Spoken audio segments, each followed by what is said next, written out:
What I do when I do.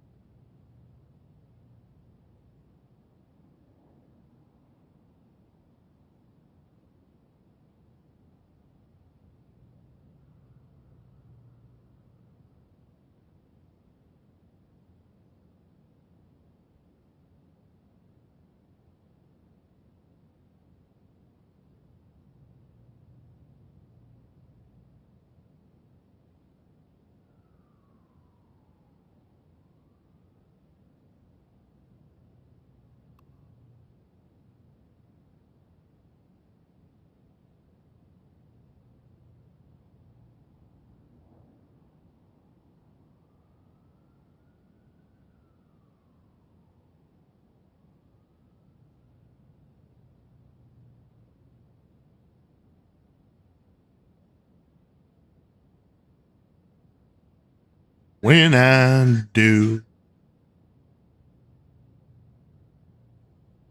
I might smoke a lot. Grin at the clock. Went out in the sky. Just like last night. Yeah, that's how I get by. That's how I get by. Dude, I wish stream could listen. It can, but I gotta turn off the YouTube one.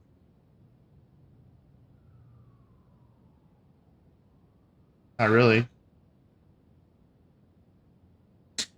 Just like last night. I might smoke a lot. Good time. Smoking at the clock. To the man up in the sky.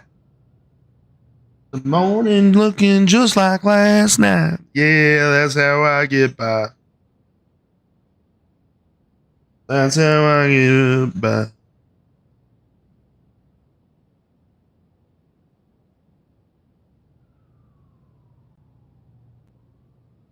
Boring. Important.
We'll get in the game in a second, boys.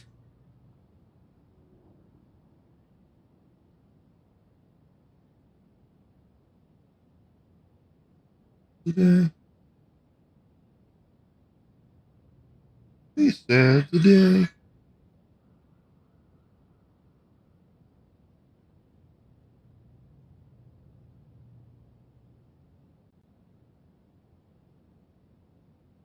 I wonder if there's a way that you guys could like listen to my Spotify with me.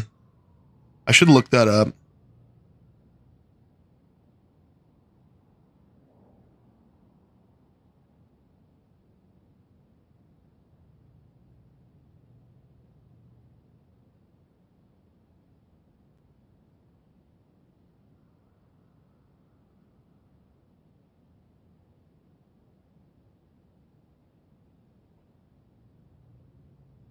More.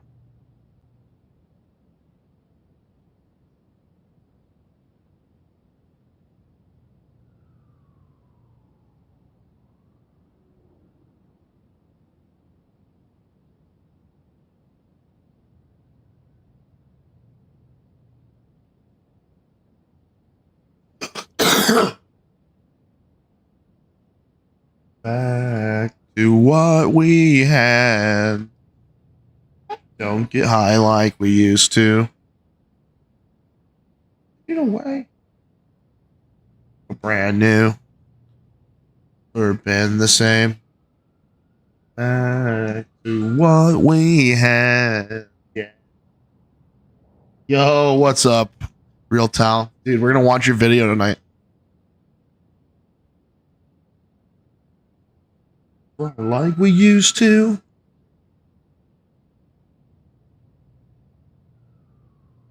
It's P rough.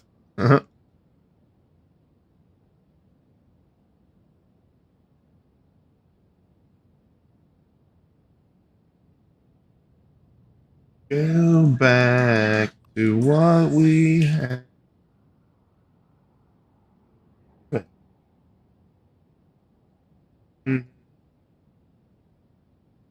All brand new. Never been the same. To what we had. Yeah.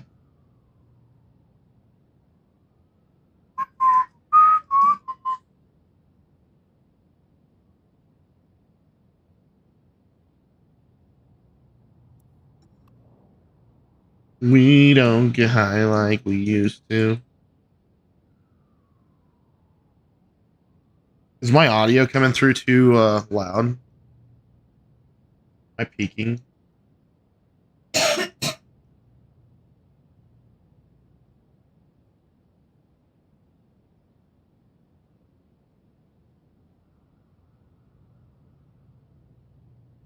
Don't get high like we used to. Peaking a little. Okay, let me try to fix that.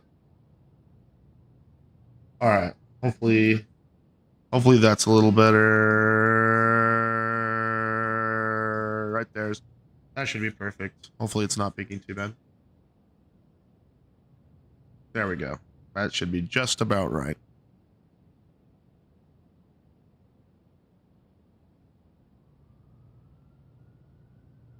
I'll sit back here in a moment and play the game. Smoking a little weed. I should play Hawkeye. He's the best. That's incorrect, actually. He's Wolverine is the best. Hawkeye might be like sixth best.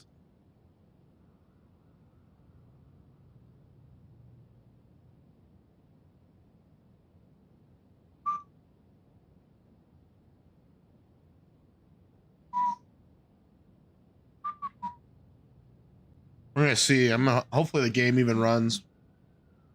I'm not like dropping frames like crazy.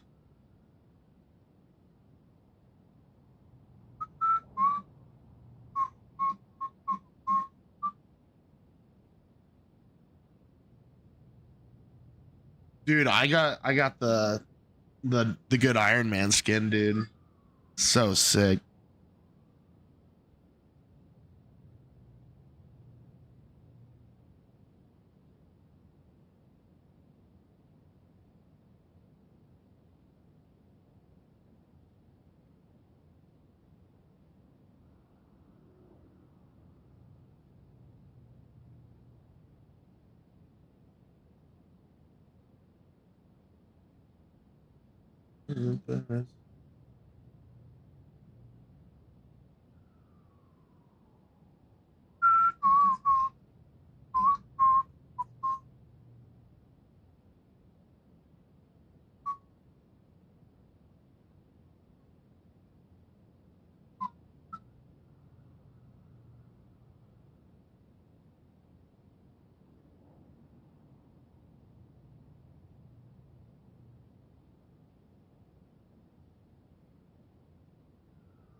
All right, let's go.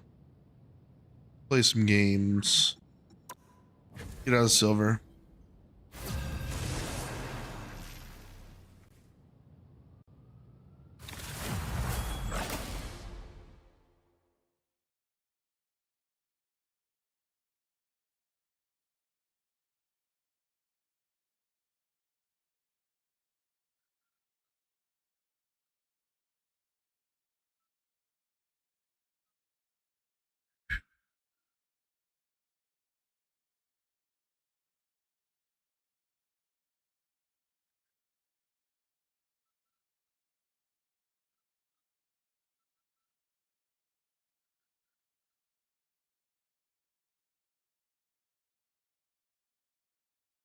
Pick your hero or villain. I'm not judging.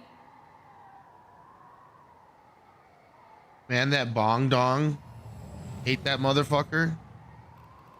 You hate bongs? Anyone stands in my way, they won't be standing much longer.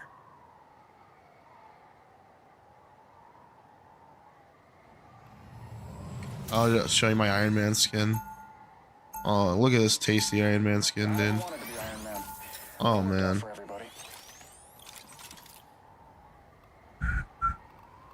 Anyone stand. I'm the best there is at what I do, but what I do isn't very nice. 30 seconds before you attack. Get ready. It will take more than light to solve our problems. You're underestimating. Play Hawkeye. Anyone stands in my way. Tell you what, dude, I'll play a quick match with longer. Hawkeye after this. I suck ass at him to play him in competitive though. Now. The battle starts in 5. Oh, I'll play Iron Man. 3, 2. Oh, you want me to play Iron Man or Hawkeye? All you need to do is capture the mission area. Got it? And you are mine. But this place does it. You know what to do, spiders?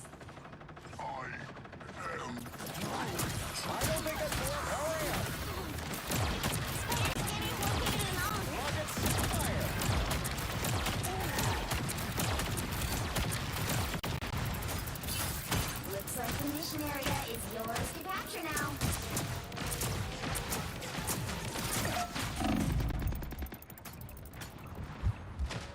Get out of there. Let's skedaddle. That put a spring in my step. Enemy tag. Whatever that was, it's gone now. Groot, Hurry up. please, can you come back?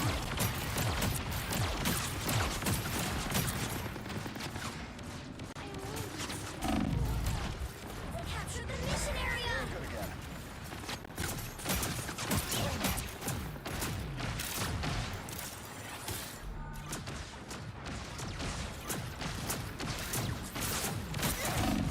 Enemies on approach. I needed that. The health right behind her. Be careful. That's better. We are undefeatable. Damn it. Judge, jury, executioner! This is real firepower! Gather around. So let's fucking. There we go. The moon haunts you! Your team's capture progress has passed the halfway point.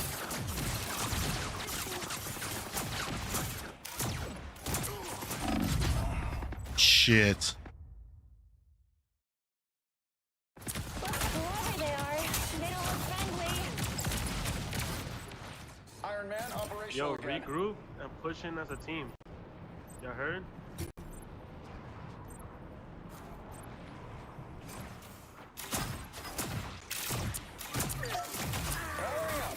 Alright, let's see if we can get one here.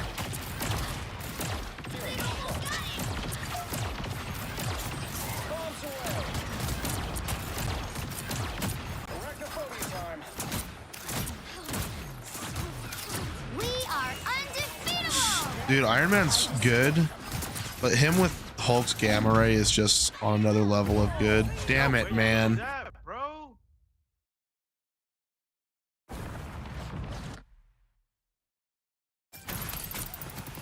Everybody ready? Leave me so high, leave me so low, just leave me so low. I've been shaking my time. Damn it, so low. Next round. Feel the same, just to walk away, just to let me go.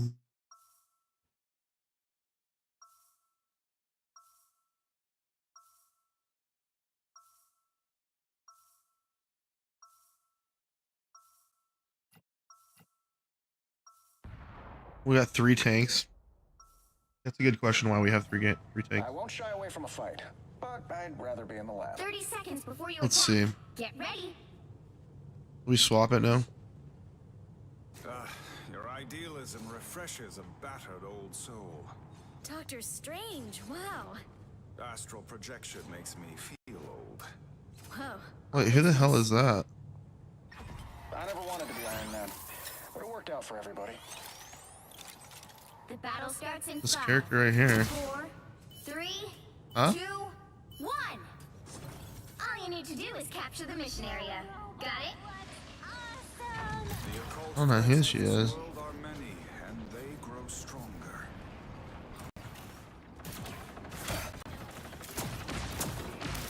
Weapons spring in my step. Enemy in front of us. Maximum!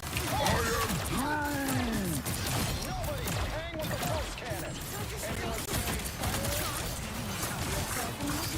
is yours to capture now. I never get lonely. Those little spiders pack a punch. Keep me company. For this so foreign. Executioner! Oh shit. Freaking Moon Knight, old dude. Long-haired son of a sinner.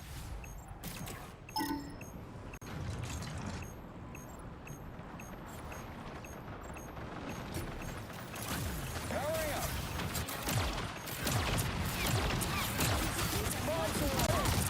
We are undefeatable!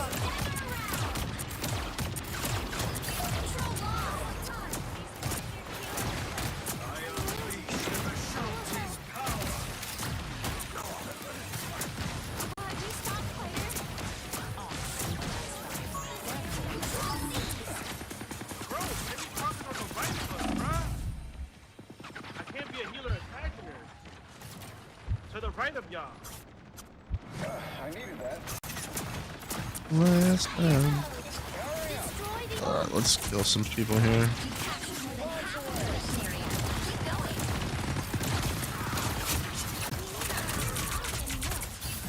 Maximum pulse! Pulse cannons and arguments. That's better. Oh shit.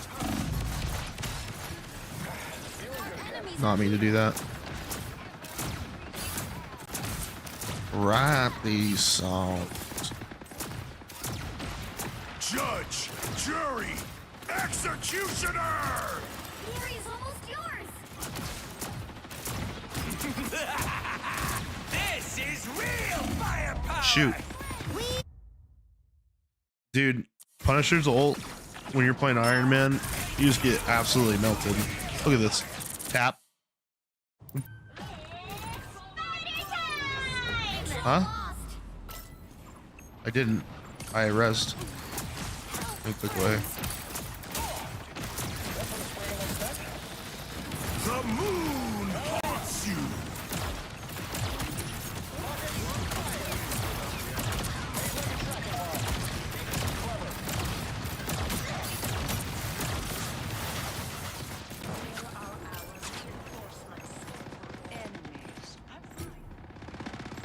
Yo, regroup. Don't push. Don't push by yourself, Iron Man. Regroup. Chin up.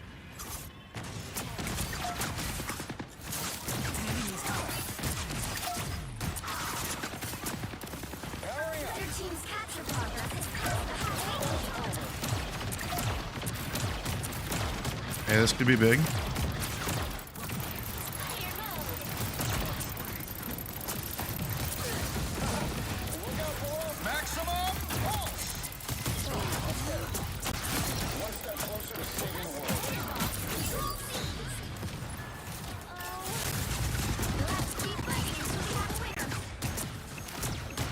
Okay, Punisher just fell off.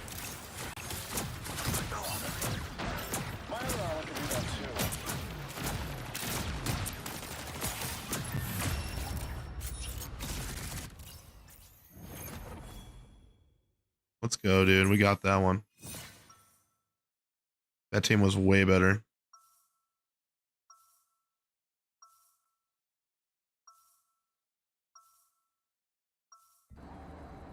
If I'm not joking about something, you know I'm not taking it seriously.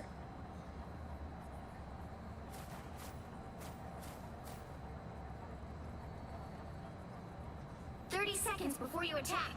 Get ready. Dude, the game actually is running pretty fairly well. This is the first time I've had everything running like and not having a bunch of stutters in like a very long time.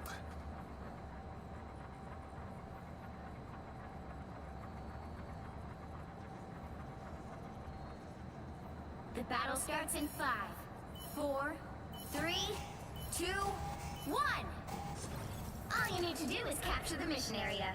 Got it? Intruders detected. Sometimes you can reason with people, and sometimes they need a kick in the teeth.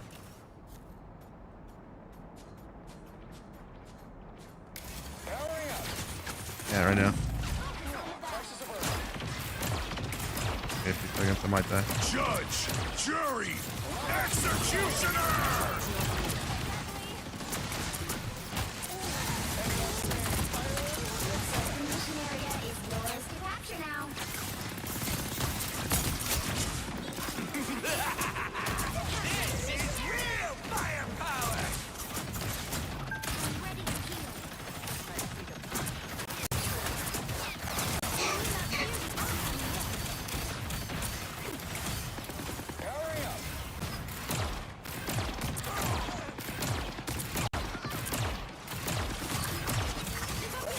Alright, let's go around. Oh shit, I can't go through there. I'm gonna go around and get an ult off. Somehow.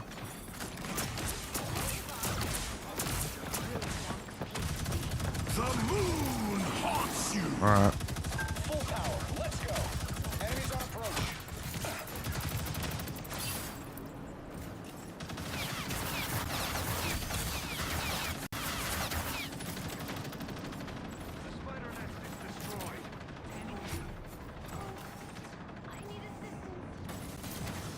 Their team's capture progress is past the halfway point.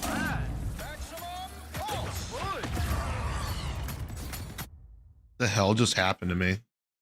We are undefeatable! This is gonna I'm a hurt. healer with more. I don't know what just happened there. The beacon needs to heal itself. For my crows! Hurry up. Rockets, fire. It's party time!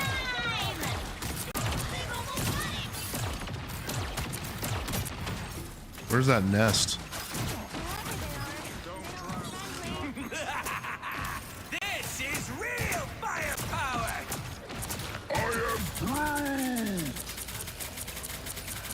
Cosmic yarn. Is that like a string to reach? Judge, jury, executioner! Let's keep fighting until we have a winner. Damn it, dude. Couldn't do anything.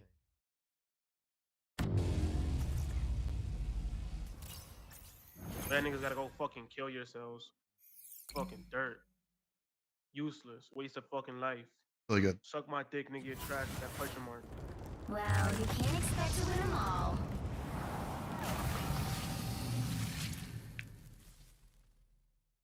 Dude, there is like minimal effects mode. This is overloading your stream, LOL. Wait, what do you mean it's overloading my stream?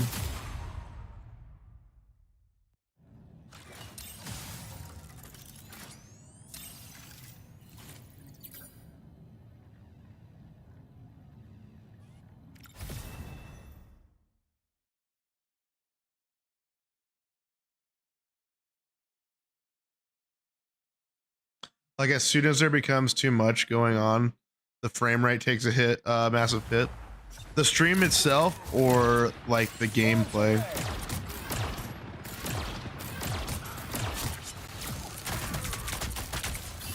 Maximum pulse. The gameplay, yeah. Yeah, your cam is fine. Yeah, dude. I know. I just gotta get a better PC eventually. Actually, I think what I'll probably end up doing is just fixing my other PC and then having that be my stream PC again. Because it just takes so much off of like running the internet and the stream on one PC just takes a lot. And this like it takes a lot, but this PC that I'm also doing it on is a laptop and it's like already 4 years old. So yeah, double cherry ice cream, dude. It was really good.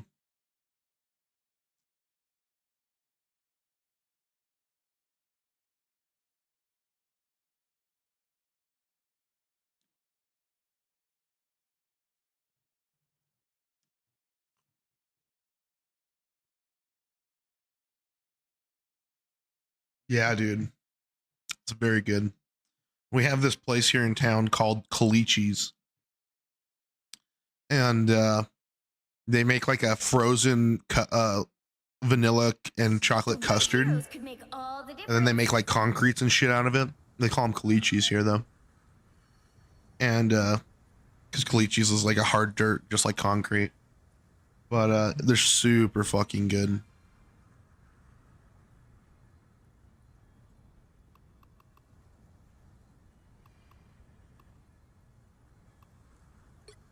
I never wanted to be Iron Man. All right, let's see. Play a little Wolverine real quick. one. Go! Ooh, wait. We have should we do here? Do a little Spider-Man. Have you played much Spider-Man, dude? I would play Wolverine, but the other guy's already playing him. Stay strong. I'll show him you later. Chance can be a hero. I believe that. Dude, Spider-Man's not overhyped. He's so fun. Take the kids on field trips these days. Mountains, rooftops. My students get a 30-second head start before I go. The battle starts in 5, 4, 3, 2, 1. You have to stop them from securing the mission area. Chas City.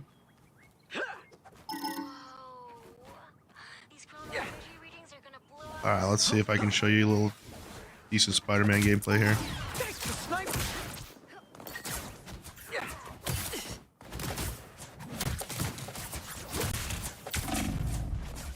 Round and pound.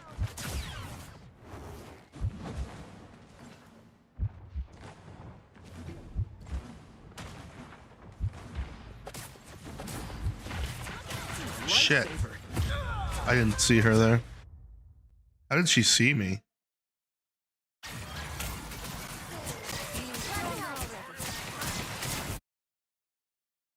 Must be the ice bitch.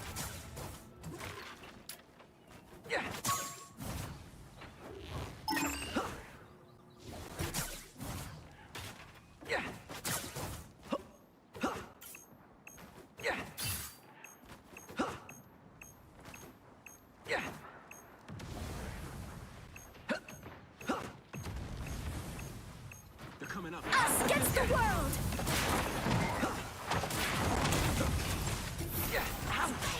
It's gonna take time to regrow. Thanks, a sniper. Damn it.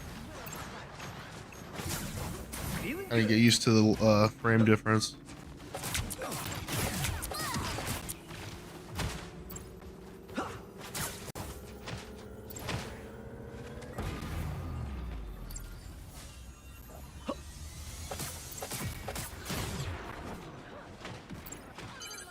You need to stop that vehicle in its tracks.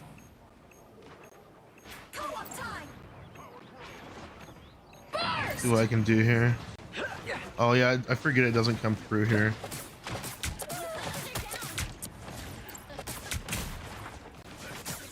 That put some pep in my step. That's an ult. See if we can pull one into us. Nope. Jeez, we needed her and Spider.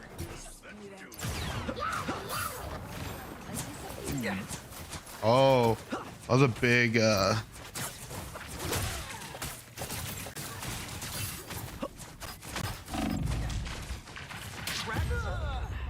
dude, I had him and then I got killed. I was gonna pull him off the edge. Dude, look at this shit.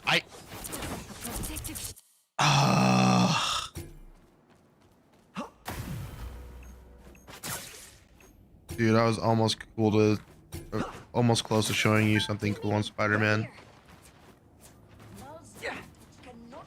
Sniper, watch your head. Nice. Team meeting. You right here. We're halfway.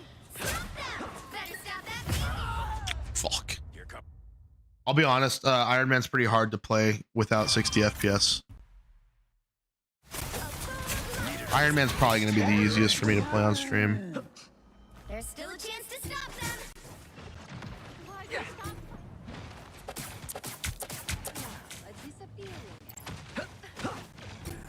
Now I gotcha. They hit a checkpoint. Might be a good time to stop Oh, I have an ult. Let's not swap yet.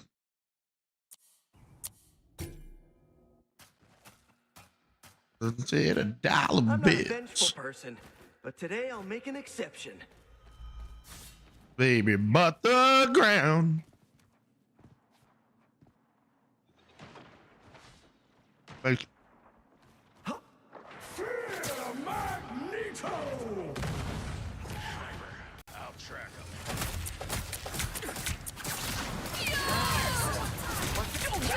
That's a big ult. That was a really big ult by me.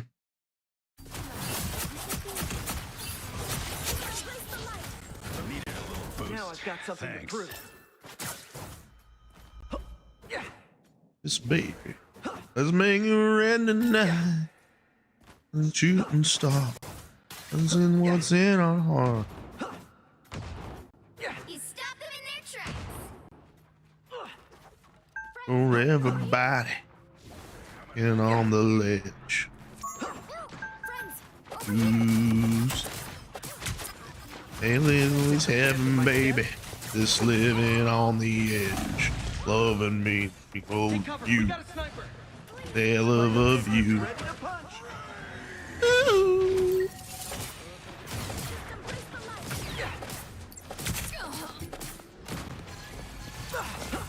Spider Slave.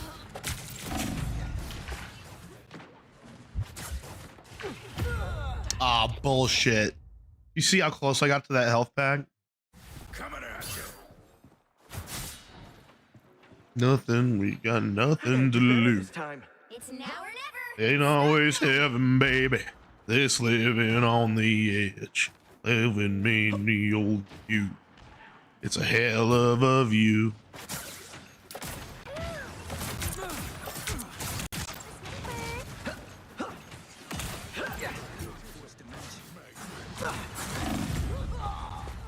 I don't think this is doing it, dude.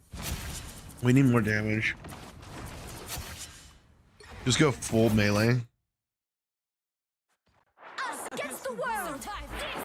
I am Asgard's might. Power before Asgard's lightning. We face him just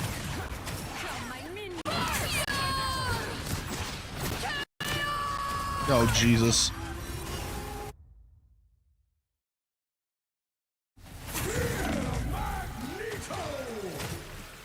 Been longing to see her. When she's around, she takes my blues away. The current score is 0-3. Time to switch It things hurts up, my including which eyes. side you're on. I saw the summer on the highway You'll need in a the top-notch sky. team to win this one. I have mutant powers and a little I love demonic you, magic girl. too. Oh, I love you, girl. Yeah, I love you.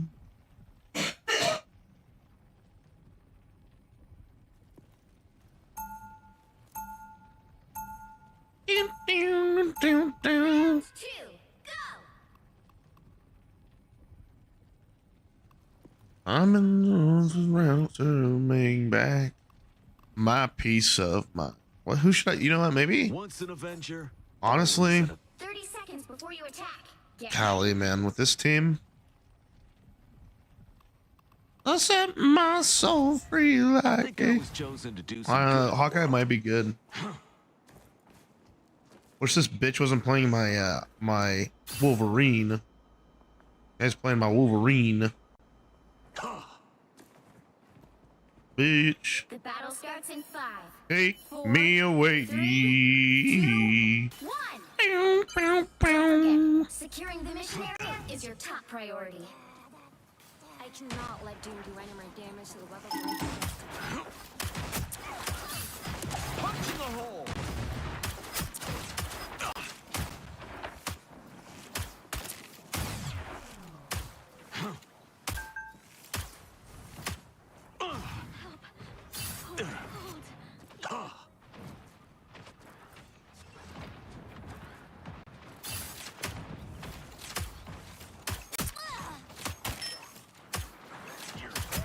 Was that my arrow?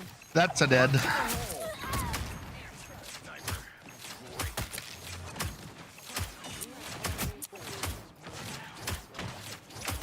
I got your back. That's a dead. You never stood a chance. The spider robot is powerful.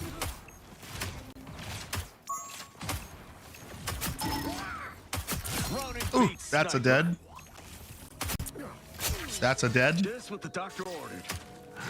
The spider robot is powerful.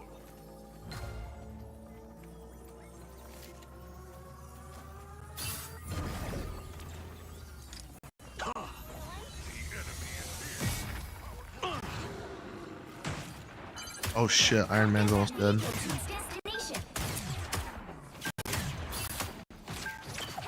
Sonic boom.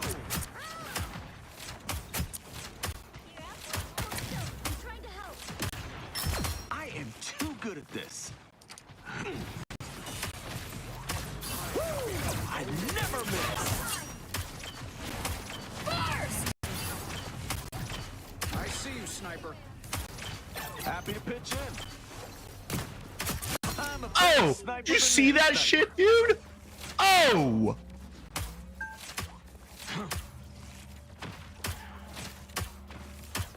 You're halfway there. Keep going. I got your back. Let's get this statue delivered. I was blocking. Wakanda must be cleansed of Oh man, like a dude. You're up, little ones. What's the yams? Almost there. Don't turn back now. Beat.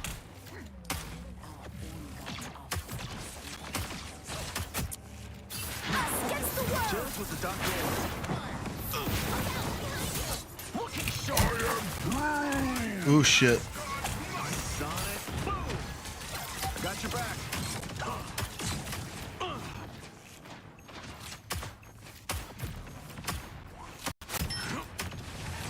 We are undefeatable.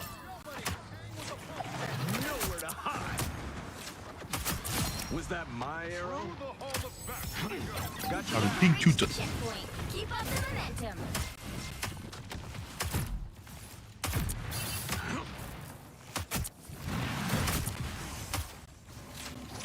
Save some What's for the rest of us, yams? Captain Asgard. Dude. What's his wiener? Hawkeye's actually OP, dude. Enemies on approach.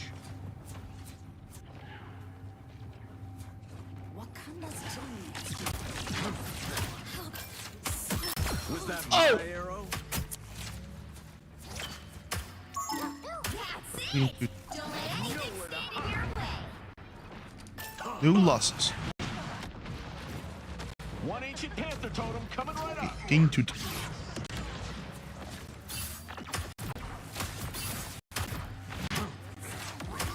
Just what the doctor ordered.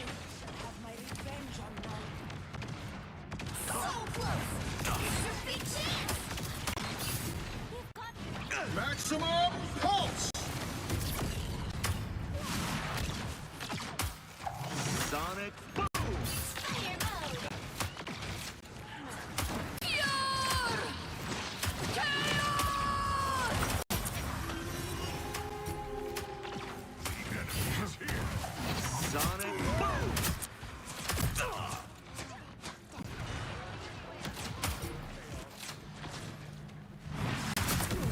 Does that mean Ragnarok is coming?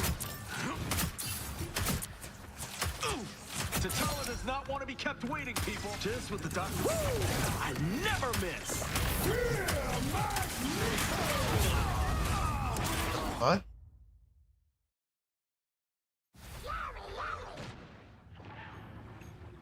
Powering up. Lights out. Let's try this again.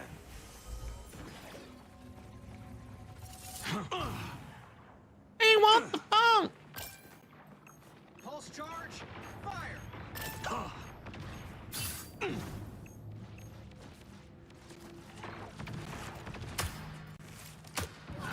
Thunder God bringing the broom. All wrapped up. I am Asgard's might!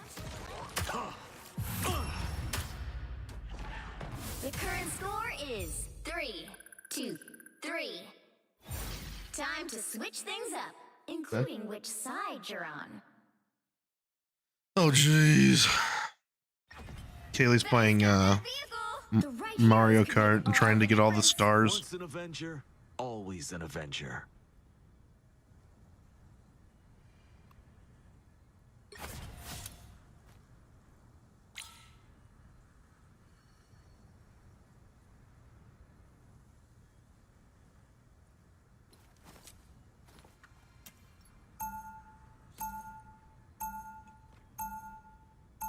Round 3, Be go! a superhero? Once an Avenger, always an Avenger.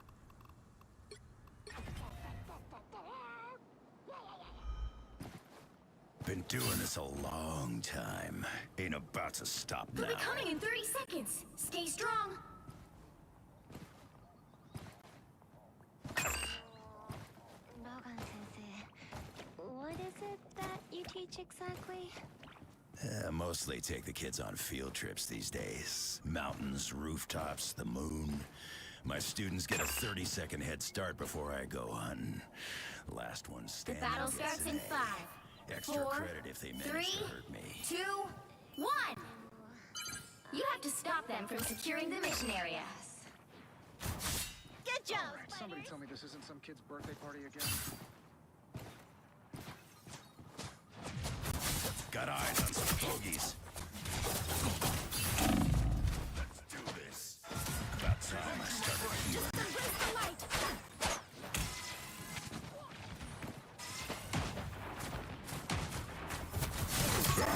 Only 60 seconds left.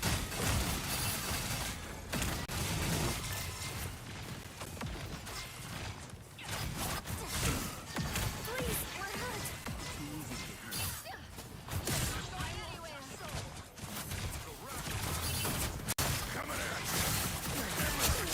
Not the dead tank. What is powerful?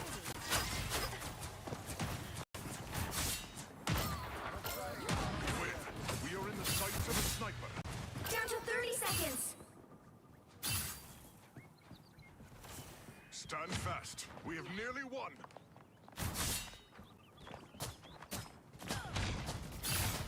I'm counting on you, friend.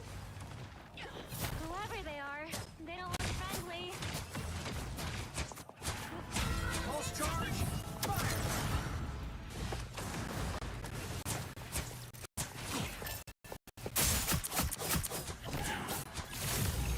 You'll have to keep fighting until we have a winner.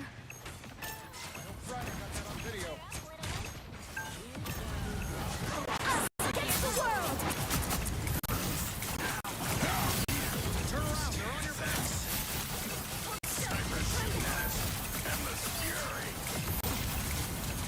There, you little bitch, Magneto.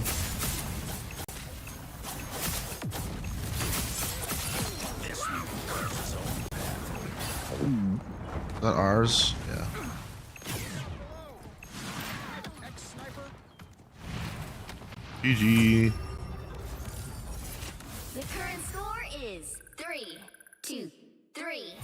Time to switch things up, including which side you're on.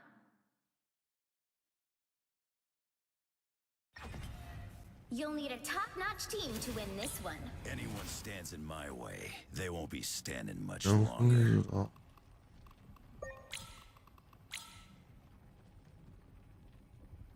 Damned if I don't.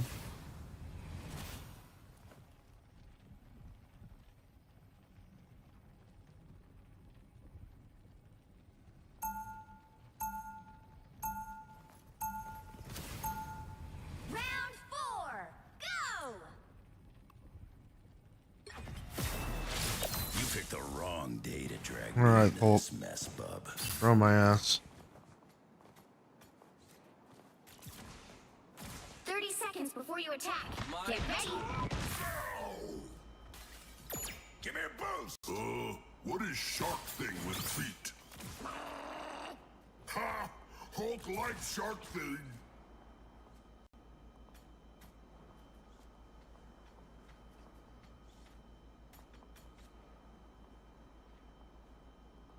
The battle starts in 5, 4, 3, 2, 1. Don't forget, securing the mission area is your top priority. Took me years.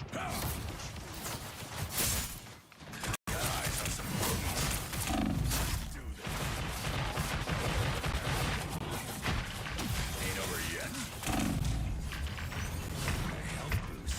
Fine vine. About time I started healing. So close. Like that. Coming at you. Dang it, dude.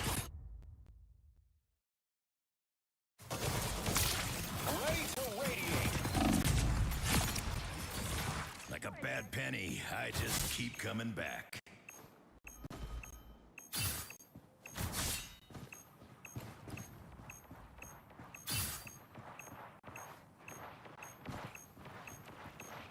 You are all I am.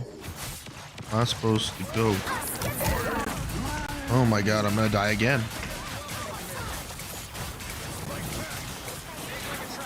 Oh god, these frames, dude. Oh, got him.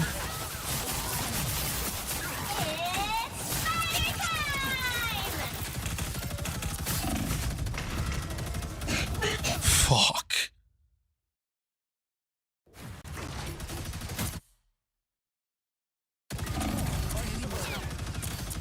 Final score, 4, 2, 3.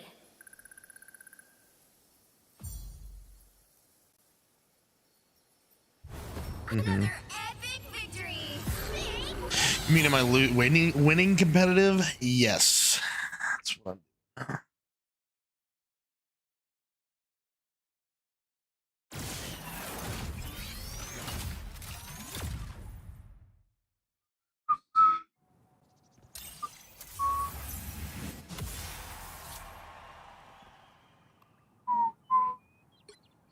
Hey, back to silver 3. Where's me? All right, dude. Let's watch your video.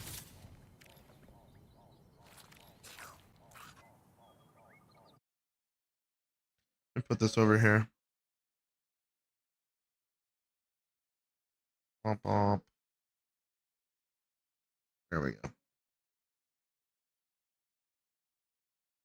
Oh.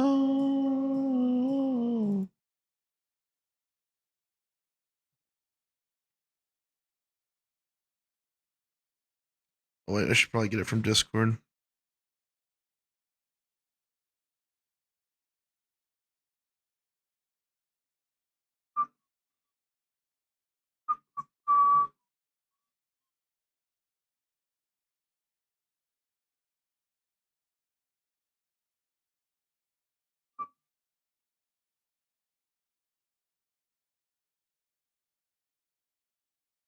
Strong when you're with me.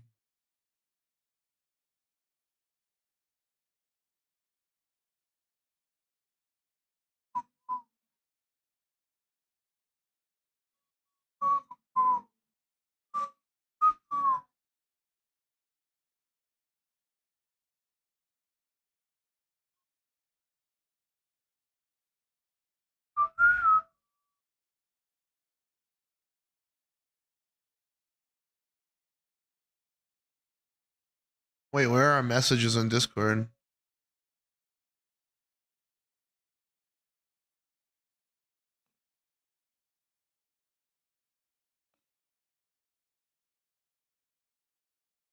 You might have to relink the video real tell.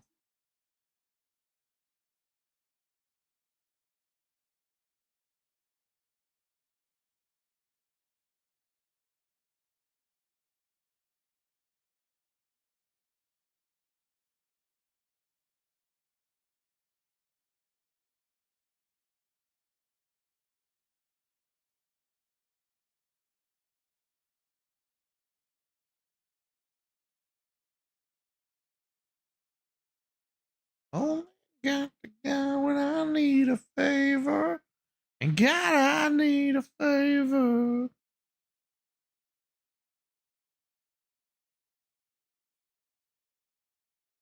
See if I can find it. Be way back.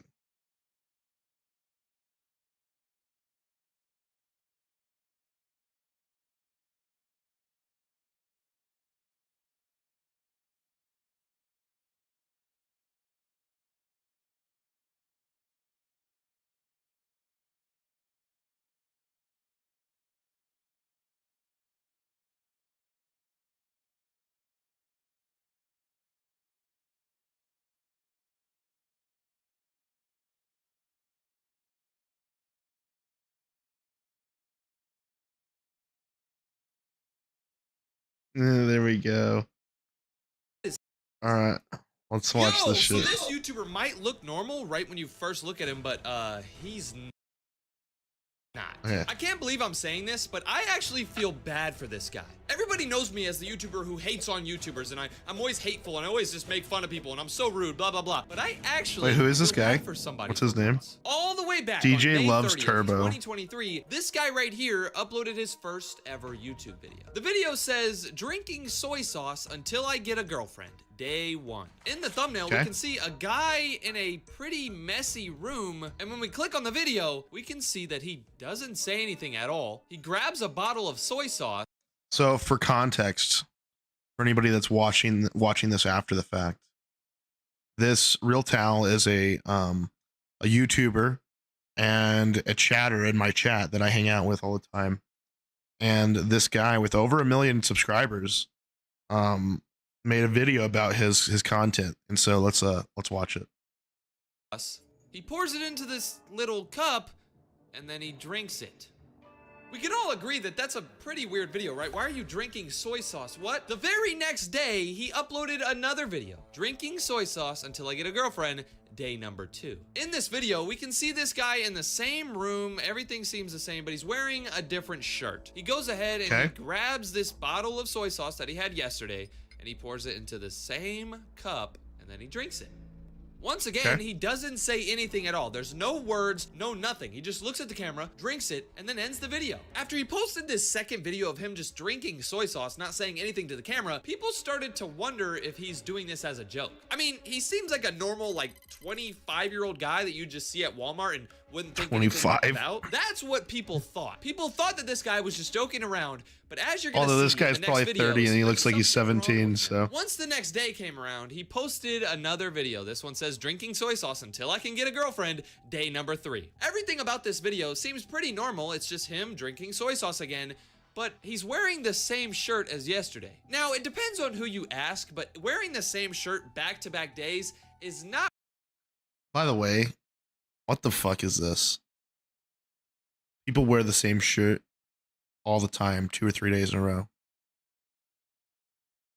The fuck is this guy talking about? I guarantee.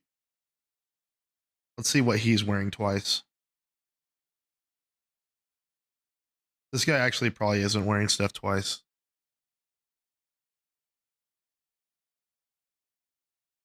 Really socially accepted. Most people kind of agree that if you wear the same shirt back looks to back, pretty well that kept. shirt's dirty and you shouldn't wear it the next day. But here's where the problem It also doesn't mean that you're not well kept if you're wearing the same shirt every once in a while. Okay.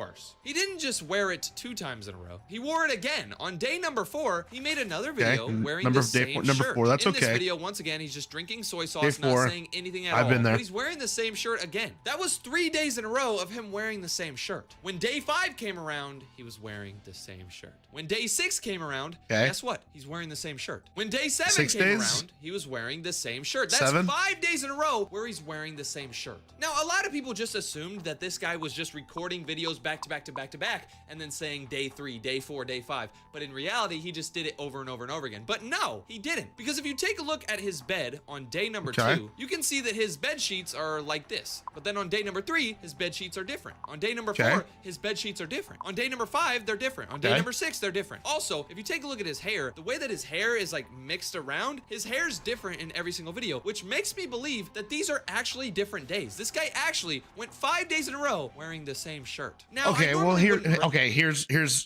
another theory. Maybe he just really likes that shirt, and he has a lot of them.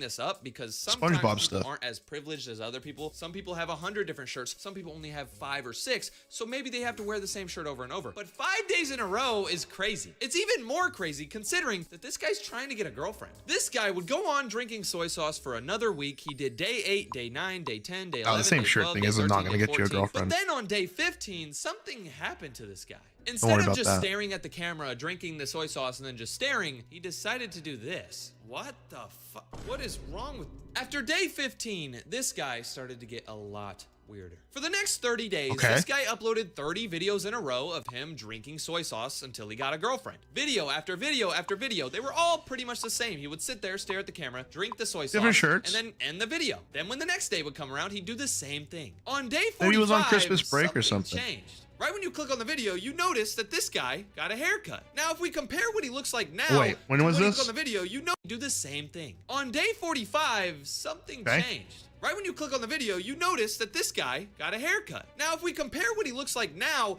to what he looked like back then, I'm not gonna lie, slick. you look a lot better with shorter hair. He's been trying to get a girlfriend for 45 days, but a haircut is a good idea. This guy's getting one step closer to finally getting a girlfriend. For the next 2 months, this guy would make a video every single day. He kept going every single day, and then he got to day 100. When he got to day 100, he did a day 100 special. Unlike all of his other videos that were like 20 seconds, he actually made a video that was a minute long. Is he finally gonna talk in this video? In every single video that he posted before, 1 through 99, he never said a word. He just stared at the camera. Is he finally gonna talk in this? I wanna hear his voice. If you end up clicking on this video, you can see that when he pours the soy sauce, he pours a lot. If we compare how much he poured in this episode to how much he poured in episode 1, that's a lot of soy sauce. And if you guys know what soy sauce is, there's a lot of sodium inside of soy sauce. Oh no. He doesn't just drink a bunch of soy sauce in this video though. The reason he calls this the episode 100 special is because he's eating anchovies in this video. He ends up eating a whole barrel of anchovies. And if you guys know what anchovies are, they're not that good. For the next 3 months, this guy continued Dude, you obviously to post love these videos salty every shit. single day. As you can see, we have episode 108, we have episode 116, episode 125. All of these episodes of Dude, him you're starting just to be drinking soy sauce every single day. He would post You're another starting one, to see another the one, another one. age. And he would It's never say crazy. a word. He would never tell us if he met any girls. He would never tell us if he's close to getting a girlfriend. He just kept drinking soy sauce every single day until he got to day 200. On day 200, he isn't in his room. For the first time ever, he's not sitting in his room. He's in like a public bathroom. What the hell is he doing? Did he find a girlfriend in the bathroom? Let's see what this is. Okay, what the... Okay, so he just pulled out the soy sauce from his... Is he just gonna drink it? He's got the same soy sauce... Why are you in a public bathroom? What are you doing with your life? So he's literally just in a public bathroom drinking soy sauce, and that's what the video is. That's the day 200 special? Since he's been doing this for 200 days, people in the comment section of this video are starting to notice him. Somebody said, yo, good job, man. I hope you get a girlfriend before the soy sauce destroys your livers and stuff. This guy ended up replying to him, and he said, that's what they all say. I mean, this guy's not lying. they Soy all sauce has say. a lot of sodium, and that can really mess with your organs, but hey, you do you. After he made the day 200 special, he continued every single day to post more and more, every single day drinking more and more soy sauce, not saying a word. But then on day 225, he made a video holding a Game Boy. Why the hell is he holding a Game Boy? Dude, you on a DS, on a 224 episodes, Game Boy he's SP? never once held up a Game Boy. And this video is 54 seconds long. Compared to all the other ones that are like 20 seconds long, this one's 54. So maybe in this video, he's gonna be talking or something. We can finally hear his voice. Maybe he finally got a girlfriend. He met a girlfriend on his little Game Boy. I don't know. An e-girl is better than nothing, bro. Right when the video starts out, he just stares at the camera once again, but he opens up this Game Boy. Why are you messing with the Game Boy? What is he gonna do with this? He's gonna drink the Game Boy or something? I don't know what he's doing. He ends up loading a game on the Game Boy, and it's a video of him drinking soy sauce. Apparently on day 225, he wanted to record a video on his Game Boy of him drinking soy sauce instead of just recording it on his camera. Once the video of him drinking the soy sauce ends, he ends the actual video. This video There you right go. here is one of his most popular That was his videos drinking ever, it for the though, day. with 3,000 views, and the reason is because he actually put something in the description. In almost every single video he's posted so far, he never said anything in the description, but in this video, he writes, "This ranks up there as one of the stupidest things I've ever done. The total cost for all the stuff needed to make this work was about $130, but obviously, I'll use the Game Dude, Boy that's for other stuff, awesome. too." So apparently, I wonder- he spent $130 on recording a video on his Game Boy. Apparently, he had to buy a bunch of stuff That's to make really it so he funny. could actually record on his Game Boy. Why the hell are you spending $130 on this soy sauce stupid stuff? Aren't you supposed to be getting a girlfriend? For the next 40 days, this guy once again would post again and again and again. But look at this. On day 265, he's blindfolded and he's got Oh, gray shit. hair. What the Some hell? Compared to Naruto every stuff single going other on, video man. on his channel, this thumbnail's like the weirdest one ever. If we click on this video to see what the hell he's doing, why he's blindfolded, and why his hair is gray, this is what happens. He's literally blindfolded, pouring this soy sauce into this cup that he's been using. He drinks the soy sauce, and that's all. He doesn't tell us why he's blindfolded. If you go to the description, he writes, "The vibes were The right." vibes were right. Also, I don't know if you could tell, but look at the bottle of soy sauce that he's using. This bottle has so many stains on it. It looks like it's been through hell. The cup that he's using has so many stains on it. It seems like this guy doesn't take care of his stuff. The fact that he uses this bottle every single day and he doesn't keep it clean is kind of alarming. For the next 50 days, this guy continued to drink soy sauce every single day. Episode 290, as you can see, he's doing the same damn thing. Episode 298, a random episode, he's doing the same thing. But look at this. Episode 312 shows us that this guy actually is starting to go crazy. The video starts out with him balancing a plant on his head. He's smiling, but then he realizes like he's a kind of a loser, and then he stops smiling. He ends up pouring his soy sauce. He smiles at the Why are you camera a again loser? in a weird way. He ends up drinking the soy sauce, and the video ends. People in the comment section of this video That's are what made really him think worried you're a about it. loser? Somebody said he's about to This guy's a lose it. fucking Somebody loser. else said, "Just a heads up, but soy sauce is horrible for your testosterone levels, and I don't think This is guy a good spent idea how to much get time it." This investigating guy's your actually your not. Eating a ton soy of sauce or just soy in daily general is not that religion? good for your testosterone levels. And if you know what testosterone is, it's the hormone that all men need to like be men. If men didn't have Oh, testosterone, yeah. they'd be weak. They'd be women. After episode Dude, you're getting rid of all your 312, This guy testosterone. started going downhill really fast. In every single video, he seemed like really depressed. He seemed sad. His hair was starting to grow insanely. He wasn't keeping up with himself. Like back then, he would get a ton of haircuts and try to keep himself looking good, but it just seemed like he didn't Back care then, until it's only day been a year. 365. The 1 year anniversary of this guy drinking soy sauce every single day until he got a girlfriend was finally here. Right when the video starts, we can see this guy actually outside. Of course, he doesn't say a word. He just stares at the camera. But then he has somebody record. Actually outside, dude. In this guy's mind, your life is waking up in the morning, walking around your house, drinking some soy sauce, and going to bed. Him climbing into one of the biggest trees I think I've ever seen. This guy who drinks soy sauce every day is literally climbing. Dude, up are you going to this get your soy humongous sauce tree. right now? For the whole 2-minute video, he just climbs and climbs and climbs until he eventually makes it to the top of the tree. What the? Once he makes it to the top of the tree, guess what? He drinks soy sauce.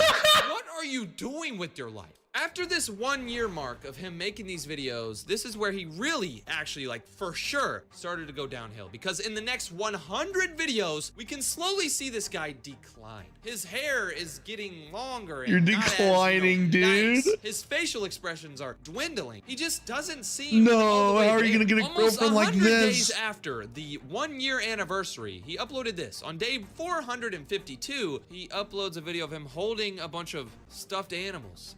What the hell is he doing? This guy literally holds these stuffed animals like this. He's not even like holding them. He's just holding it like this. He drinks his soy sauce, and the video ends. After he made that video of him playing with stuffed animals, he continued to post videos for the next 2 weeks until he hit day 467. That was the last video yesterday. So this guy is still going, but he looks like this. This is what he looks like. Now, if we compare this to his first ever video. I'm not even lying. He looked a lot better back then. His goal is he's to a get year a older. girlfriend. He's been doing this for so long until he gets a girlfriend. Once he finally finds a girlfriend, he'll stop doing this, but I don't think you're gonna find one, bro. Let me break this down for you. Every single day, you go Stop. inside your house to record this video. That could be time that you're outside meeting people. Now, I know that these videos are only like 25 seconds long, so it doesn't really take that long. dude. Don't take 30 seconds to make a video and put it on YouTube so you can create an audience and have this idiot talk about you.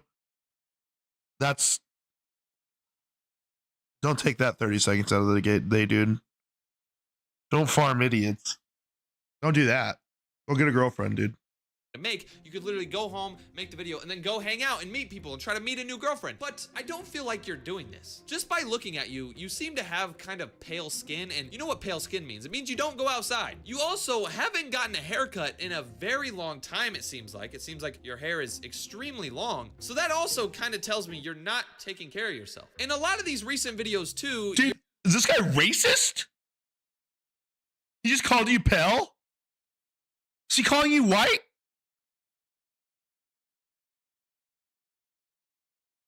You're obviously of like some, brown skin descent. This motherfucker's calling you white?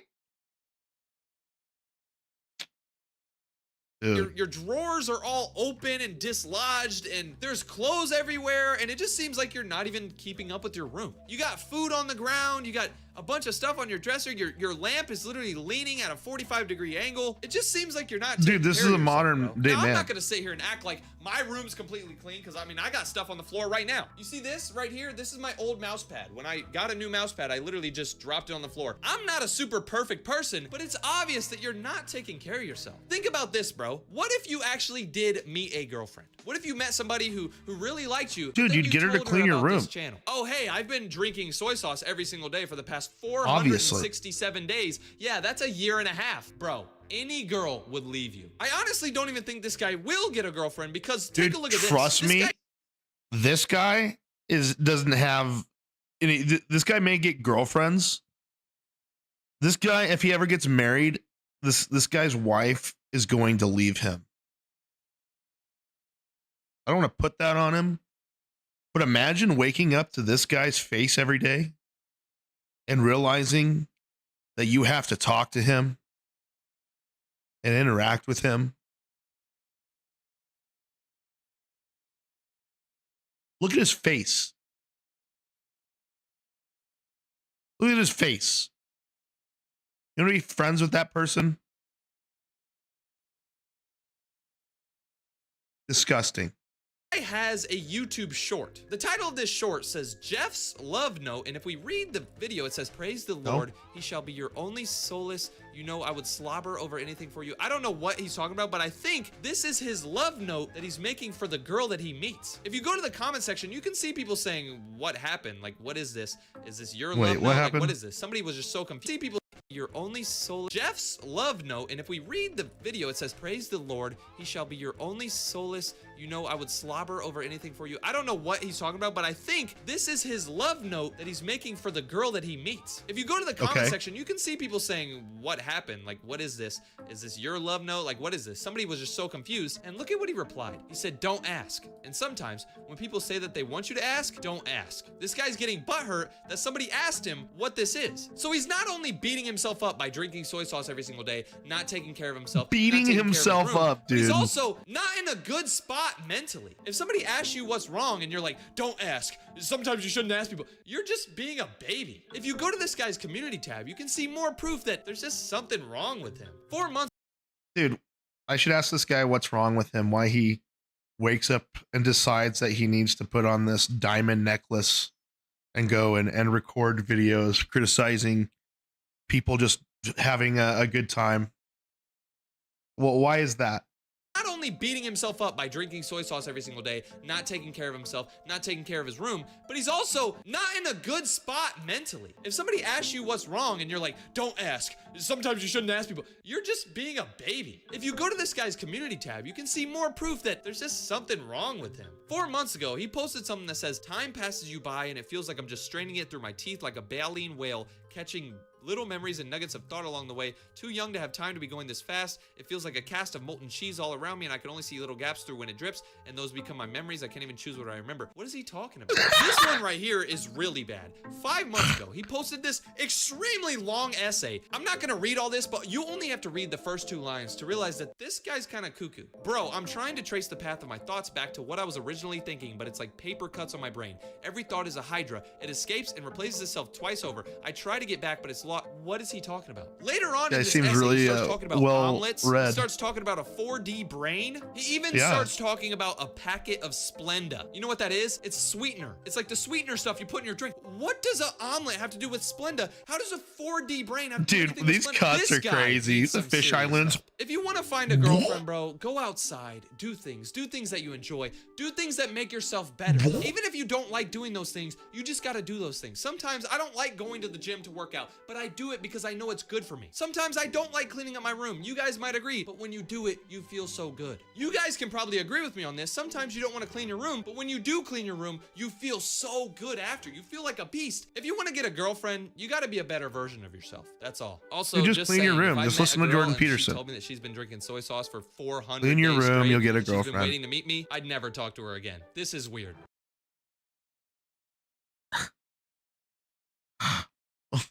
What a fuck.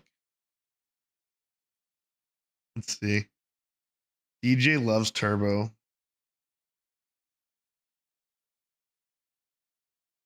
He almost died.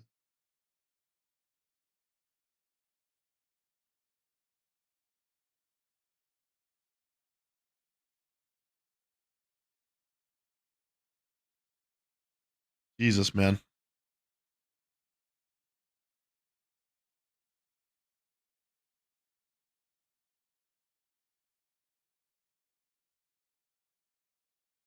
Well, he's obviously doing pretty well. Good for him, man. Let's see what he said. Let's see if you have an updated video. His hair is like mixed around. So when I woke up today, I knew his hair is like mixed around. His hair's different in every single video, which makes me believe that these are actually He doesn't even link to your video, dude. 5 days in a You row should fucking strike this shit and tell normally him that he wouldn't better bring link this to up your because video. Sometimes people aren't as privileged as other people. Some people have 100 different shirts. Some people only have 5 or 6. So maybe they have to wear the same shirt over and over. But 5 days in a row. All right, where does he say His your first ever YouTube video. I'm saying this, but I actually feel bad for this guy. Everybody knows me as the YouTuber who hates on YouTubers, and I'm more for once. All the way back video. The video now we can see that he little cup. Why are you drinking soy sauce? Is it the real towel? Oh. Ow. Yeah.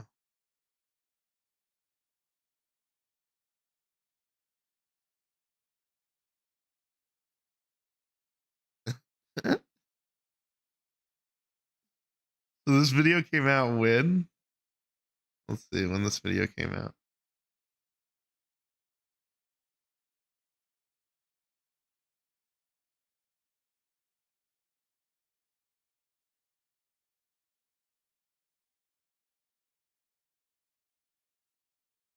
So 2 weeks ago.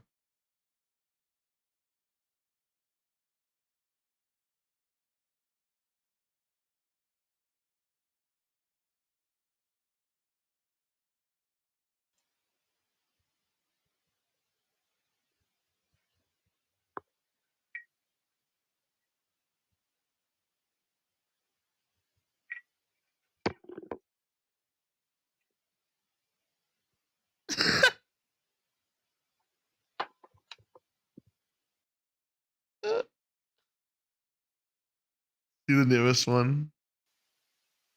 Dude, you better upload.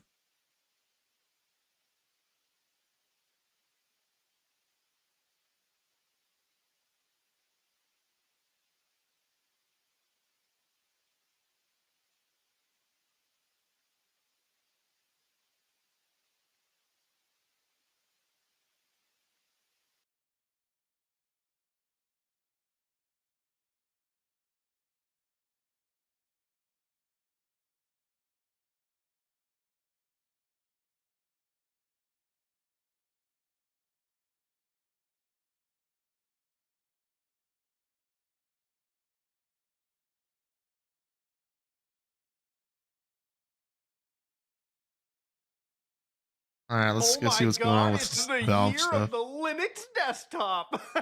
No, I'm not under any grand delusions, okay? No, this is not my... I know people in the comments are like, oh my god, it's Muda's monthly Linux cope video. And, you know...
Agree.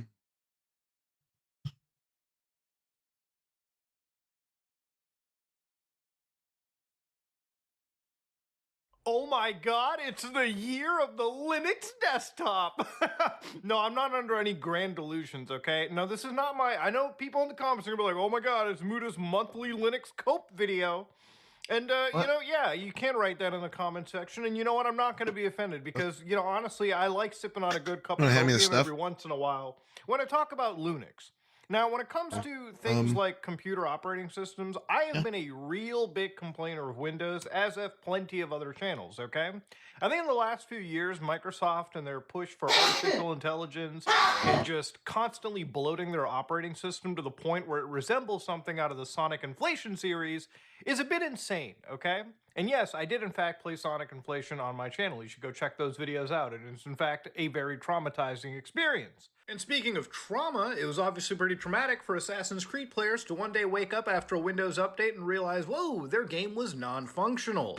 And this caused a game to be review bombed. In reality, this game actually worked underneath Linux. So in some cases, even official software for official operating systems can have problems outside the scope of even the game manufacturer. But what is more traumatizing is constantly complaining about something without offering people some level of change. Listen, ladies and gentlemen, okay, when you want things to be better, you gotta put some effort into it. And so today, I want to kind of bring up the idea of Linux getting significantly easier. Now, you probably read some crazy stories that Valve is suddenly pushing their Steam OS to other little handheld devices. Now, the Steam Deck is one of the fanciest, nicest little handheld gaming devices that I own. And whereas my previous gaming devices used to be PlayStation Portables and Vitas, this is where I do a whole chunk of my gaming nowadays. Whether I play emulators or whether I play actual games for PC, this is where I do most of my gaming. And you know the best part about this device? It is a Linux handheld device. And it is in fact such a good experience that for most people who have no idea what the fuck a Windows or a Linux is, or even a Mac, will not be able to identify usually what system runs this because it's so smooth and relaxing. Now, if you want to talk about insanity, Dude, I'm so glad my brother's getting one of those. Let's help Adobe, helping Adobe with their public relations. How I broke up with Adobe. This man has went through insanity in the course of 6 months dealing with one of the shittiest companies that I think most content creators know. I do all of my stuff on my channel pretty much by myself, and that includes like making the videos, scripting them out, editing them, putting them on the internet. It is really a one-stop shop here for the most part, and unless I specifically need something, then I'll probably contract out, but that's usually very, very rare. For me, because Adobe is such dog shit software and it doesn't work underneath Linux, like James Lee, I decided to look to the alternative. And of course, he showed one of like a snippet of my video where I was looking at gaming. And let me tell you something right now. Gaming, a lot of things are starting to become pretty easy underneath Linux, okay? It generally has become a situation where it's very plug and play. Now, generally when I make these videos about Linux, people are always like, whoa, Muda, which version of Linux should I get? There's like hundreds out there. And of course, when you go onto the internet, people look up best Linux gaming distro, which is actually a pretty popular search. You'll usually find from Tech Radar, best Linux distro for gaming of 2025. Article was written in 2023, by the way. They just... Okay. So, all right, let's click on their best distributions. All right, we get Draugr OS. Okay, ooh, something straight out of Skyrim. Ubuntu Game Pack. I'm just going to tell you right now, please don't go to any of these websites. I'm going to walk you through, again, the best versions of Linux out there, okay? At least for gamers. Now, if you're somebody in the gaming camp, it's become so easy that you can go to sites like Bazite. There's also things like Nobara OS, which, again, come with all of the prerequisite, installations, drivers, and packages you need. So if you're making a gaming computer and you're worried about installing Linux because 6 years ago you tried installing a version and your video drivers weren't working or something just wasn't working. Oh, interesting. These systems provide a good enough, reasonable built set that you can just install this pretty much to any hardware configuration and things should work pretty much out of the box. But Bazite is one of my actual personal favorites. Again, it's as simple as going to their website, bazite.gg, going to download Bazite, and again, asking it what your hardware is. So for instance, if you use a gaming computer like me, you can use a desktop device. You can pick which graphics card you have, so whether you have NVIDIA's RTX lineup or something significantly older, then you can still join in on the action.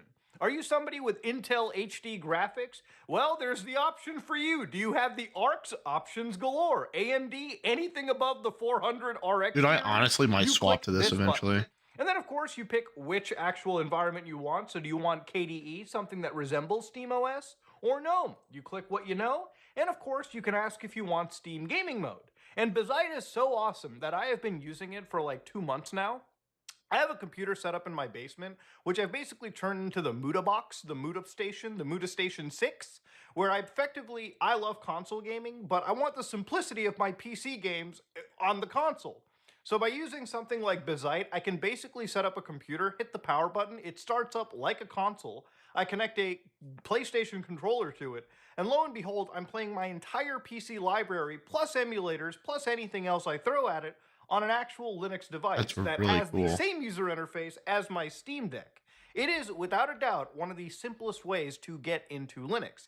Installing it is such a breeze that you literally just press next a few times. I'm not even joking. It's about as easy to install as Microsoft Windows. You download this ISO file, you copy it to a flash drive as you would a Windows installation, you stick it into your computer, boot in, and literally you go through an installation process that is as simple as a Windows 11 installation. What? Then once you've installed it, it'll go through a questionnaire where you can decide what you want on your system, depending on what you use. So if you want a whole bunch of emulators, Bazite will install all the emulators you need.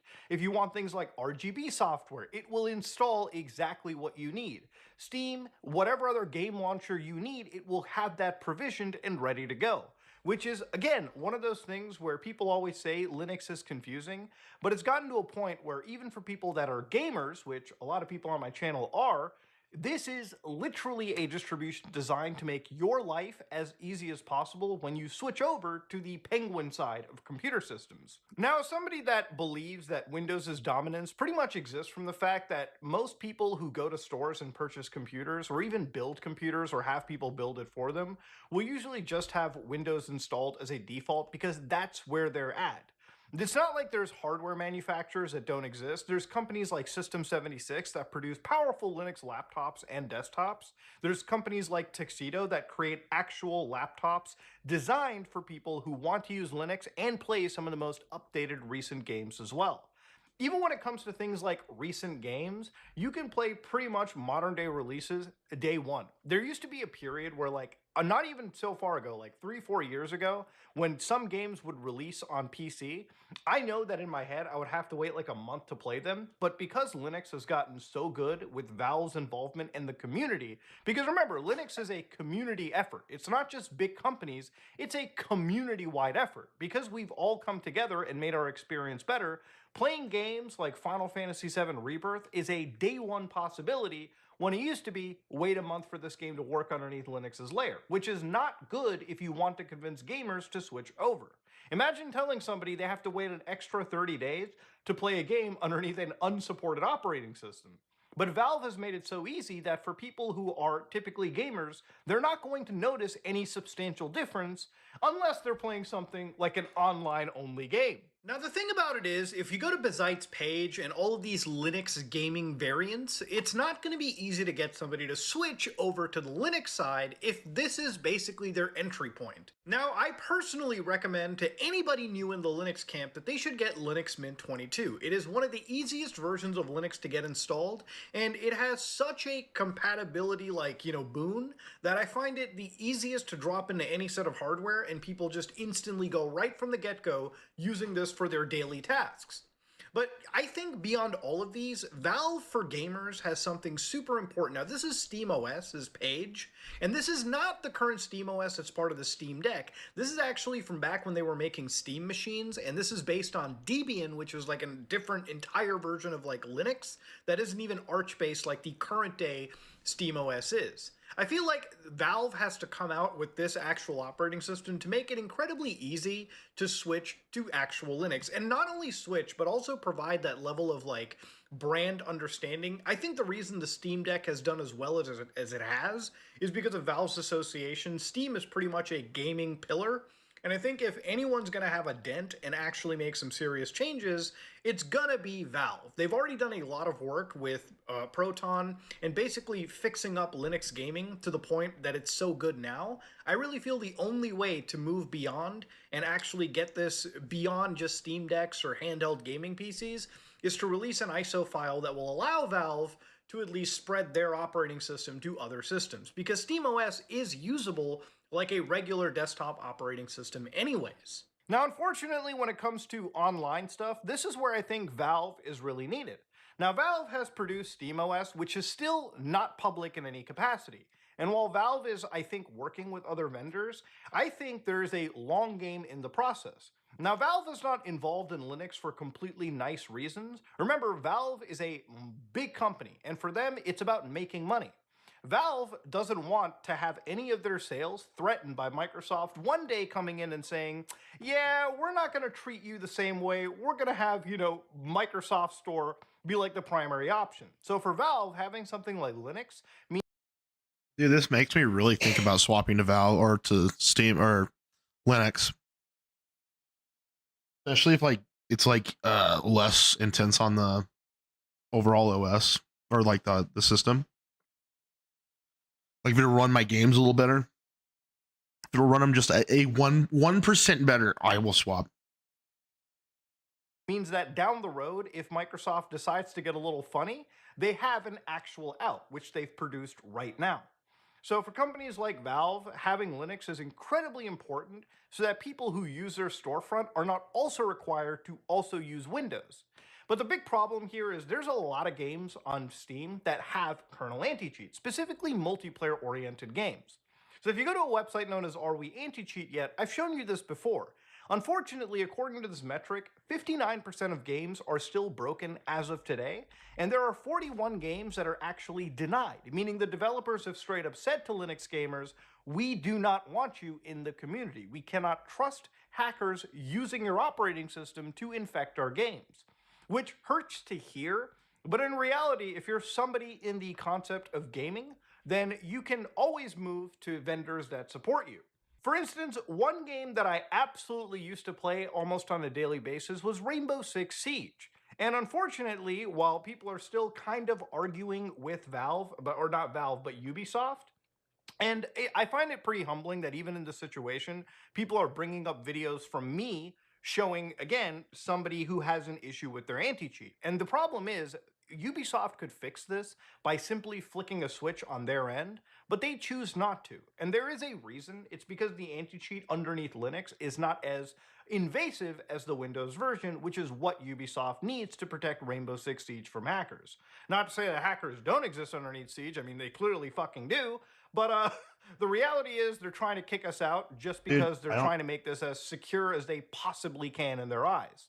And the thing is, for somebody in the Linux community, ever since I switched over, because I'm underneath Linux and because this doesn't work underneath virtual machines, me playing Rainbow Six Siege is just not a fucking possibility, which is why I've decided not to jump into it. Now, the thing about switching to Linux is honestly giving up some of these games that do not respect this new emerging platform. Well, I shouldn't say new, it's been around for a while. But the popularity it's gaining is not something I think companies are going to be ignoring forever. Now, for every Call of Duty, there are always games that are popular enough, like Marvel Rivals that just recently dropped, which actually works and supports Linux, for now at least. And I would say for now, hesitantly, if it wasn't for the fact that, again, the company, the director behind this, actually came out in support for gamers on these platforms. So a few days ago, there was a big story in the Linux community where the Mac users playing Marvel Rivals got kicked out because Mac users and Linux users use effectively the same compatibility technologies to run these games. Now, when that happened for Mac users, Linux guys were also a little bit worried too. In fact, from what I recall, there were actually some bans that occurred. And these bans actually got completely overturned by the game developer and the anti-cheat responsible for Marvel Rivals because they wanted to support this community. So for me, a person that just started getting into Marvel Rivals, I even put in some of my own money as a microtransaction as a show of support for a company actually giving a shit about Linux users. And when these bans happened, I was a little bit concerned, but seeing this response from this developer, where they actually came out of their way to assist the community, shows me that if I'm going to support games in the future, it's probably going to be from developers that don't make excuses about cheating behavior on video games or misattributing cheats to just Linux users. I'm going to support companies that put in the effort to actually get money from us. And that's really a path that I want to go forward with, right? Like for every Grand Theft Auto Online, there is a Marvel Rival. For every Rainbow Six Siege, there is a Halo Master Chief Collection. It's not that their multiplayer games aren't available for Linux, it's just that it's going to be a slow transition.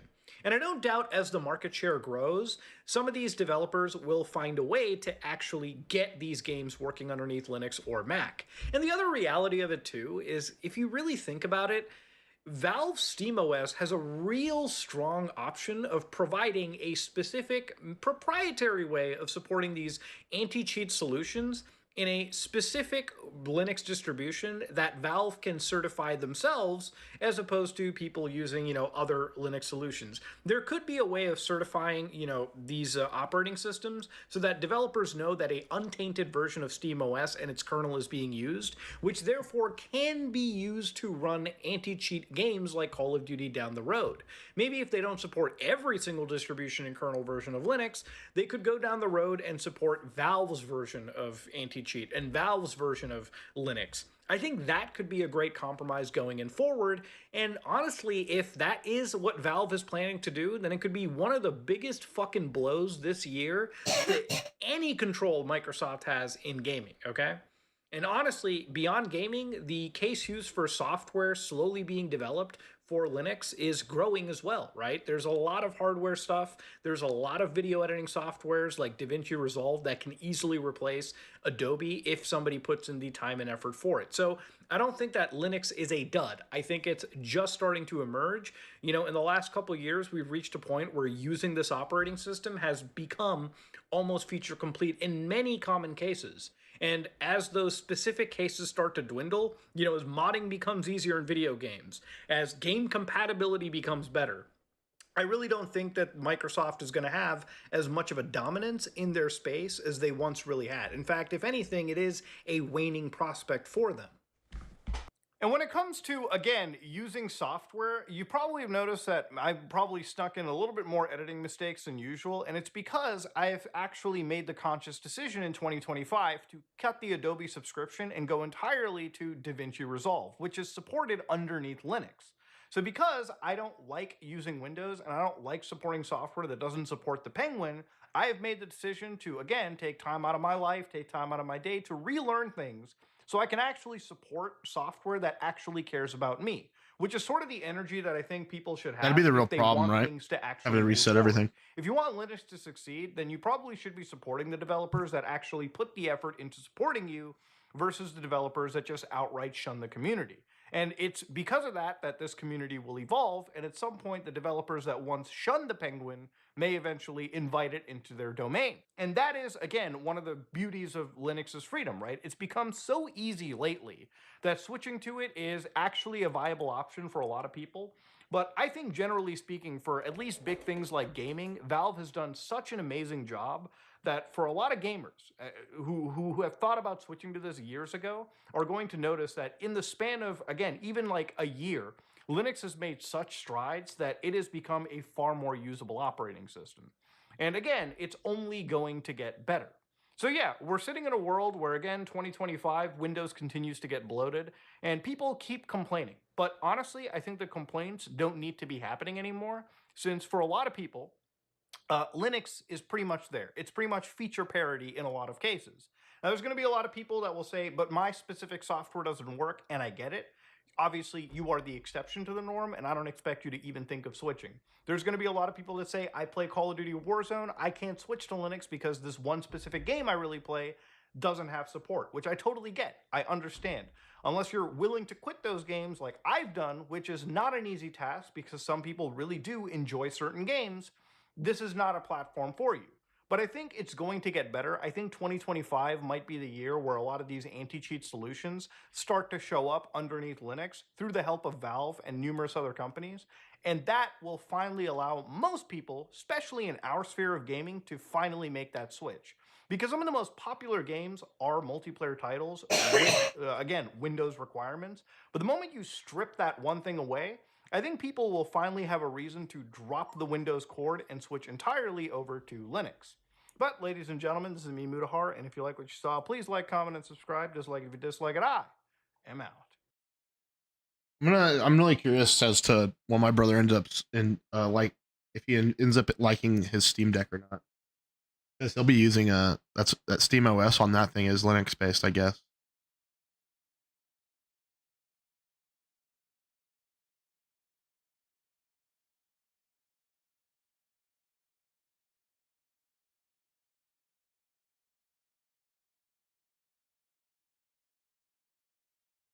Putting stank on it. I'm about to bless your 2025 with the best song you're going to hear all year. It didn't come out in 2025, it did come out last year, but it flew under the radar. It was snubbed at the Grammys, and I think it's time we turn our attention to a classic that's up there with some of the greats like Ice JJ Fish. This comes from White Noise, aka Dark Daniel. He's a 41-year-old rapper, fresh on the scene, and I've always said you're never too old to chase your dreams, and I think he's proof of that. That's true. Said they want me on some Bank on stripper it, shit, Taylor. right? Dark fucking Daniel. Look. Let's go. I'm blue balling you on the drop because I just gotta come in here and say how much I love the name Dark Daniel. That's like an Xbox Live gamer tag I would have picked up when I was 11. Baby, make it drop, put some stank on it. Make that booty pop, put some stank on it. Make that body rock, put some stank on it. Put some stank on it. Put some stank on it. Good song. Baby, make it drop, put some stank on it. Make that booty pop, put some stank on it. Make that body rock, put some stank on it. Put some stank on it. Put some stank on it. Now, White Noise doesn't really cut the rug. He doesn't bust a move or anything. His Some dance moves are stank kind of on like it. all up in here doing this. It looks more like he's swatting mosquitoes. But what he lacks in dancing, he makes up for in writing, because this is genius. Put some stank on it. I don't even know what that means. Especially in the context of the song where he's talking about a booty popping but wants some stank on it. I feel like that'd be revolting. Why would you want butt cheeks jiggling with fucking odorous fumes Farts. hitting you as well? Like, that's the Farts, last dude. thing you want some stank on. Now, of course, I recognize it's an expression. He doesn't literally mean he wants stinky ass cheeks on him or anything. But I don't understand what the expression could even mean here. Make your booty pop, put some stank on it. Like, to me, when I'd hear that, I would think it'd be like, some extra flair. Like it's something I'd say when playing Marvel Rivals when I'm telling my tank to dive their backline. Put some stank on it. That mantis and put some stank on it. But if someone's like goatsy styling on me, I don't know, like, how else would you put stank on it? You know what I mean? Like, what is it? That's the beauty of it. It's ambiguous. And it's also not catchy. It's the opposite of an earworm, but to such an extreme degree, put some it is stank so on it. It's the uncatchy new, that it loops back around the new to be meme. catchy. Climbing up that pole like a pro, you already know. Super on the mic, kryptonite is hose. Twerking for a broken voice, she putting on a show. Titties popping out with an ass like whoa. Freaky with the tongue, she can probably put it in a knot. Baby, I'm a savage, I'm just looking for some top. We can make a movie, baby, make it hot. Titties like a canvas, I got ink blots. Dark Daniel's a goddamn booby artist. Titties like a canvas, and he's got ink blots. Again, man, what does that exactly mean? Like you're gonna make Rorschach paintings out of her breasts? I just don't think many traditional artists would be using ink blots on a standard canvas. That wouldn't really be the medium of choice. Though I imagine the lyrics are probably deeper than I'm giving them credit for. Dark Daniel is probably getting into some metaphors for like ejaculating on her honkers, perhaps putting his own stank on it, maybe. I don't know why I'm doing such a dive on it. This isn't like a genius lyric breakdown video, but I can't help myself. Anyway, it needs to be said that the woman here is an absolute trooper. She got paid to do a job, and damn it, she's gonna do it to the best of her ability. She's pouring her heart and soul into the ass-shaking performance of a lifetime here for Dark fucking Daniel. Now, it may not be a chart topper. You won't be seeing stank on it in the Billboard Top 100. It's not your standard, finger-wiggling tune. But it doesn't matter. It seems like they're both having a good time.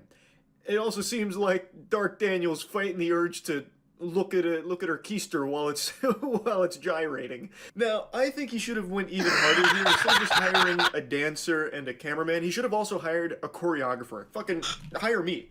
I could definitely think of some really cool dance moves that would light 2025 ablaze. Would take the world by storm for stank on it, Like, brush off your shoulder, side to side, and then some of this.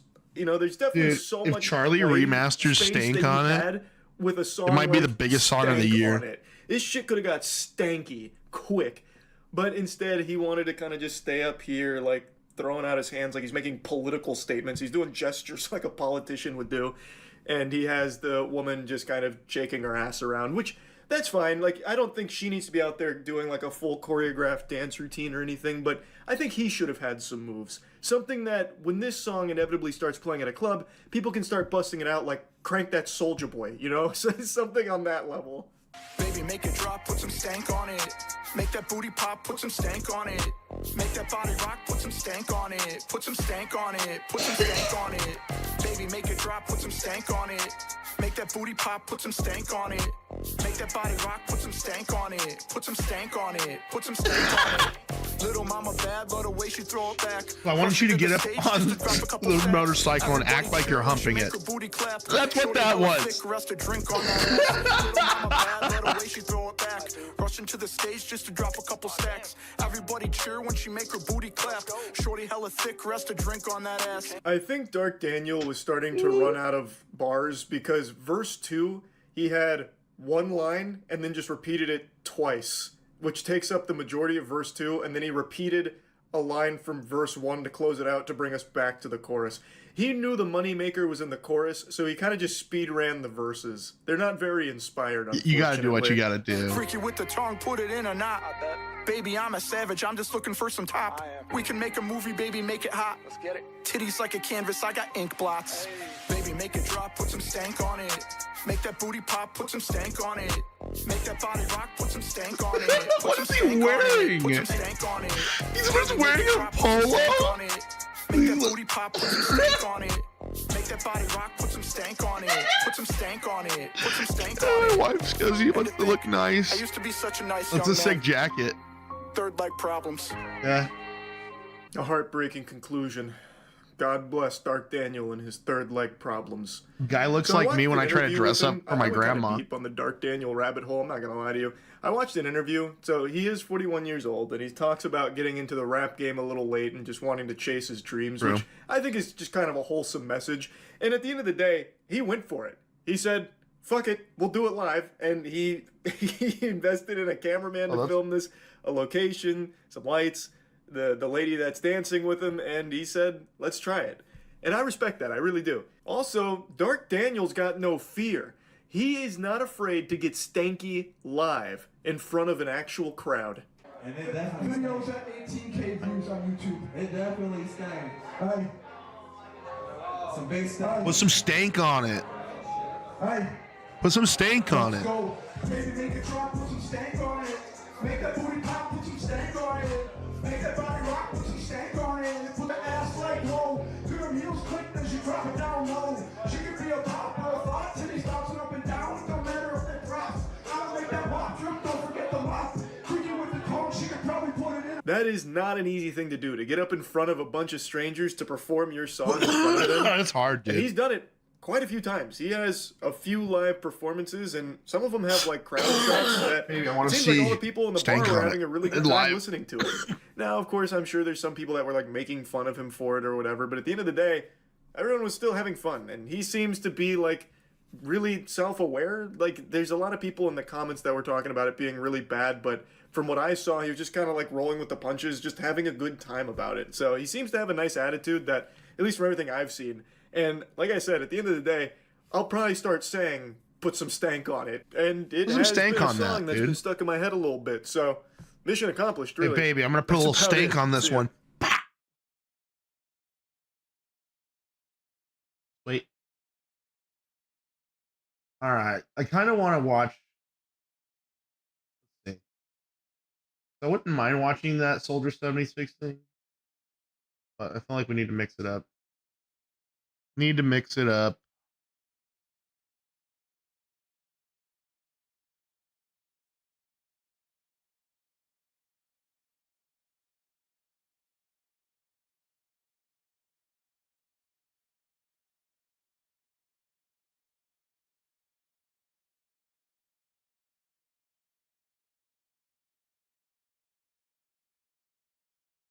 The UK is dying and she needs to vent. Hello.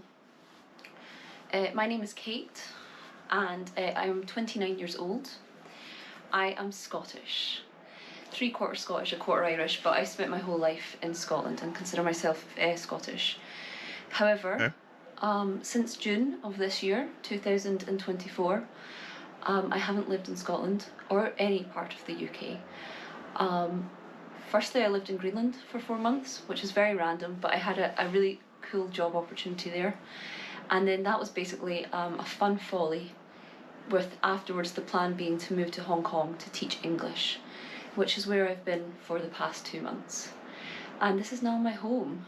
You know, I'm not saying forever, but definitely for at least a year. And I want to talk to you a little bit about why I feel that way. So, small amount of context. This channel that I'm posting this on, it's got like 100 subscribers, so it's completely irrelevant. However, I don't think so. what I want it to be is a channel where I interview people. I interview people because I really enjoy that. I love talking to new people. I love learning new experiences.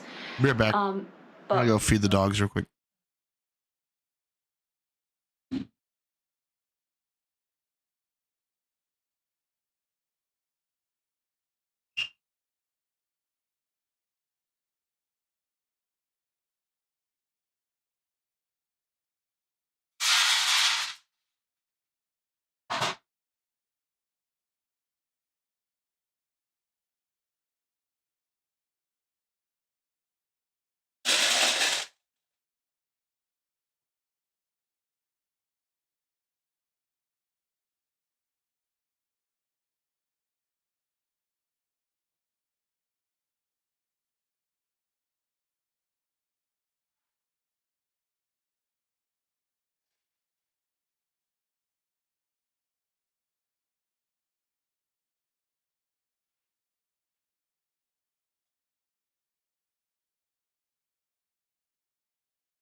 All right.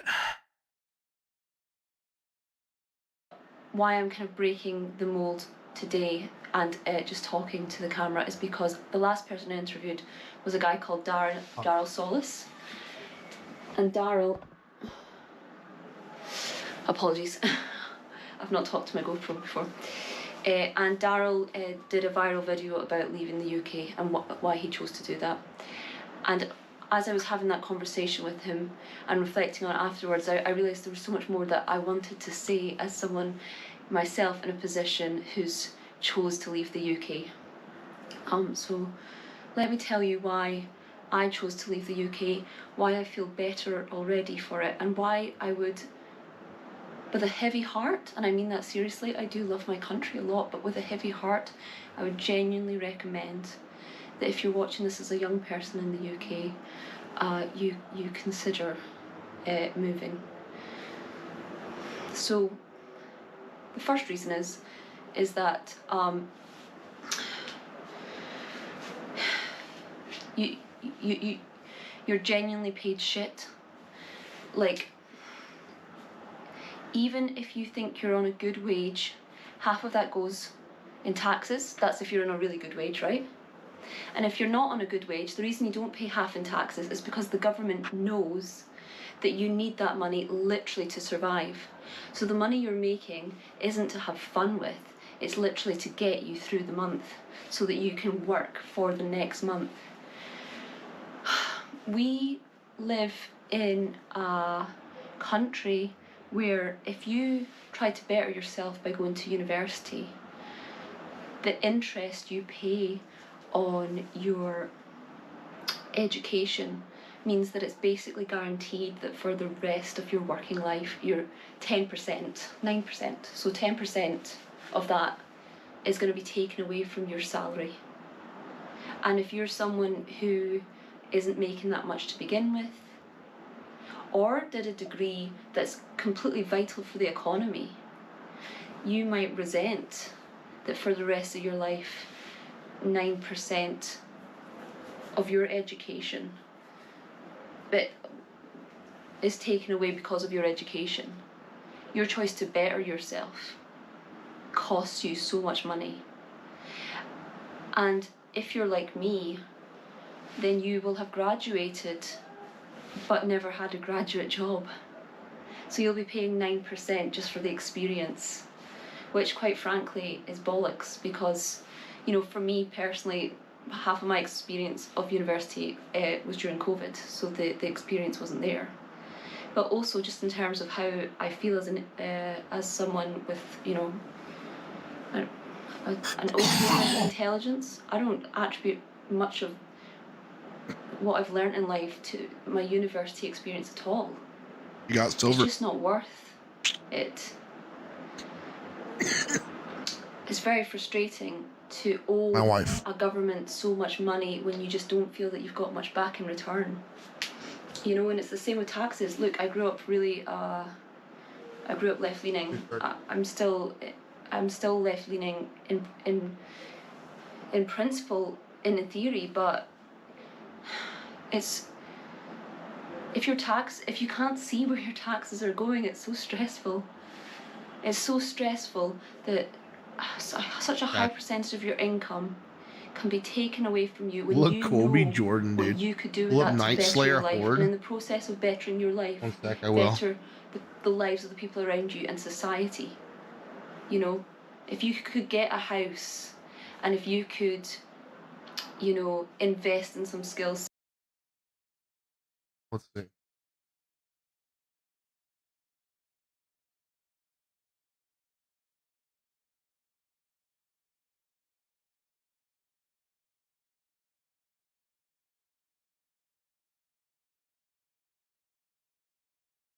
Or Night Slayer. Dude, what's going on with the server? Is this Tyler One's guild?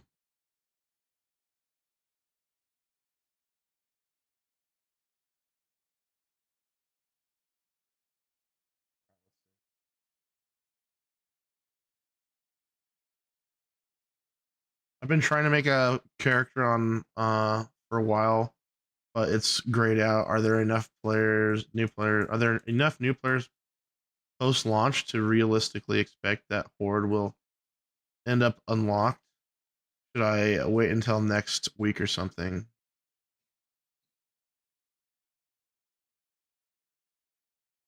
Just wait a couple minutes, pressing the create new character button.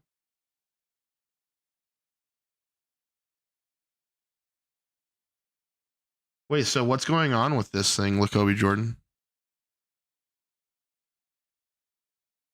Yeah. Huh?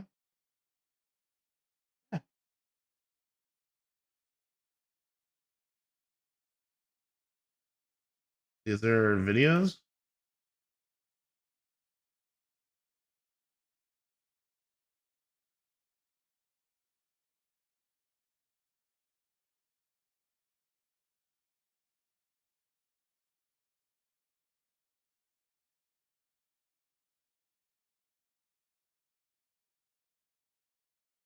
Dude, I are wait, are you guys is that the hardcore server, Lakobe Jordan?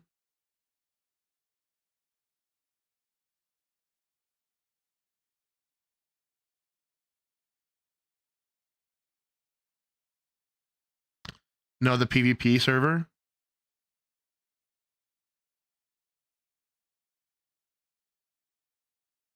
See, dude, I was playing with some buddies on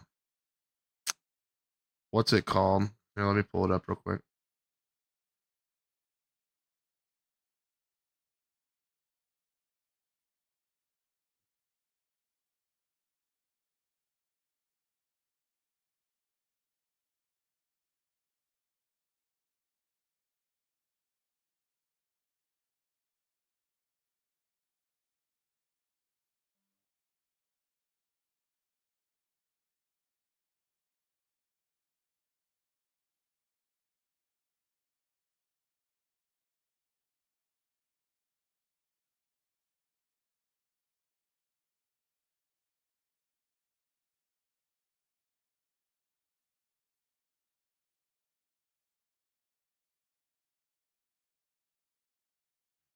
Yeah, to be honest, I would have started playing with you guys from the get-go, but I got my my cousin and my brother-in-law to start playing, and they ended up making characters on that PvE server, so I was just trying to make sure that they had like a good start to the game. You know what I mean?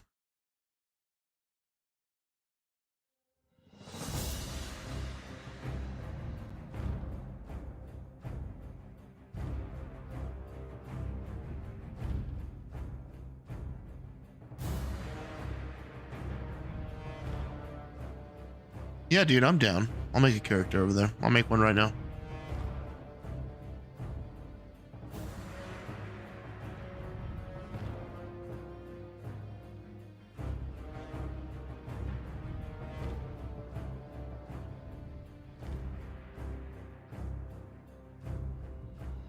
What should I play, dude?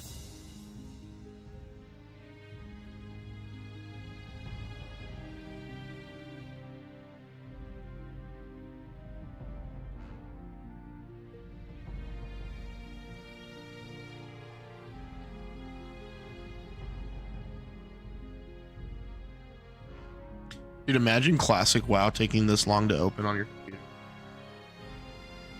That's my life. How about yours, dude?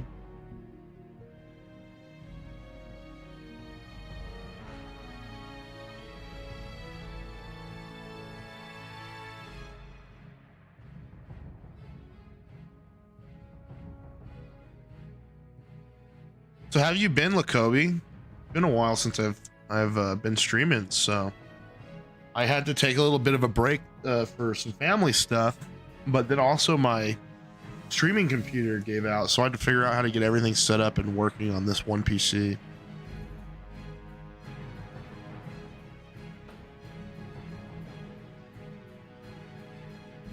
There. And you guys are playing Horde?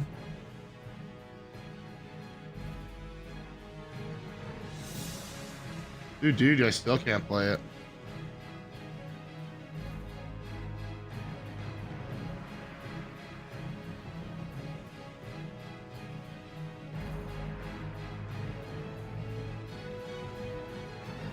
Yeah, dude, that does suck.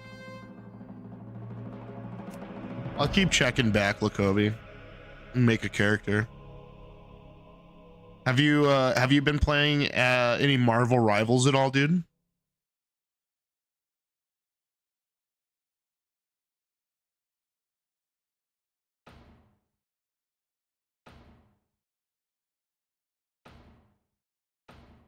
Just been wowing it up, man. I love it. I'm waiting. I don't know if WoW will ever re-grab me like it has in the past or not. I think I'm getting in better. Like I was having real trouble for a long time, like wanting to get in Discord and talk and stuff. But life's been more social for me recently, so I'm having an easier time being just hanging out with people. So I'll have to start like stopping by and hanging out in the guild Discord every once in a while. You guys are awesome.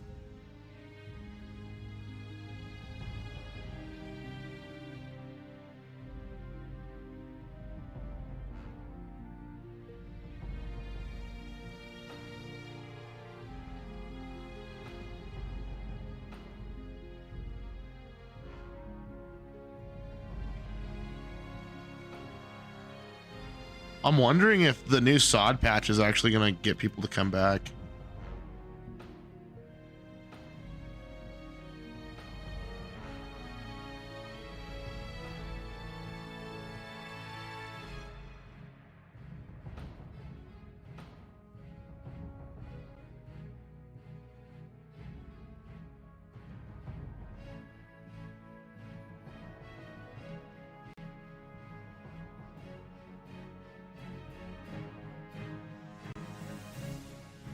Dude, everybody's dog. God damn, dude. This guild is so cool. I need to start hanging out with everybody more. So, Lakobe, you can tell the guys this, but I've actually been doing some caretaking for my grandma. That's why I haven't been around as much. One of the reasons I haven't been around as much. But she's doing a lot better now, man. Like, so proud of her.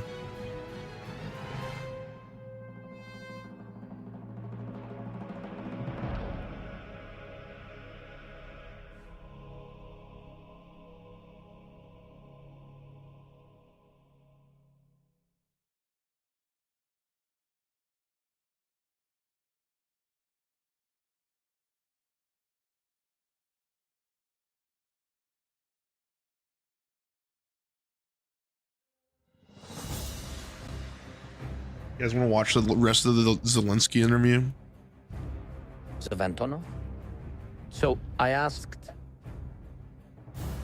American side to grant me the opportunity because our jets are at another, airfield. And I asked, yeah, dude, America to. I've actually thought about getting her eventually. I don't know if she's there yet, but eventually getting her a PC hooked up and playing some Warcraft with her, because she's having like struggles like moving around and stuff right now, and she gets like some shake stuff going, and so like she just doesn't have full control. So I feel like getting her a character in WoW, especially if I could like set it up to where like she had like a mouse or like a steering wheel and a pedal, that'd be so sick. She could like play WoW like she's racing a car, dude. Give me the opportunity to use our jets for transfer. But I appreciate that, dude. A lot. It means a lot. To whom? To your companies. To American companies. No, I didn't get this opportunity. My jets... Definitely the best guild I've been a part of and the in United a long States jets, cargo jets, move these weapons. But everywhere you have to spend money. So We could get more weapons, but we have to pay for this very expensive fleet. My question, is this corruption or not? Or lobbyism? What is it? You mean corruption on the part of the U.S. companies? Yes, making such decisions. Yes, I got it. The lobbying for such decisions involves some companies that make these decisions. But I can't be open about it, and I couldn't speak loudly about it. I didn't want, nor did I intend to cause any scandals to arise, because otherwise you can freeze the support, and that's it. And that's why when we talk about corruption, we must ask, who is involved? If we had 177, and if we get the half, where is the half? If you will find the second half, you will find dude, you're so corruption. Cool. Oh shit, dude! There look. is a perception of corruption. People like Donald Trump and Elon Musk really care about fighting corruption. Make a guy. What can you say to them to gain their trust? All right. That the money is going towards this fight for freedom, towards the war effort. In most cases, we did not receive money, we received weapons. And where we saw risks that something could be a weapon, we would slap everyone on the wrist. And believe me, this is not only about I feel like Ukraine. I'm a torrent. On the supply chain, everywhere. And it's not that I love the. It's not like people I think, and companies who want to make money because everyone makes money. I'd rather have like on an the war. undead horse. We did not profit from the war. If we found someone, believe me, we slapped Maybe I play everyone undead, on the dude. wrist. And we did that. We did that, and we will continue to do so because to this day, when someone says that Ukraine was selling weapons, and by the way, Russia was the one pushing this narrative, we always responded. Our soldiers would kill such people with their own hands, without any trial. Do you honestly think anyone could steal weapons by the truckload when we ourselves don't have enough on Dude, the I think front I'm gonna line? make this guy And undead. yet, we have to provide proof to defend ourselves. Because when there's an abundance of such misinformation, distrust starts to grow. And you're right, people listen to various media outlets. See this? I'm gonna listen and to it in the lose faith background if in you guys don't mind. In the end, you lose trust. And with it, you lose support. Therefore, believe me, we are fighting more against disinformation than against particular cases. Although I still emphasize once again, at the everyday level, such things are still important. We catch these people and we fight them. I mentioned Elon Musk. I would be interested to hear what you think of him, why you respect him as a person, as an engineer, as an innovator, as a businessman. I would just like to hear from you, what do you think about Elon Musk? First of all, I had a conversation with him at the beginning of the war. I talked with him. I respect him, first and foremost. I respect the self-made man, right? In English, I love such people. You know, no one and nothing fell into their lap, but the man did something, did it all himself. I worked myself, created a big production company, and I know what it means to make money, to select talented people, to impart knowledge to them, to invest money, and to create something important for certain people, you know. And I'm not comparing myself to Musk. He just, well, the man is a great leader of innovations in the world. And I believe that such people move the world forward. Therefore, I respect the result of his work. And we see this result. And for me, it has always been important that your result can be used, that these are not words, but facts. Let's take the war. We are very grateful for Starlink. It has helped. We used it after Russian missile attacks on the energy infrastructure. There were problems with the internet, etc., with connection. We used Starlink both at the front and in kindergartens. It was used in schools. It helped children. We used it in various infrastructure, and it helped us very much. And I would very much like Elon to be on our side as much as possible to support us. And yes, I am grateful to him for Starlink. Truly I am. First of all, so that our guys have a connection, and children too.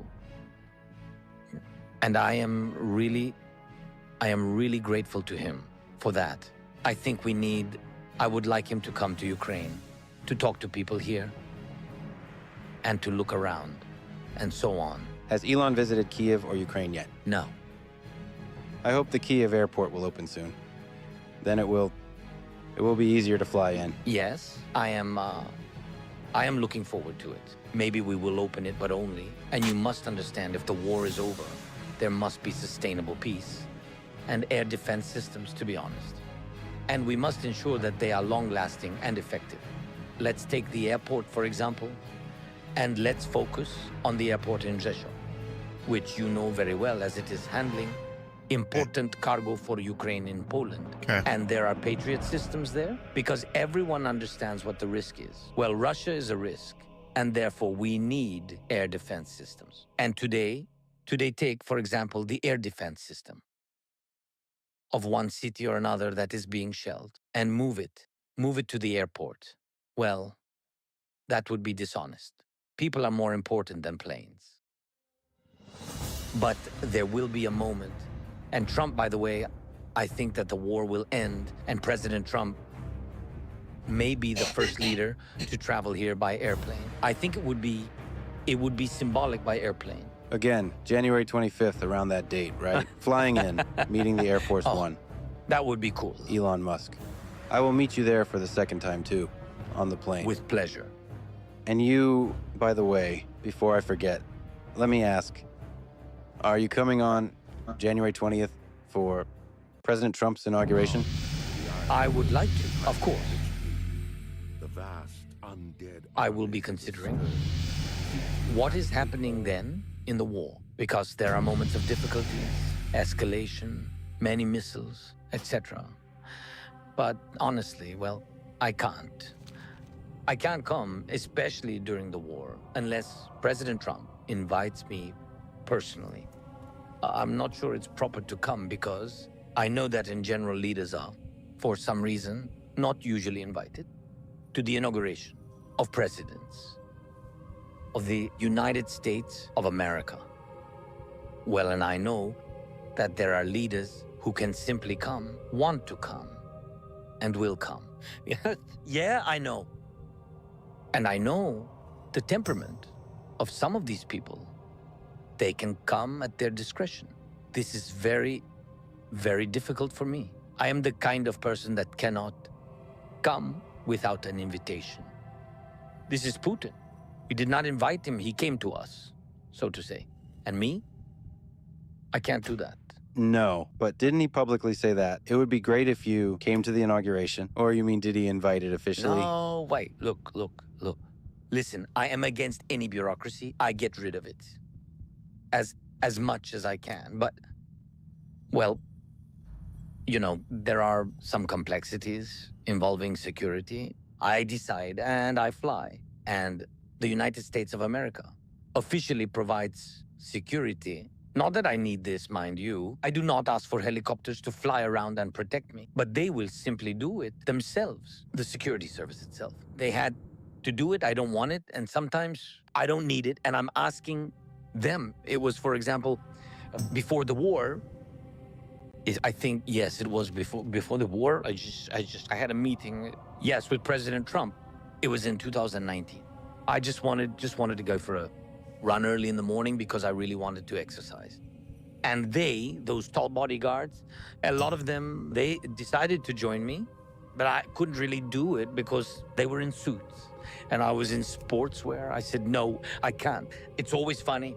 I don't want to, I don't want to disturb anybody and cause anyone problems with me. And that's why if he will invite me, I will come. I thought he invited you. Yeah? Yeah, I thought he publicly invited you. But okay, I hope to see you there. I think they had to do some of their steps. I don't know, but step. Yeah, the stamp was missing. Yeah, but with pleasure with my wife, of course, and I think it's important. It's important. Behind my jaw. All right, let's get back to a serious question. Sometimes they say it in America, this question of who is really in power. So let me ask, is someone controlling you? For example, oligarchs, American politicians. Yermak. I wanted to bring this up because I have been here in Ukraine twice since the invasion of 2022. And one of the things I've learned is that actually nobody controls you. And this is one of your strengths as a president, as a person, that oligarchs and other rich and powerful people like that cannot control you. Can you explain why that is, how you see it? I think, and it is indeed true, that I'm generally difficult to deal with. I am an ambitious person. I can't submit to anyone. I can live by rules, by laws. I believe that this is the only thing that can control any person today. These are the rules and laws of the society or state where you live. And I believe that this is the most important thing. There's no person who could control me. As I once told President Trump, when we had a meeting, by the way, journalists asked if Trump influenced me during the phone call. I told the journalist the truth then. Who can influence me? Only my boy, my son. This is a fact. When he calls asking for something, well, then I lift up my arms. Yes, and I cannot do anything about it because children are children. I have so little time with them. And therefore, when there are these moments, they are precious and important to me. I am ready to do anything. Also, probably my parents, they are an authority for me. Beyond that, I view it more as a system. No one can control the president. Therefore, we have oligarchs who either fled or are in prison because oligarchs usually control cash flows and people and influence politics. And we have concrete examples with sentences. They are not just under house arrest. Not just that, there are some judgments under which their assets were frozen or sanctions were imposed. There are specific people who are behind bars. I think this is the answer regarding the influence. Would they like to influence me in the same way as any president of Ukraine? Because finance and cash flows always influence politics? Well, at least they want to do this. This is regarding the influence. And other people on the vertical, they perform tasks as my managers. Andriy, you mentioned, is one of those managers. Well, I am glad that I have such people. Well, probably there's nothing else to add here. I will just say that your team that I spoke with is an excellent team. Excellent people. Thank you. Okay, one last question. The future of Ukraine. If you look 5, 10, 20 years into the future, what can help Ukraine flourish economically, culturally, politically in the future? Digital, it's very important. Digitalization of all the process. We began this work. We have special Ministry of Digital Transformation. Right. Yeah, so this is very good. And we also have our DIA. This is the name for all of these services. Yeah, so I think that is the most important. This is, again, this is not only convenient, that will cancel any possibilities for future corruption because you don't have any, you don't have any personal connections with people in the government or elsewhere. So you're just on your phone or any other device. That's it. And I think we are doing very well. We are the best in Europe. All of Europe recognizes it. Some countries of the African Union asked us to provide the same service, and we will do it after the war immediately. And I think that we can bring money to Ukraine from this. And I think what we also need, we need a tax reform. I think it will be very important for the businesses to return. A lot of support will come, I think, from USA business investment, not as direct aid to us, just to the private sector and resources. And I mentioned this to President Trump and to some European leaders who are our key strategic partners, that we'll be happy, especially with the Americans, we'll be happy to sign these contracts and engage in joint investments in many areas. And I think we can develop oil, gas, green energy, including solar power. And we already have the resources. We can invest money into this. We have oil reserves in the Black Sea that we can exploit. And we need your expertise and the investment of your companies. We have gold and uranium reserves, the largest in Europe, by the way, which is also very important. For example, Russia has pushed France out of Africa. They urgently need uranium, which we have, so we are ready to open up for investments. And this will give us, of course, opportunities, jobs for people, revenue. I don't want cheap labor, honestly. What I truly want, especially after the war, to open up for those people who can really contribute and earn. Yes. Yeah, give a reason to the 8 million people to come back. Yes. It's so important. And they will come, and we will recover and rebuild Ukraine. We will be very open to companies. And of course, we will welcome our people back. It's so important culturally. I think the most important thing is to remain open and not change our direction. Because culturally, aligning with Russia, it's one idea, while aligning with Europe is another. Our people have chosen Europe. It's their choice. It's our choice, the choice of our nation. And I think it's very important. But first, you have to end the war. Yes, you're right. And we will. We want peace, you know? I mean, just to make it clear, we want peace. Just what I always say. You have to come to Ukraine and see for yourself. And people will tell you, no, we can't forgive those murderers who took our lives. But we still want to make peace. And honestly, I think that the highest approval rating of the President of the United States, of Trump, now is in Ukraine. People really believe that he can truly help bring peace. Now they have faith that he can make it happen, that he can support Ukraine, and he can stop Putin. And that he will make sure Putin doesn't get everything he wants. This is very important, and it's why we believe that we must not lose this opportunity. I hope you find the path to peace. Thank you. Thank you so much. Thank you for talking. Thank you for coming.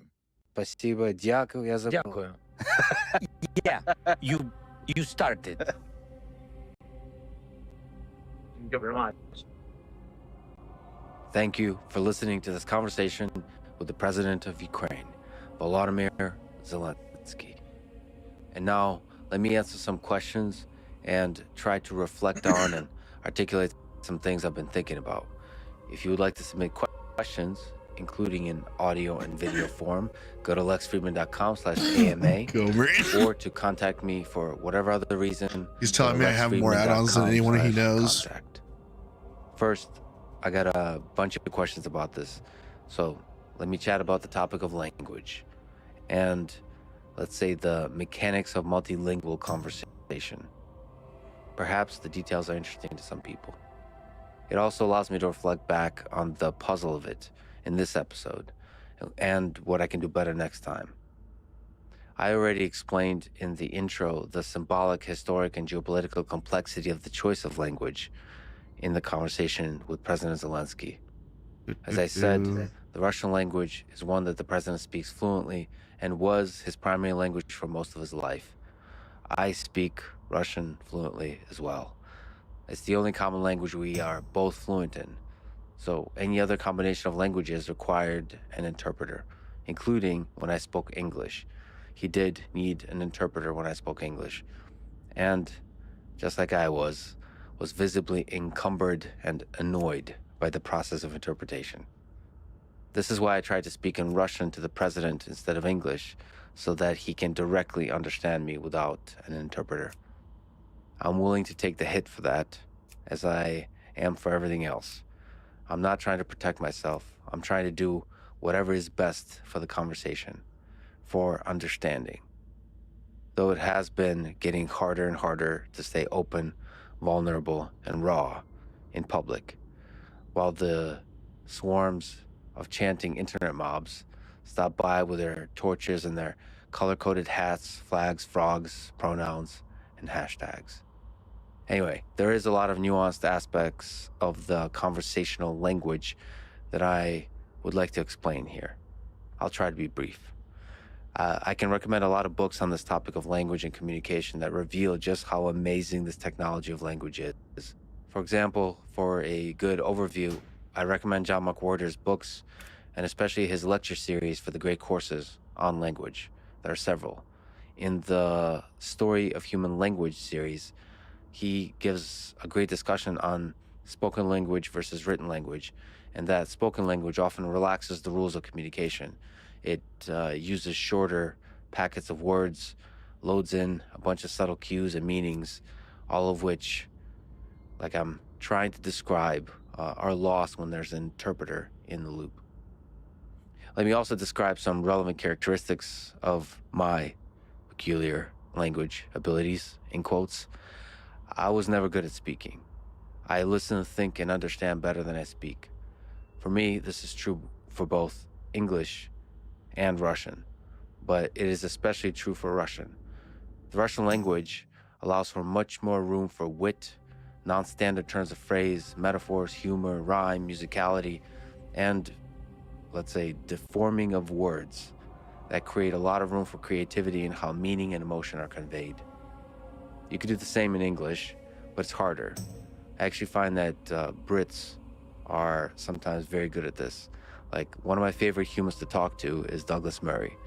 Setting the content of the conversation aside, the sheer linguistic brilliance and wit of dialogue with Douglas is a journey in itself. I think Christopher Hitchens had the same, and many others.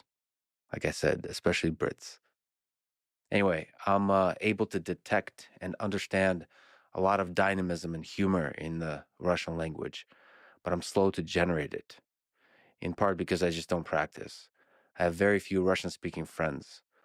Funny enough, most of them are Ukrainian, but they speak with me and each other in Russian.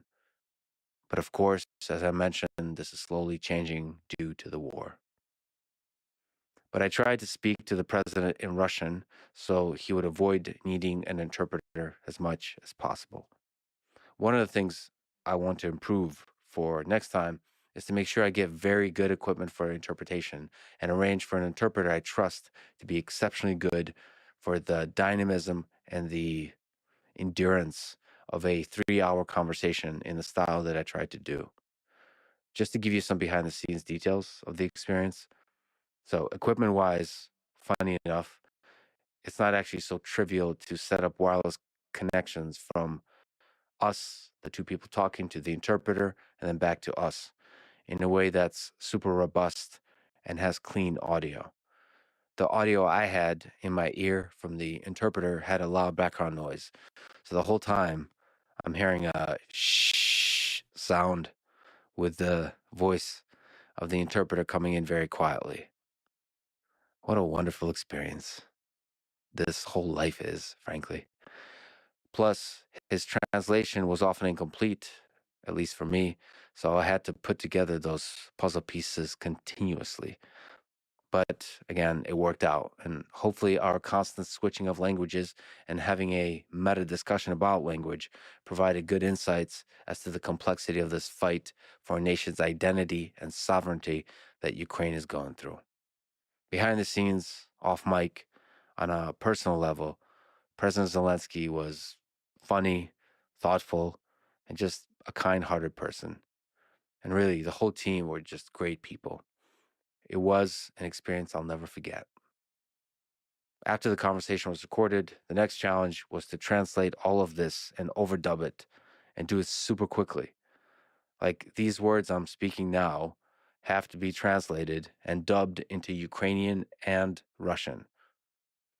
11 All right, Labs boys, this is were taking a really bit, helpful here, especially in bringing the president's voice to life in different languages. but I But appreciate even somebody more wanting than to play that, World of they're Warcraft with just me, so an amazing I'm team getting back who in. inspired me and everyone involved. Can't say Please no. go support 11 Labs. They are a great company and great people. The translation is separate from the text to speech and was done in part by AI and a lot by human. This is where the fact that we had constant switching between 3 languages was a real challenge. So there are 6 transition mappings that have to be done: English to Ukrainian and Russian, Ukrainian to English and Russian, and then Russian to English and Ukrainian. Continuously, sentence by sentence, sometimes word by word. And each combination of language to language translation is best done by a person who specializes in that kind of mapping. So it was all a beautiful mess, all of it. And on top of all of that, great translation is super hard. For example, I've read and listened to a lot of Dostoevsky in both English and Russian and studied the process of how these books are translated by various translators. You can spend a week discussing how to translate a single important sentence well. Obviously, in this situation, we don't have weeks. We have hours for the whole thing. One of the things I regret is not putting enough time into the hiring and selecting great translators, from Russian and Ukrainian to English, especially. I think translation is an art. And so getting a good translator that works well with us is a process that needs more time and effort. I'll be doing that more this month. By the way, we have a small but amazing team. If you want to join us, go to livestreaming.com/hiring. If you're passionate, work hard, Dapper and Gomer, everyone on same the person. team loves working with you, then we'll do some epic stuff together. We'd love to work with you. Like I said about 11 Labs, there are a few things as awesome in life as being able to work hard with an amazing team towards a mission all of us are passionate about. Anyway, I'll probably be doing a few more interviews in the Russian language. I do have a lingering goal of interviewing the mathematician Grigory Perelman, but there's also other. That's pretty cool, dude. Oh, Ashes of Creation drama. Let's get to the bottom of this. One of Asmon's newest videos. We're gonna be toxifying that game as well.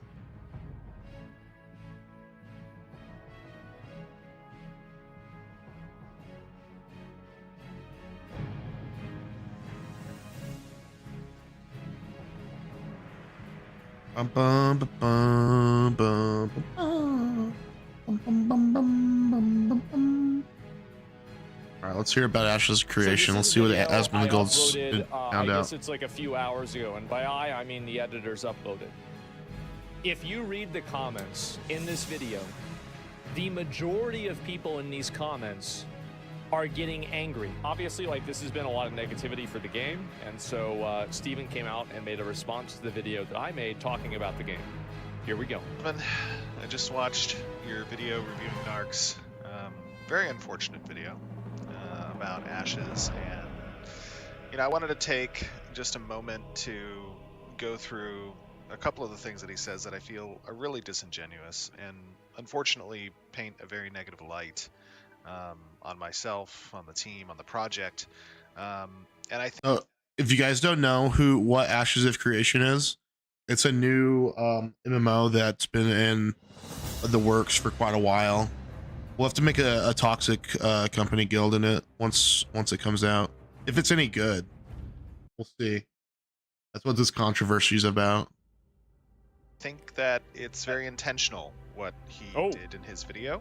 Why? And I think it's important to the viewers that they have an opportunity to really inspect and understand what an arc is saying and whether or not it's accurate and true and whether or not there's a bias there. And if he's trying to paint a picture that is overly negative for the purposes of trying to defame the project because of whatever reason that he's become discontent about us. But you know, it's hard to know why somebody, like, unless I talked to Narc, I would have no idea why he felt this way. But as I said before, I think that whenever you get super invested into something, it's me and very Kaylee have easy been for playing something like through this to Donkey happen. Kong on the SNES. I think the biggest takeaway in watching his video that can give a real clear sign to the viewers that what he is saying is not accurate is the way he portrays the desert. And you know, 2 years ago we had let me set my speed a little bit lower. 2 years ago we had a showcase of our development update, kind of walking through the zone of the desert that was completed, so that players could see what that desert's going to look like, what the zone's going to be like. And in his video, he goes to the edge of the map. Basically, you can see, you know, kind of this area, which is the entrance into the desert. And this desert is supposed to be relatively large. I mean, it's going to go all the way kind of down out here. And this section is still incomplete, right? We are building the game. We are in alpha. We have been very clear that there is a significant amount of work, of course, for us to do. The approach that I have taken with this project has been one to kind of show that process very clearly to the players. And he makes a claim that, you know, what we show is not real or is fake to some degree or some way. And that's just completely false. He purposefully... So is this in Alpha 2 right now? Or Alpha 1 or Alpha... I guess it's Alpha 2? This is in the game right now. Switch to 1080p? Oh, sorry. Goes out to the edge of the desert in his video without giving... So it's...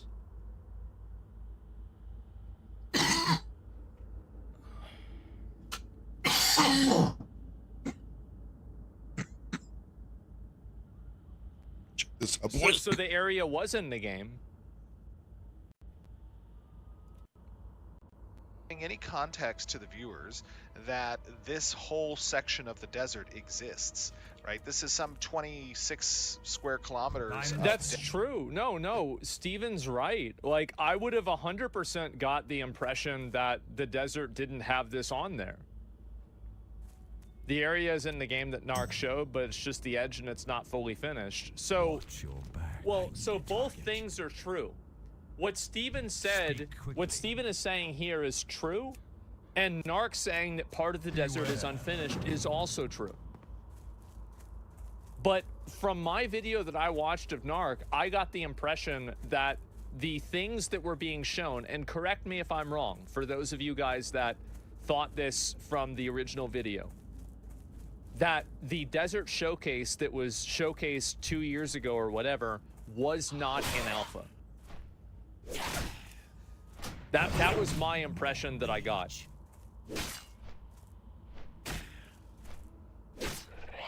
Okay, so everybody got this same impression. Okay, good. I'm not saying Narc lied, I'm saying I got that impression. Desert area that is present within the world. So, yeah, and he doesn't show any. This looks exactly like what was in the Alpha 2 test. Yeah, I'm gonna be honest. I think Narc misrepresented it because. So okay, this is the reason why. And I like Narc a lot, so I'm trying to... I want to be nice, because I do really like the guy. But I think he painted a picture that was intentionally inaccurate. Because it's very obvious that when you have an alpha for a game, the entire game isn't completed or finished. But to say that the desert that we were promised wasn't in the game is only a partial truth. And I think the partial truth hinges on not taking into consideration that the game isn't fully completed. Like, I've played AAA demos that are like this. Like, I played, like, let me think of some examples of this. No Rest for the Wicked, the demo for that, like, a lot of the game wasn't finished. I think World of Warcraft is the best example. Like, how many of you guys remember the super popular videos that I did of WoW where I go into the alpha and it's not available yet? Or like there's big, huge swaths of the game that aren't doable. He also claimed the desert that they had was easily put in Unreal Engine in 10 minutes. Hello. Yeah, the desert not being expanded on. It seems like Narc was focused on nothing new has been shown in the various alphas. Well, from my impression, that's not what I got out of it. Yeah, that's not what I got out of it myself. I mean, I don't know what else to say. He did make the claim that the entire desert could be generated in Unreal in 10 minutes. I don't know, maybe it could. I've no idea, right? I've never used Unreal. I'm not good at it. That's probably not true. But, you know, maybe. I have no idea. We get so used to seeing an unfinished game release, work in progress on it. Early access is now perceived as a fully release on Nowadays. Well, like, what I'm saying is that... So... I guess this is kind of like, this is the impression that I got, right? So this is the desert. And so...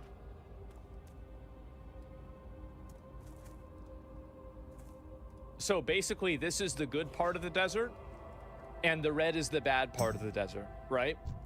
I got the impression that this is basically where the alpha is now, right? Is this an accurate evaluation? That if you look at the alpha for the desert at this very moment, it's basically this. More or less, right? I mean, like, size, disparity, irrelevant, not important, but just generally that's what it is. A bit bigger, but yes. Okay. So, yeah, I was totally misled. I was totally misled. And it makes sense. This is the... I didn't Jesus Christ, this is embarrassing. Alpha. Yeah, this is the alpha part. And so it's not finished. You got played, sadly. I didn't get played. I didn't.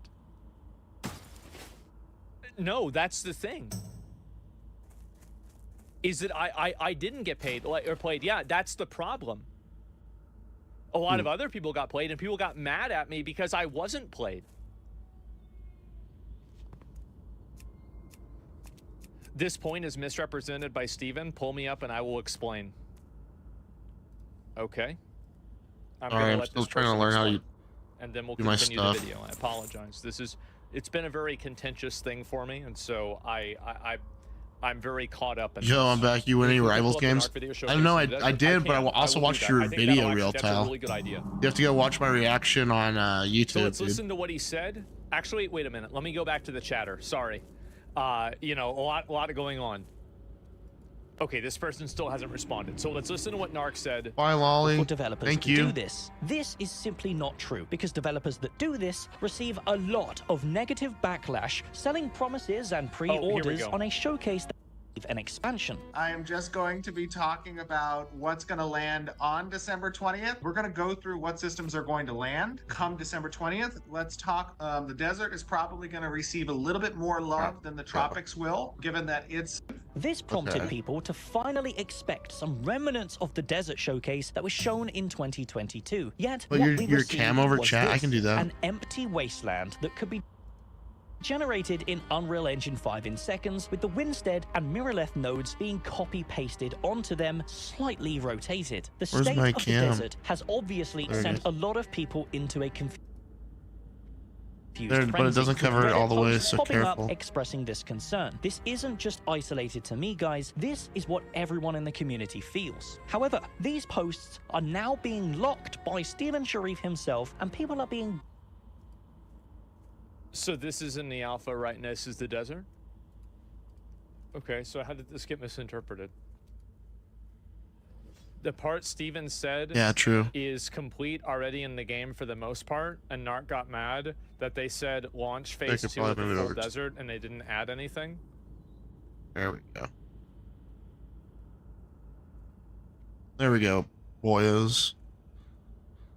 Did he say? I didn't Yeah, hear you guys full can be desert. bad boys. Did you guys hear full desert? What's going on with my thing? There we go. He never did. Yeah, I didn't hear that being said at all. I don't know where this is coming from. Okay, well,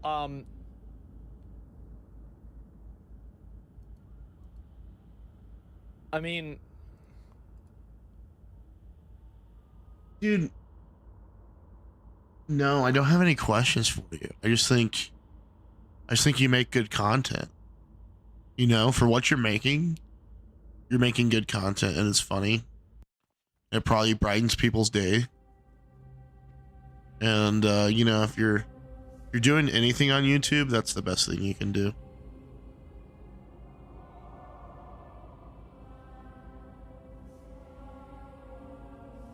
And unfortunately for you, I know your future, or fortunately, and you'll have a girlfriend before too long. So, you'll be the one laughing.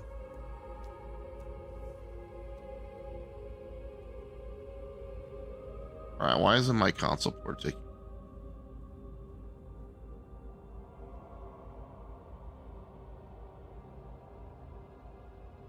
I need to reset my controller.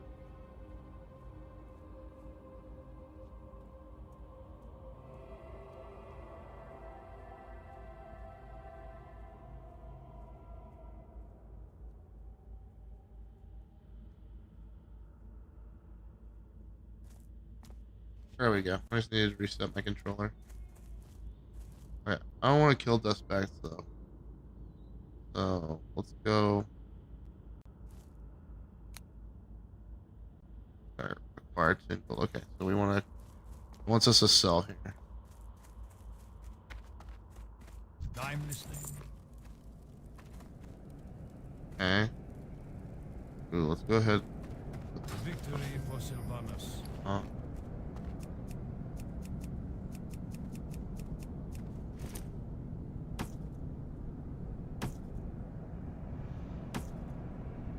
not high enough level to use that.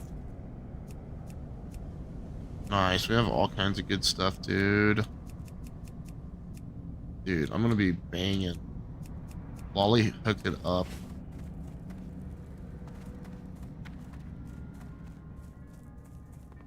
Man, it actually feels great to be playing some Warcraft.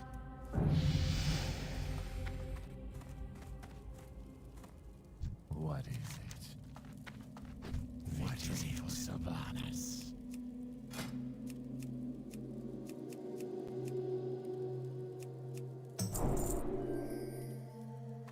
Beware, our enemies abound.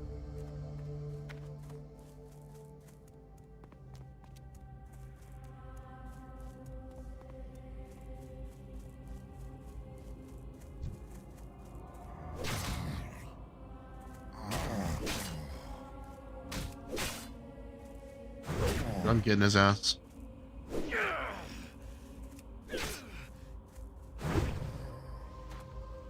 Dude. I'm gaming. I'm gaming, boys. Dude, the cool thing is I can take my phone and like while I'm at my grandma's house, I can hook it up to her TV and then I can play on my Xbox controller over Parsec. And it's great, dude. It's so cool. God damn, you guys are already at Maradon. Dude, I'm so behind.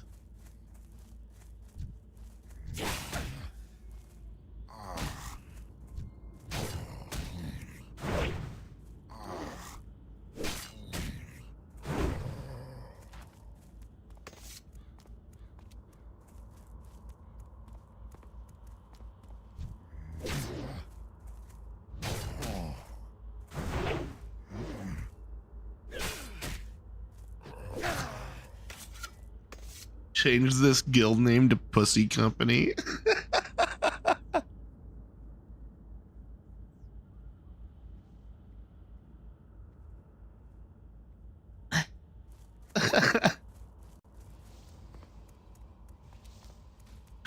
That's the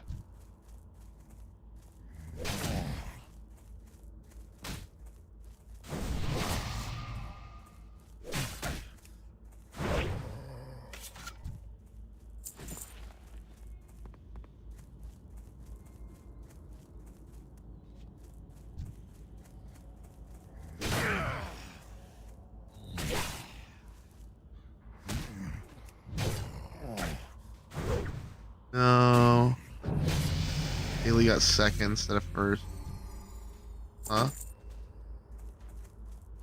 Oh no. Love two more.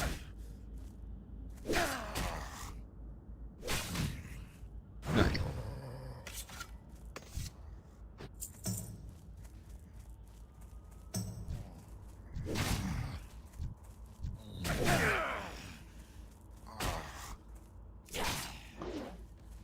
Not enough rage. Baby Peach is fast, dude. Not as fast as Toad though. Sometimes Toad's fast as fuck. Koopa's not that fast though as an NPC. Or is he? Yeah, Toad zooms, dude. It's okay. You'll catch up, Jace, in no time. What level is Jace? Toad zoom, yeah.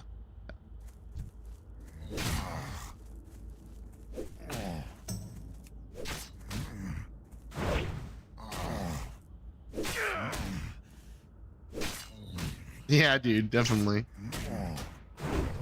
Hope you enjoy it.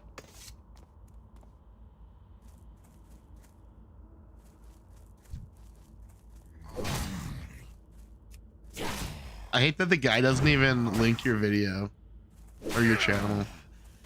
What a fucker.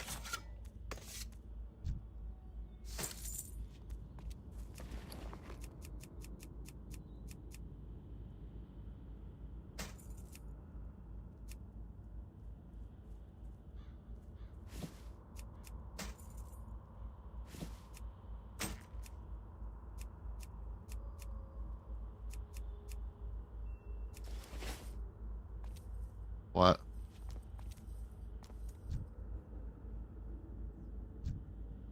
Yeah.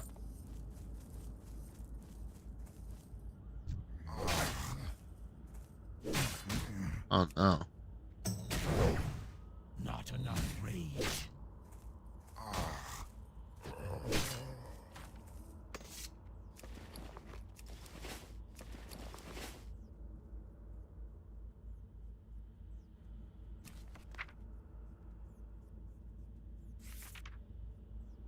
Need more rage. Not enough rage.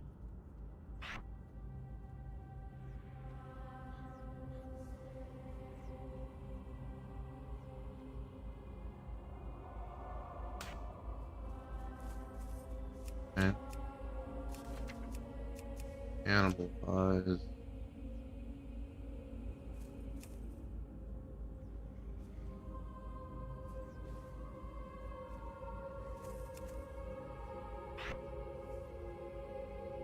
Here.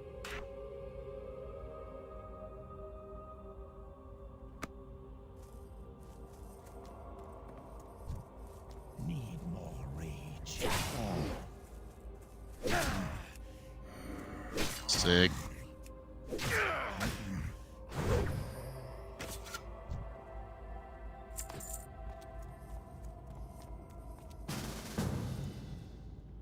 Oh, hell yeah. What's up, dude?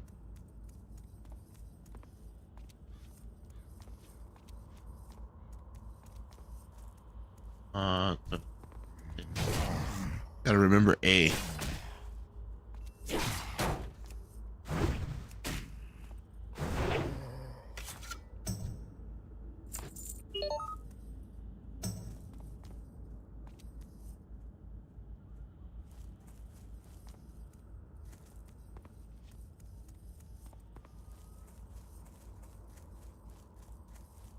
My board disappeared, dude.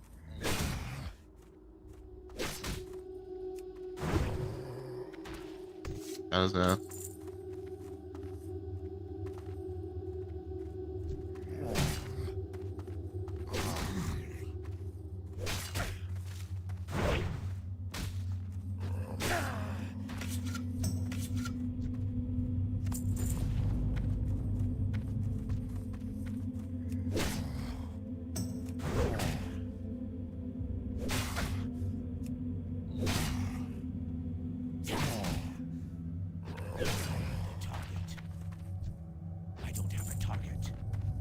Yeah.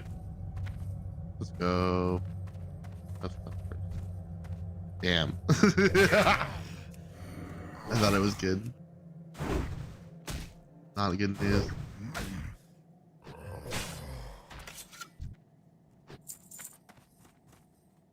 Do.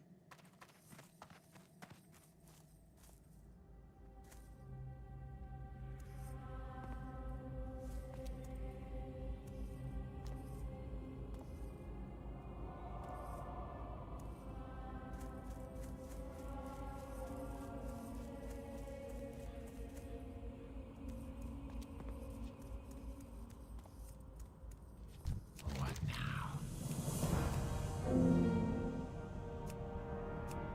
Dark lady, watch over you. Hello?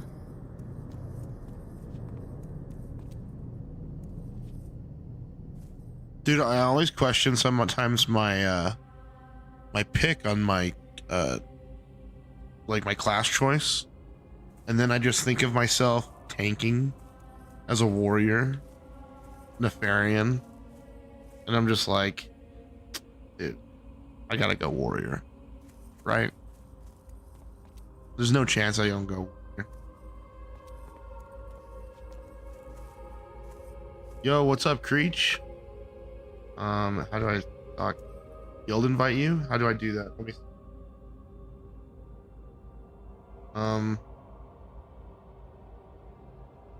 Where would it be? Guild. Oh, what's up, dude? Add member. There we go, dude. You're in. You're in.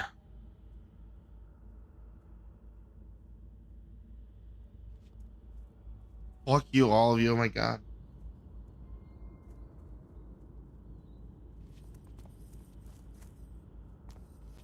Alright, let me turn this quest. Speak quickly. Farewell.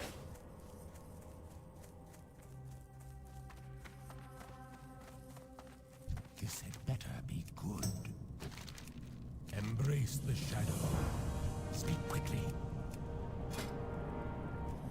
Our time will. See ya.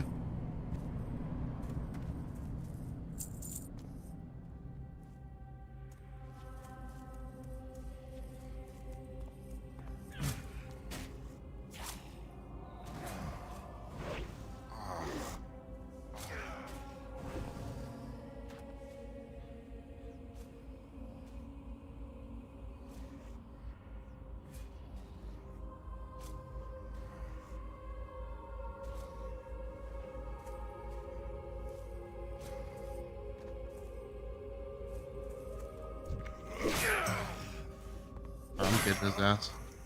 Dude, it feels so cool to actually like fight stuff on the controller. Like, holy shit, it's working, dude. I played WoW on mouse and keyboard for how many years? And I'm playing on the sticks right now. You kidding me, dude? Am I actually cooler than most people? Probably. I mean, dude, WoW on the sticks? Come on.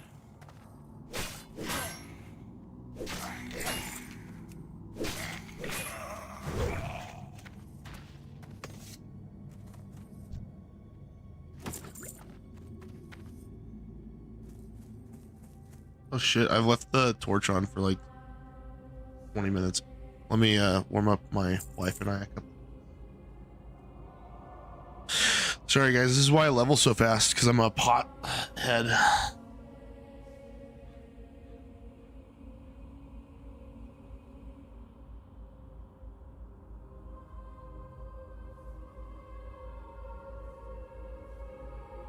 A shithead too? Yeah.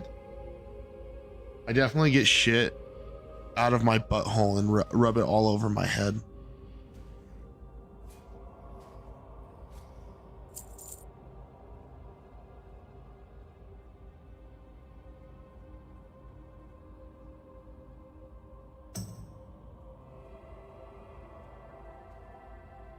That TOS, I hope.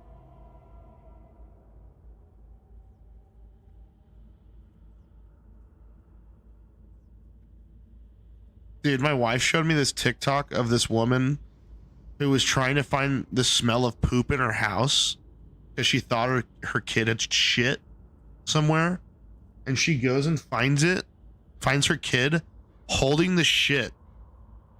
And they're sleeping on their hand that they're holding the shit in. I couldn't believe it, dude.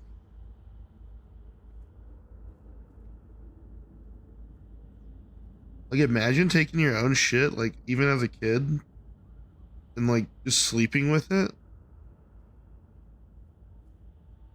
This is my little buddy. I'm sleeping with him. Mom, don't throw him away. You know, you get attached to it.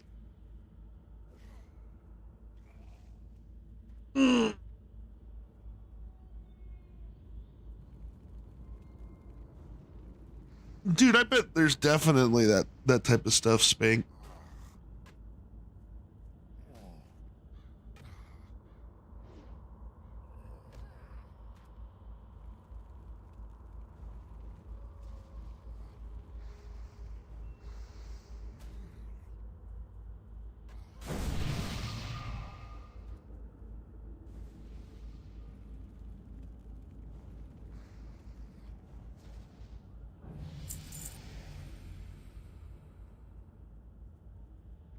Dude, we should just get 4 people from the guild, have them come level with me, and I can just sit here and warm up me and Kaylee weed.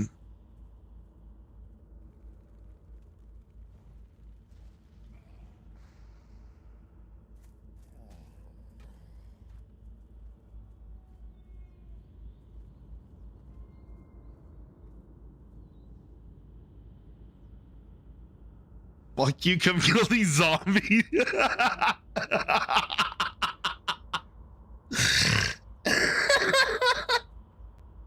I'll be right there.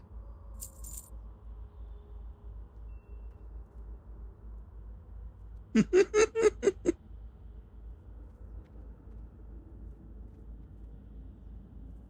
it was a good idea.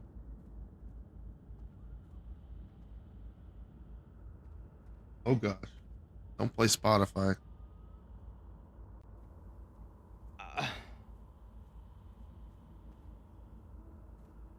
Yeah, this is misleading. It's misleading. Dude, Like, I love it talking is. with Like, people in guild I don't know chat what else to say. through stream. It's great. Is present within the world, and he doesn't show any of that, which I think is really just unfortunate. Here we have a little player here. Hold on. Dude, isn't that all what we're just trying to do? Is just hang out. So, you know, One just kind more? of running through this space. Dude, I gotta kill these skeletons. You know, you ask yourself, let me kill a why few. would Mark purposefully Or I'm gonna show leave me. for a minute and a half of this video a completely barren section of the edge of the map Engraver, to what the try to fuck? demonstrate to the viewer that what we showed wasn't real, when in fact there is a... It was Watching the retard farm. Warming up dabs, was, watching the like, retard farm. Yeah, that's my wife, dude. That's what she does on a daily It's basis. absolutely misleading. I warm her up dabs and she watches me try to stream. It's literally our day. portion of the desert that is, Believe it or not, like, this is the first time I've had a smooth stream in like that is exactly months. what we showed in our preview of the desert biome. Dude, I'm killing them. It's completely disingenuous, and it's intended to influence the viewer's perception. Yeah, I told you, I was killing them. Of myself, and to demean, you know, our character, which is just completely unfair. And we don't have a way to inform all of the people who go and watch Narc's video. You know, it has over 100,000 views now, or your video, which is going to have, you know, 500,000 or 1 million views, and people are going to walk away from that video. They're going to think, wow, you know, why would they show something that is inaccurate when here is exactly what we showed, right? So I think it's important that people see that, and I think it's important that they understand that this section of the world is here, that we do not show any updates or development that is not real, that is fake. I understand that people have been burned through many other developments that have, you know, shown things that aren't exactly accurate. Yeah, I need to get but that's not the. This is not. This looks like a desert area that I would expect to see in an MMO, and it looks.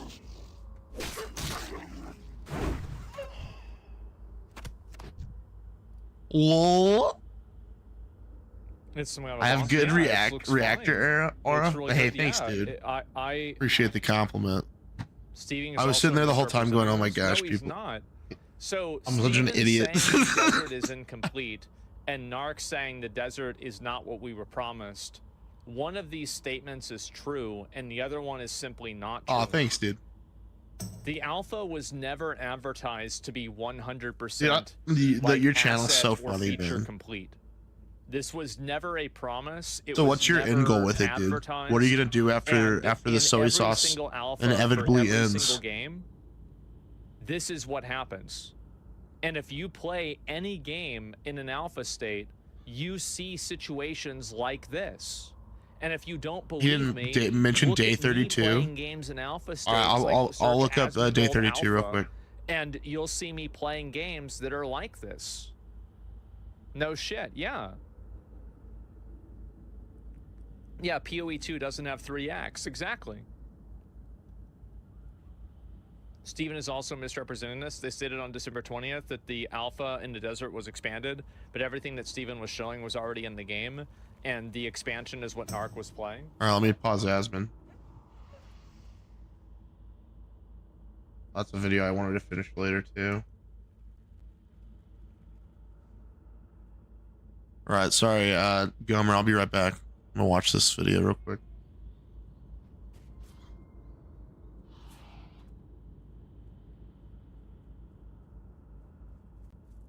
Day 132. I love the cover just came and slept on my screen, boys. Poor guys out here trying to help me. All right, day 132. So Gomer, if you haven't seen this, if you guys haven't been around for Real Tal, he's one of the guys I've been hanging out with a lot recently on my stream, and he's been doing these things where he drinks a shot of soy sauce every day until he gets a girlfriend. So here we go. We're gonna go, and he's at 482 days, boys.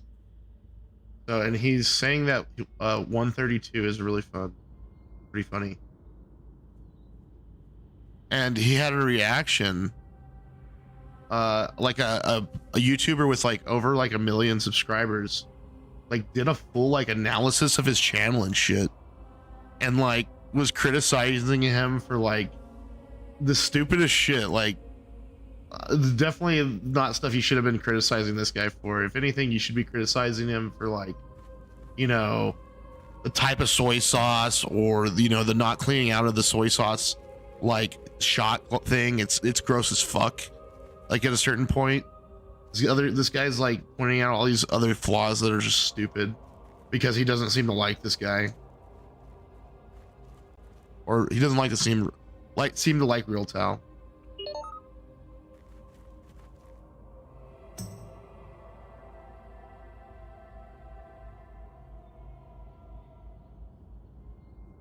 Dude, all the thumbnails are fucking great. I'm getting close. Dude, looking cute in that one. All right, 132.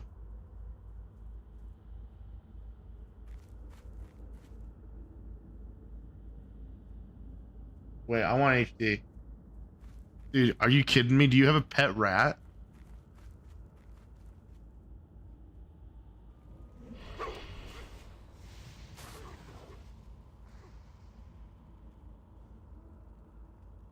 Although the soy sauce does kind of look good that you're using. I'll have to say that. Maybe I'm wrong on that.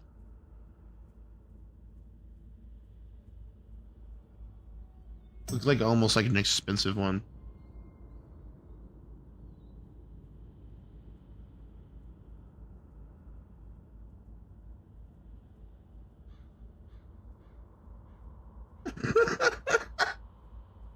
What are you watching? Because I think I missed some stuff. So there's the rat.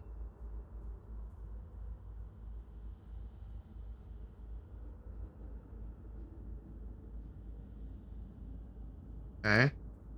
Like a soury hit. Would a little come out of your mouth there?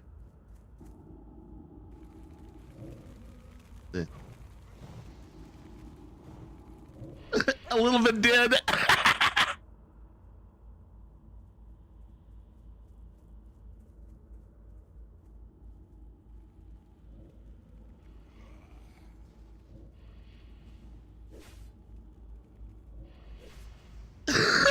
Dude, I like 132.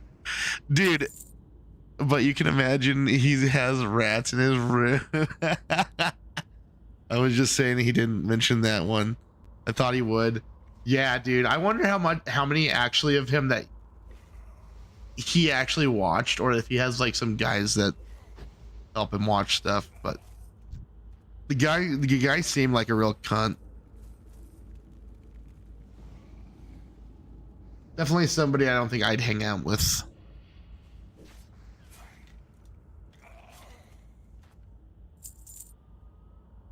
Or I'd definitely hang out with you. Alright, let's see what we're doing. Okay, back to the game.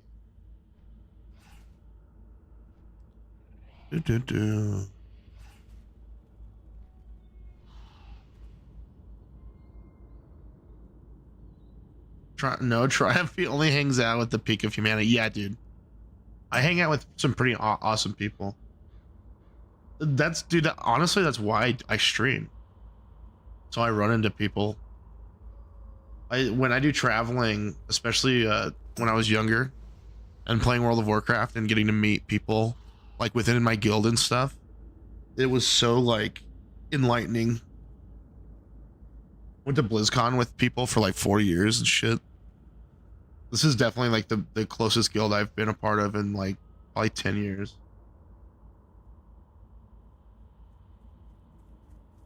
If not longer. All right, let me get this plank for myself. That's not what Narc said. Listen to what he said. And the tropics location. This prompted people to finally expect some remnants of the desert showcase that was shown in 2022. Yet what we received was this, an empty... That is a factually untrue statement.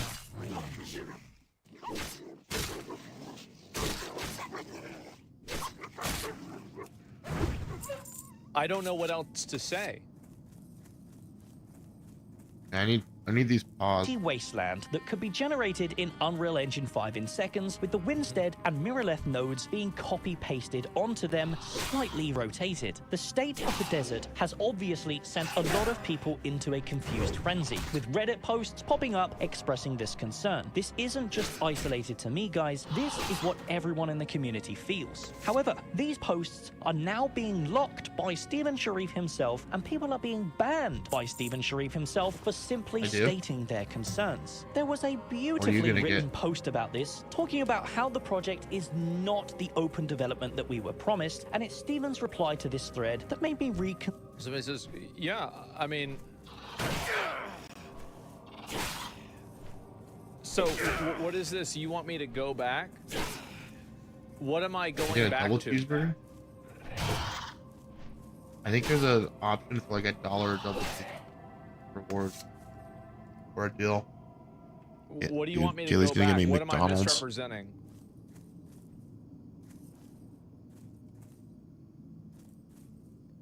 This is what I was saying before about how people have Australia, a bias so for the first person who tells them something. Wait, what did you say?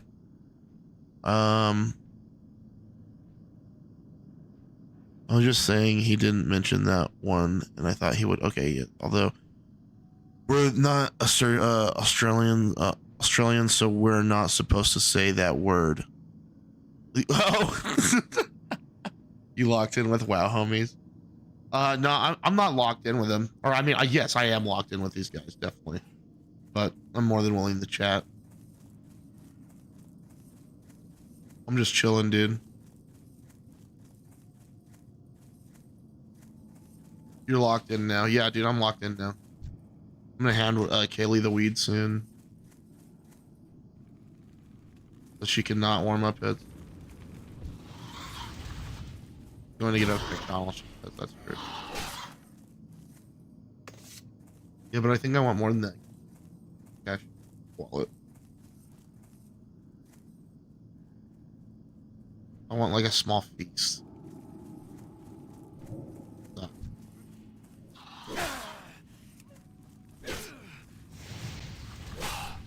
Ooh, that sounds great.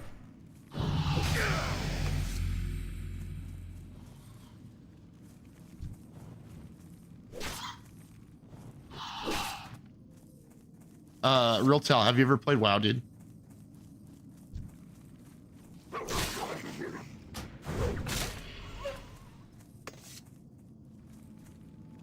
Yes. A little extra ketchup. Okay. It's crazy how good ordering through apps is now.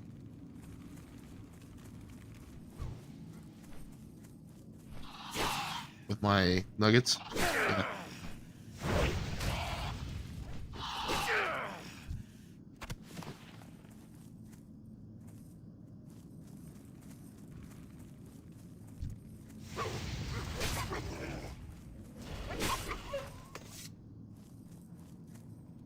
You do.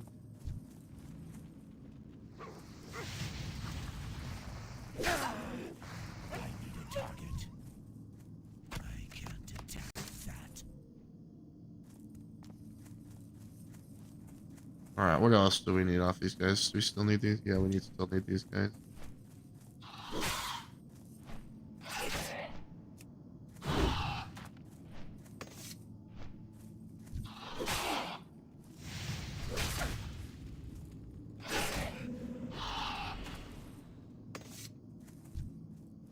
I can't attack that target.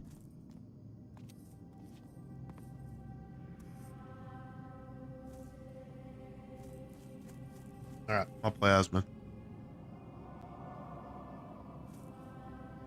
How can you possibly defend this level of this is such an obvious misrepresentation. How can you possibly say it's not? I don't understand this. Like, it's so fucking obvious. Okay. Go back and Narcs. Go back to what? What do you say? You're saying go back. Go back to what? Like Jesus would. You know why? You know why Jesus would have knocked on wood, Kaylee? Because he was a carpenter. The expansion and then wrongfully showed the edge of the map, but Steven showed in his response video the old showcase area, not the expansion. Yes, but Narc implied that the showcase area in the showcase was not in the game. That's what the video that he made implies. An average viewer that would watch that video would think the showcase that was available 2 years ago was not in the game. It's kind of confusing. No, it's not. 20% of the desert has assets, 80% is empty. The rest of the map has nothing in it. It's not in the showcase, and that's the point of Narc's video. Well, here's the point, too. Am I going to believe... Like, Steven has spent, like, 3 minutes riding around in the desert, zoomed out with, like, movement speed turned on, showing the desert in large swaths from a bird's eye view. Meanwhile, Narc is showing one clip of one area in the desert. So my logical brain is going to assume that the person who is showing more information is probably going to be more right. Like, how can you not think like this? It's shocking that she fell in the toilet, boys. How is this even happening? the phase isn't done yet. No, it's not. Like,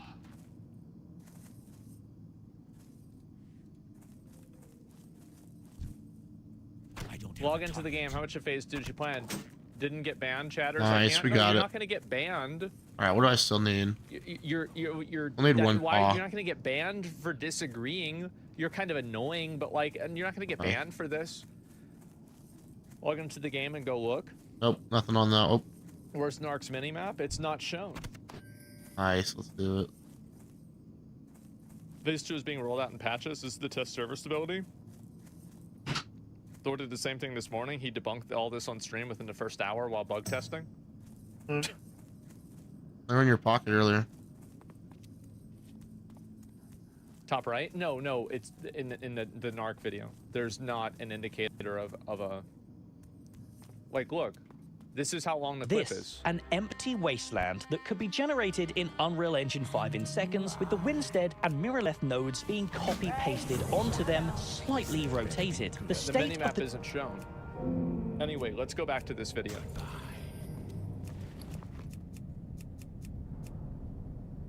I can't use that yet.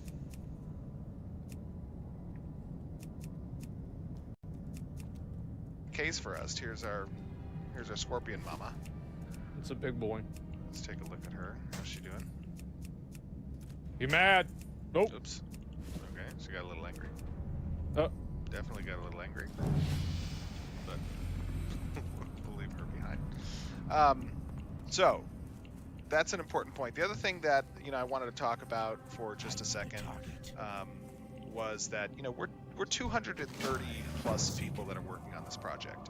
And Ashes of Creation is obviously a very ambitious MMORPG that we're trying to create, and it's not always going to be, rosy and sunshine in the development process. There are steps that we're going to take forward. Wow, we need scavenge goods. Well, it's very evident that part Where'd of you the put 'em, desert is finished and part of the desert isn't Here, finished. I gotta go help Haley find her keys real quick, I guys. mean, we're already seeing this right now.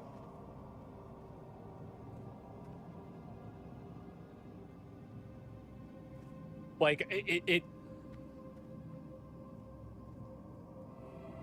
And that's okay as long as we stick to that transparent, aspect of showing our community, showing our core audience what we're working on and, what's up and coming. We're now in this Alpha 2 phase where players are capable of participating. Somebody says Narc shows the minimap at 10:09. Let me see. by me or any community member that... It's on the edge of the map. Aw.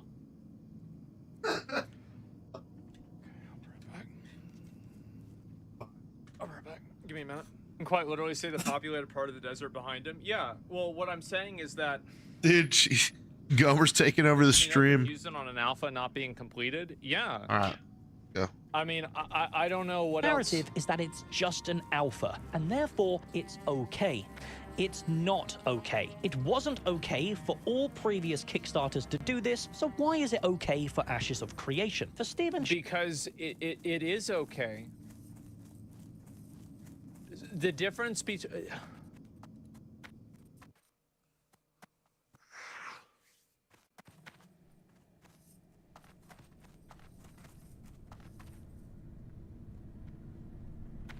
Oh, all right.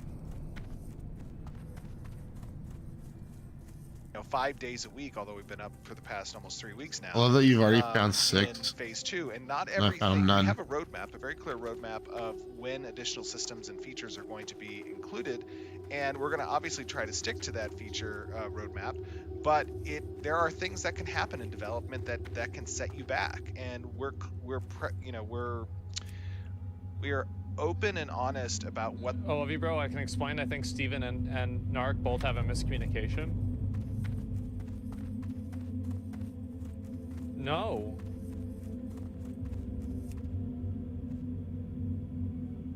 No, that's not what's happening.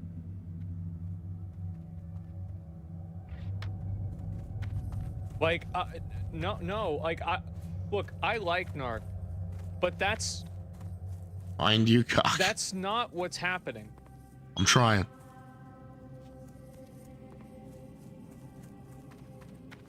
those things can be. And it is very unfortunate when, you know, Narc, for the purposes of acquiring, you know, views and or followers and subscribers, Who knows why? wants to take things to a very negative place. I don't know why. I Because don't even think negativity that's the can sell. reason. But instead, personally, I don't even think that Narc is doing it for views. I don't know why he's doing. I'm not sure, but I don't think it's just for views.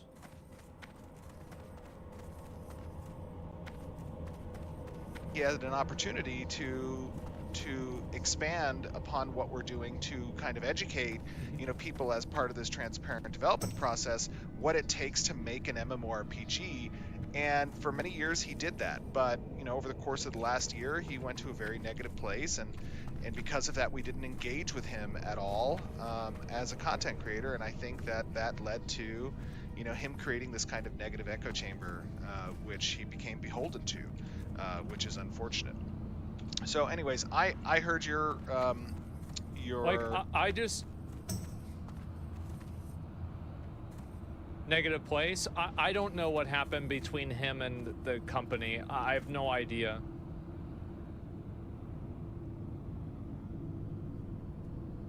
I don't like Steven's attitude of expectation towards free testing either. Well, you guys saw I did like, it. Expectation of free testing, like.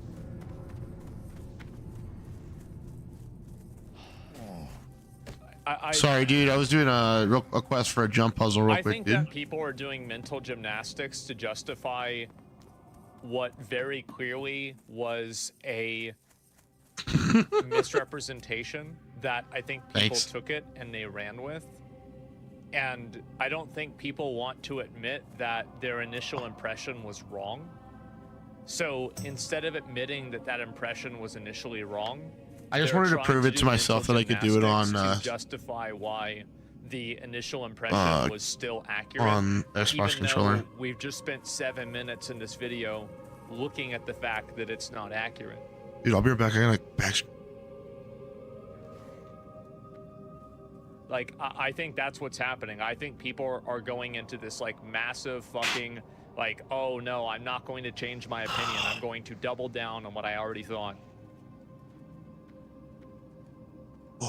Commentary about coming on your show and talking Oh about my it. God. I mean, I am more than happy to do that. Of course, I hate to get Oh any my attention, God. to these types of claims, which are just completely false. Oh. You have but It's just when the- it reaches that's the how it level is. of Sorry, boys. viewership and I interest shouldn't that have to it hear has right things now, like that out of me, I'm but kind of forced to do that. And I know a lot of people look at me and they say, hey, shit. you're the director of the game. You I'll should come back. be, Oh, dude. you know, engaging What's up, real pal? You back? you should kind of stay above the fray. But that's not why I made this company, and that's not why I started this project. I don't think that you, if somebody's Just so you guys know, if I ever miss a message, I'll try to catch up think on that it. it's better to just come out and explain Sometimes it. I do. Like, for example, there were like some rumors going around that The Witcher Or if I 4 miss it, just development team restate was it. totally No, fucked up or something like that. And it's like the CEO of CD Projekt Red just came out and said, yeah, this is bullshit. It's not true. And I think that that's beneficial.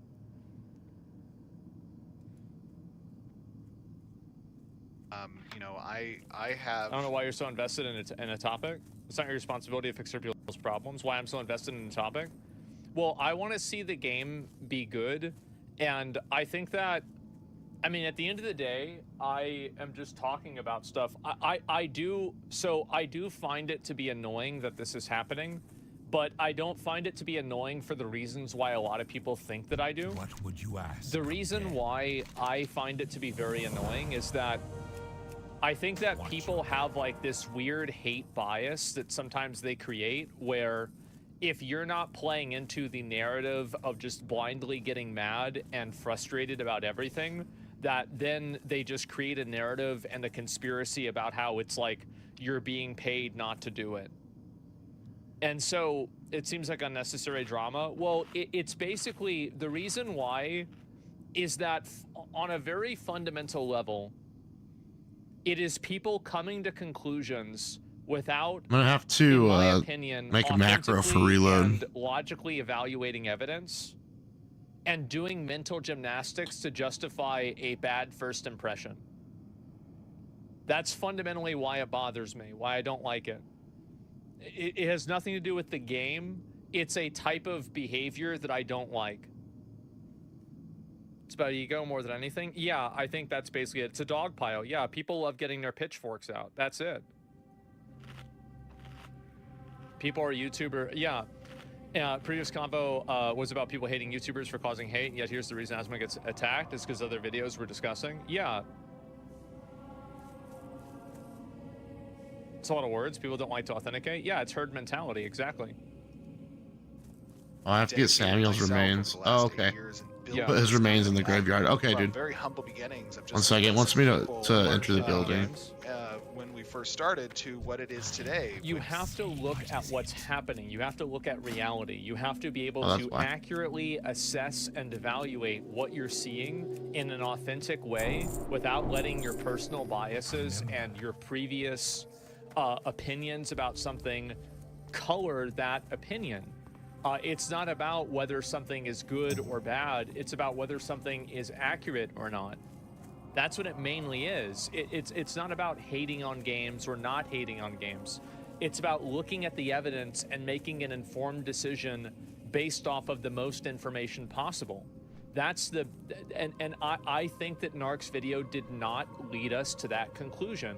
I think it was, it was a deliberate misleading. I mean, if you have, he's showing that the desert is unfinished, and you can see on the mini map he's basically at the edge of he's at the edge of the map.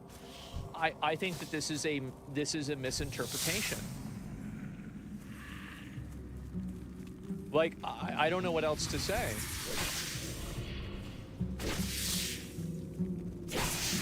And I think people, like, if people had seen this Steven video first, I don't think that I'd be getting any of these comments that I'm getting of people that are defending Narg and defending the way that he showed the desert. Yo, what's up, Lennon White? How you doing, man? I think people are only doing it because they've Good to see already ya. created an impression in their head of what they think, and they're unwilling to reevaluate it and look at it logically.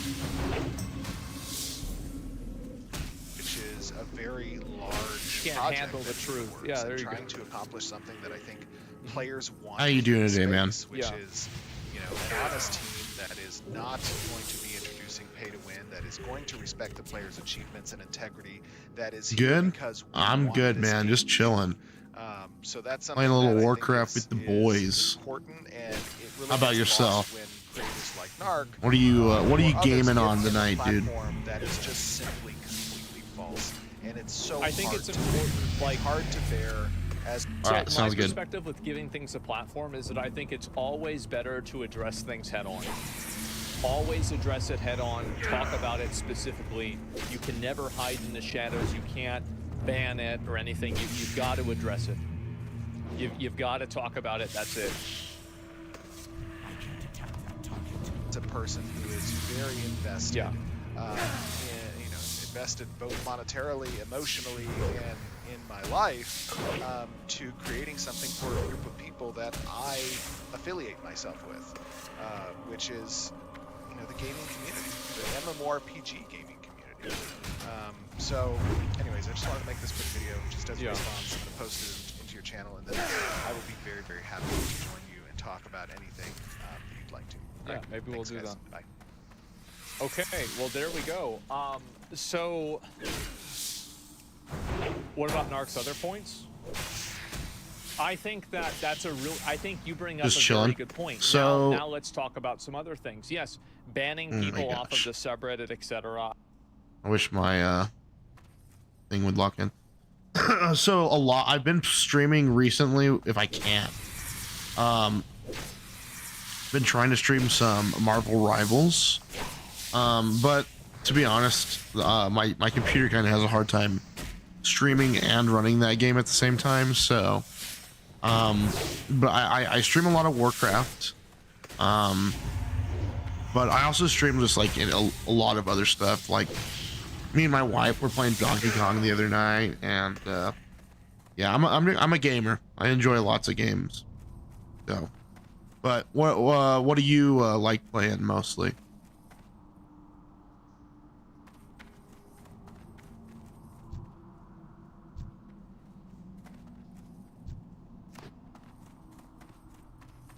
All right, we're good.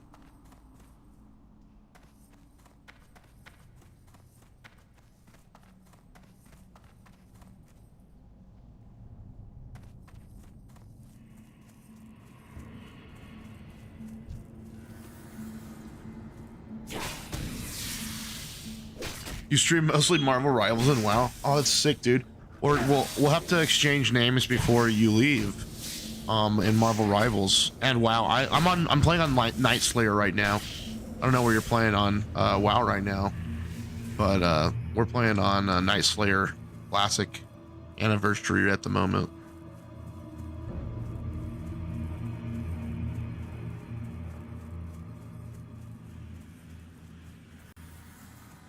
So, Gomer, did we give up on hardcore, or do you guys still have some hardcore characters going? Do I stream daily? You know what? To be honest, I used to. I haven't been recently. I have a family kind of engagement that I have been recently and having to take care of, but so that's been kind of messing with my stream stuff. That and my mainstream computer actually went out, so I had to get this one all set up. So I hadn't been streaming daily, but I hope to kind of get at least a few days a week down. You know, me and my wife sit here and chill at the computer all the time, so I may as well be streaming and hanging out.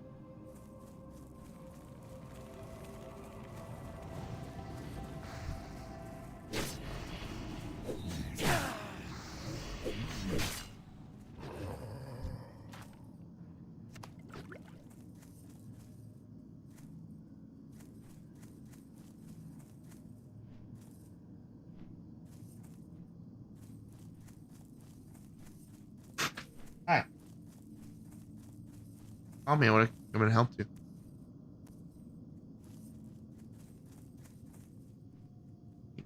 Aw, you distraught the. Oh, sweet.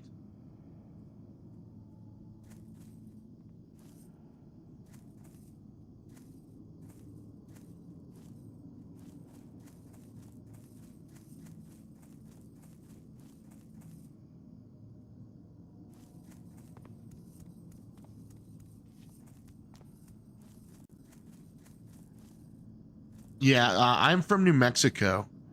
Are you from the United States, Lynn White? I'd guess so with that name.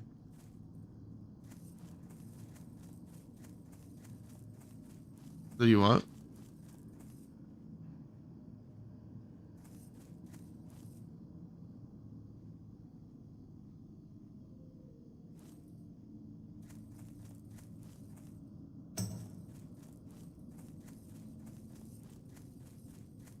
What am I doing? Oh, okay. Not enough rage. I am forsaken.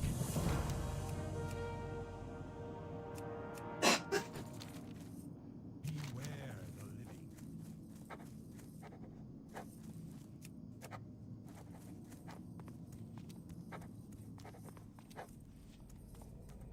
I'm listening.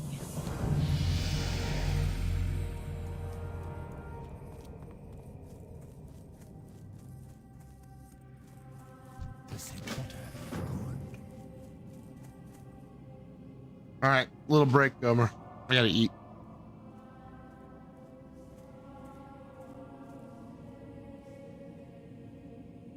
I don't necessarily agree with that. I mean, maybe some people. It's hard to say like who got banned for what reason, but in general, expressing displeasure or frustration with the way that the game is, I don't think that should be bannable. That did not happen. Well, I'm not saying that it did or didn't. What I'm saying is that if it did, then it's bad. If it didn't, then it doesn't matter. That open development isn't for us. But what I think you mean is that open development isn't for you, Stephen Sharif, because what you're selling is not open development. It's funding at any cost, and if anyone questions it, you ban them. So, from the bottom of my heart, I have to apologize to everyone who I convinced to help support this project these last 4 years, because I thought I was being shown the genuine state of the game, not 4 years of Unreal Engine fakery. Now, let's not get get this twisted. I do not think Ashes of Creation is a scam. There is a lot of potential here. They've put a fucked... It's just salty. Yeah, I mean, it's being overdramatic. Yeah, and Do that barbecue sauce. he's got a sub goal for uninstall. That's pretty intelling. We'll uninstall and play another game. I have no idea about the subathon. I don't like. The thing is that, and I'll link you guys Steven's video that he made. And for years of Unreal Engine fakery, I don't think it's a scam. Calls it fakery, then says it's not a scam. That's also true. Yeah, that doesn't really make sense.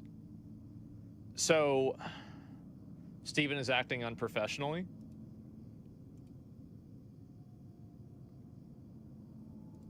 Why do you think Steven is acting unprofessionally?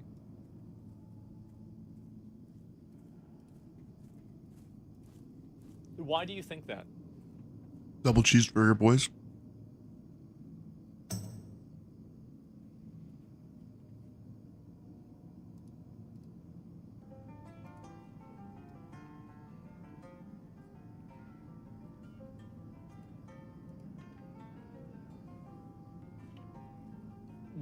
We'll listen to it.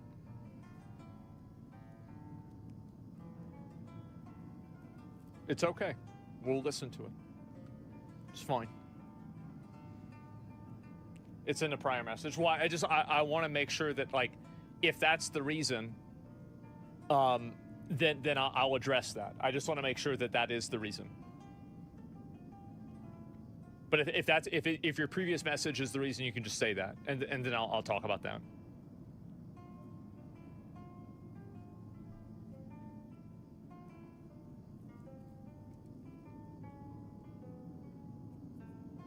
Okay. Let me see. He did respond. Because he did exactly what the Concord dev did, but in a more roundabout way. He basically said that Narc has mental issues. No, he didn't. Let's go back over. We're going to watch the clip about that, and we're going to see what he actually said.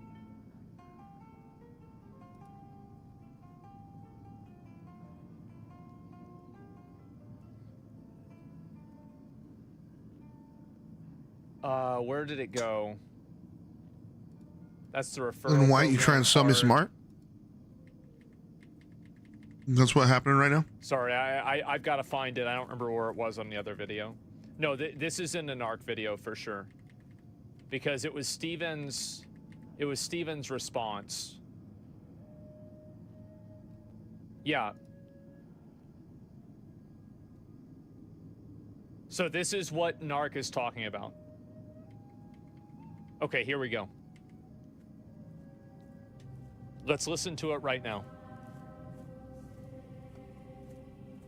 Onto them, slightly rotated. The state of the desert has obviously sent a lot of people into a confused frenzy, with Reddit posts popping up expressing this concern. This isn't just isolated to me, guys. This is what everyone in the community feels. However, these posts are now being locked by Steven Sharif himself, and people are being banned by Steven Sharif himself for simply stating their concerns. There was a beautifully written post about this, talking about how the project is not the open development that we were promised, and it's Steven's reply to this thread that made me reconsider covering this game. He states that the Desert Showcase in 2022 was not real, and in fact, just a showcase using assets that exist, and actually, it's pretty normal for developers to do this. This is simply not true, because developers that do this receive a lot of negative backlash, selling promises and pre-orders on a showcase that doesn't accurately represent the game. But in this case, it's not even a downscale of what was shown, it's just a straight up lie. Back in 2022, when the Desert Showcase was being shown... So he said it was a lie. It's not a lie.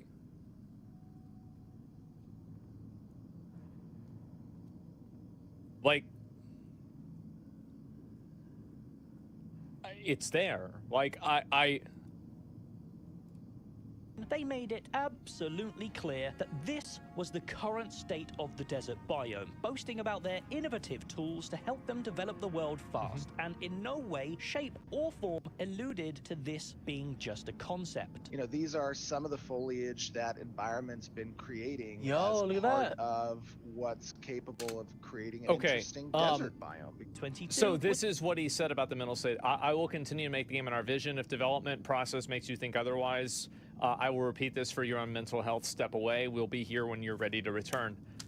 Is this a problematic comment? You think that's the same as the Concord developers saying that people that didn't like the game were talentless freaks?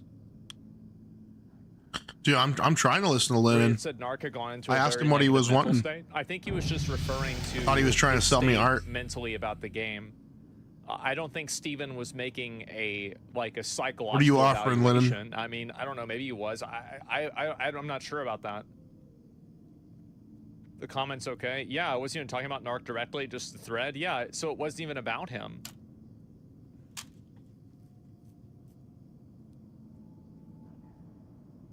Like, I just... That's how I took it, talking about his views on the game. Yeah, I don't think that that's unprofessional or problematic at all. And it's nothing remotely close to what the Concord devs said.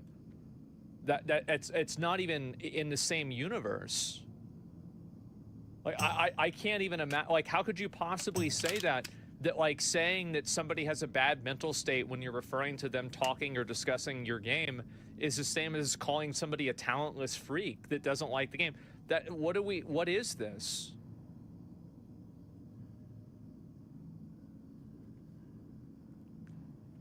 Narc is coming on the talk. Please go on Narc's stream. Narc wants to connect with you. Talk to me. Okay. Oh,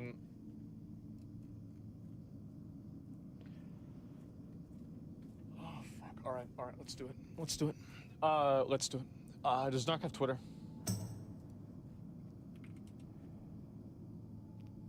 Let me see if he does. Sure. Give me 1 second. He's live right now. Yeah, no, I don't know. He's not a girl, so he doesn't have a link tree. So where do I need to go for this? He's streaming at Narcoverse? No, I know he is. He's here, but he can't type because of follow mode. Okay. Told you. Fuck. Okay, give me 1 second. Let me think this out. So the best way to do it, if he doesn't have Twitter or anything else, would be for him to message me on Discord. So can Narc Nomad? Can you maybe like get in contact with Narc and then put me with him on Discord, and I can call him that way? Like, that would be the easiest thing for me, but if you guys are busy, I can figure it out with him. Who said that, dude? We need his username. Yeah, well, if Narc can DM one of my mods, that would be ideal, right? And I'll listen to him explain it.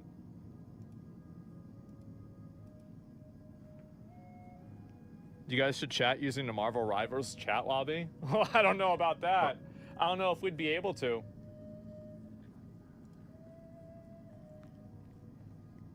Just be forewarned, people from this chat are absolutely blowing things out of proportion in Narc's chat, which I'm sure you knew would already happen.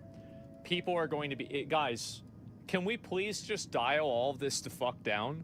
It's a video game. Who cares? It's a fucking game. Like, I know people are passionate about it, and it's like people want it. It's just a fucking game. Like, yeah, tell them to whisper Nomad Raider. Yeah, whisper Nomad Raider.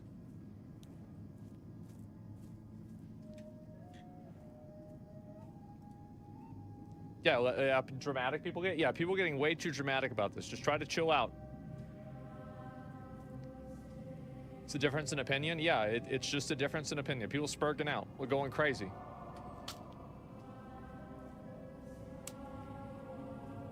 Video games are so political now. But better than this fraud, probably.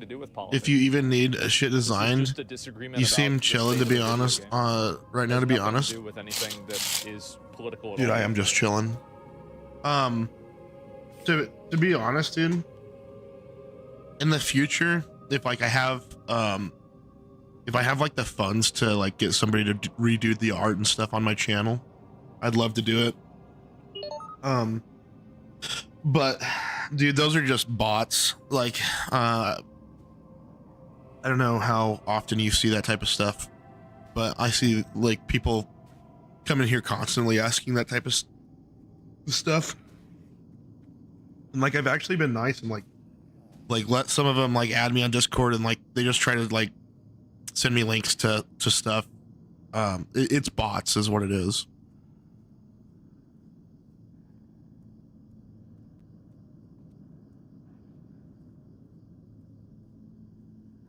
But if I'm gonna redo it, I definitely like to, you know, pay somebody some money to help me do it one of these days. Because everything that you see on my channel, like I've done myself.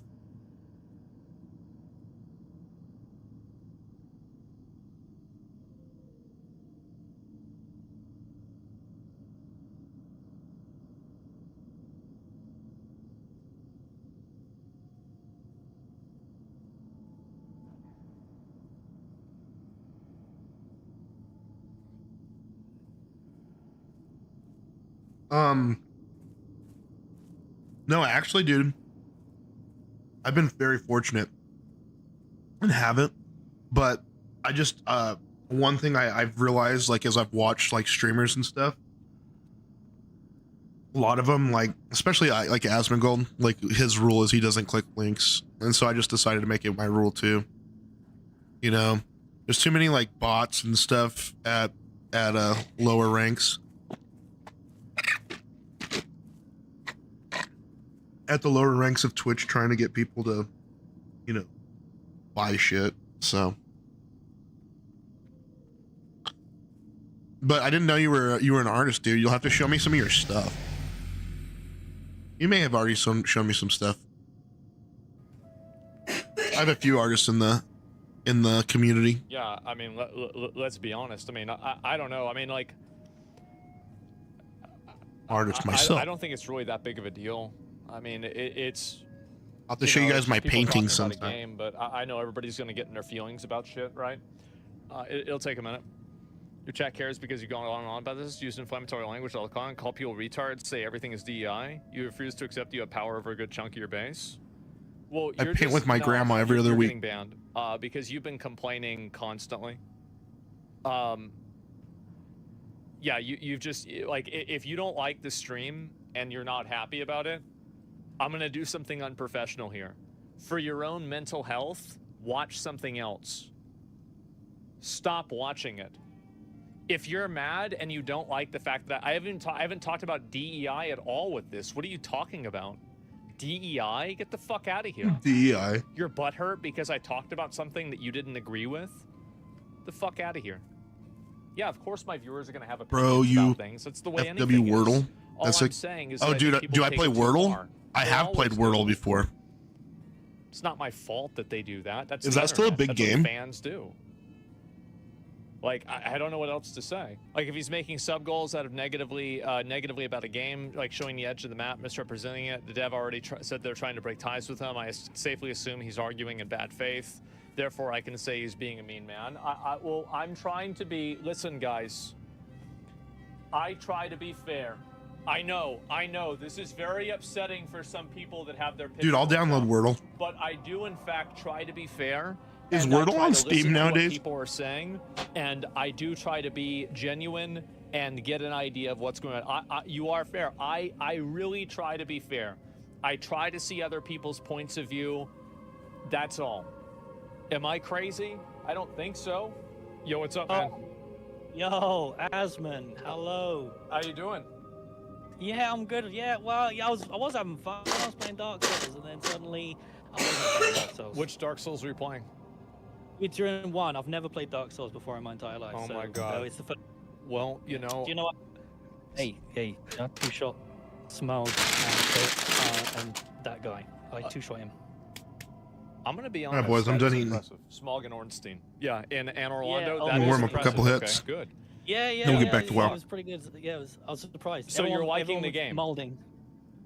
Yeah, the game's actually insane, and I'm really looking forward to. Obviously, I'm going to make a video about it and stuff Good. like that because of this whole situation. You know, my goal is to distance myself with Ashes because of the whole situation. So how'd this start? Because it seems like I'm sure you probably did. You see my reaction to your video and everything, dude? No, I didn't get around to it yet. Okay. But I got the TLDR. Apparently, sure. So apparently, you obviously I'm paraphrasing, and I've got it from Like, that was a one of my- bunch of Twitch chat aroundies. You're You just were streaming, like hanging out. You're playing games. disagreeing with the video, but then apparently your comment section was That's actually my agreeing stuff. with me. Yeah, in the video. a lot of people actually agreed with you in the comments. One of the best nights ever. And commenters. So the thing is, if anyone who's actually played the game, like knows the truth, right? Because Yo, they Dorgle. know the state of the desert. Well, how do you reckon? that's how do you reconcile that with people like Pirate Software who have played the game a lot? Okay. Who will see what show that that is. that's not the case. I'm gonna be honest. I have no idea what's going through Pirate's head. Okay. Because I don't know what he sees in the video game. What? I'll say to him though, he really likes the video game. All right, Kelly's telling my story. Oh my god.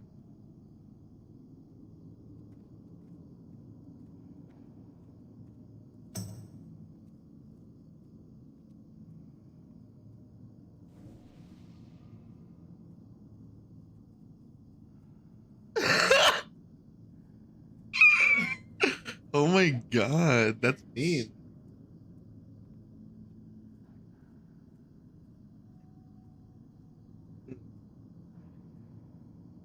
Oh my god, who is she mating?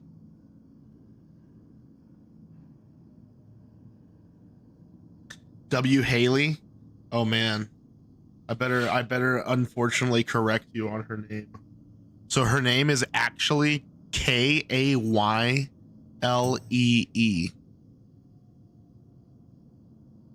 It's Kaylee.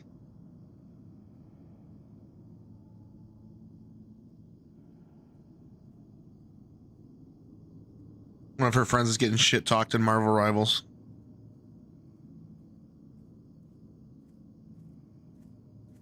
For being the worst on the team, apparently. Dude, I finally got Kaylee. I woke up this morning. I swear, today was like a really good day.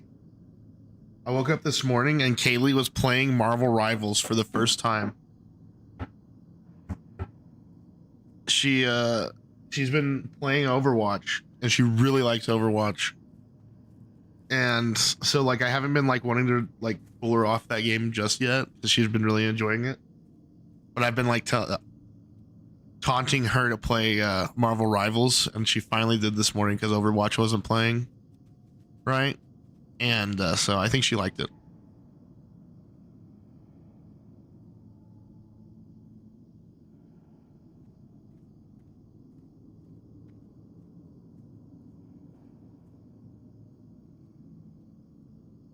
Some random person named Haley? Wait, you're talking about another Haley? Sorry, I thought I had said Kaylee right before you said something about Haley, so I thought maybe you thought I was talking about Haley.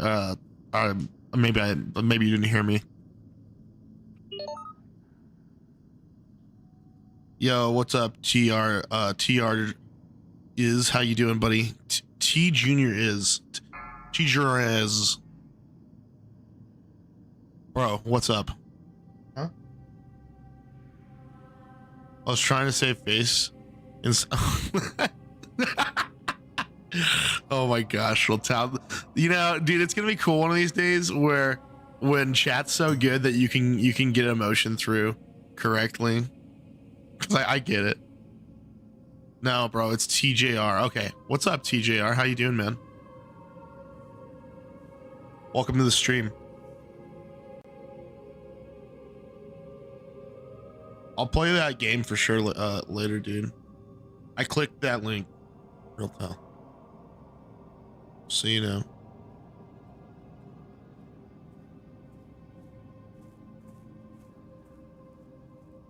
Hey, thanks for the follow, dude.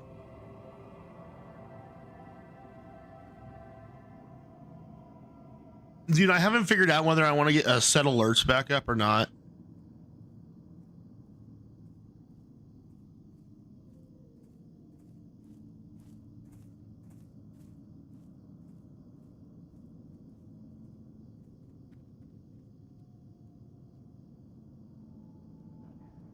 Have I played MGS5?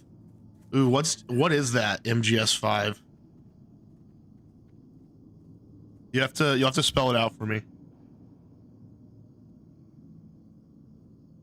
But I'm guessing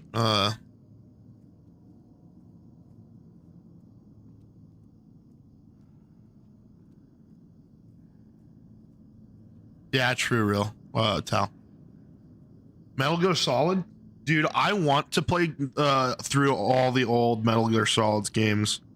I think I have to get a couple of emulators to be able to do it. But once I do, I'll definitely be streaming that because those games are like insanely good. But Metal Gear Solid 5 I do have, and I have played it.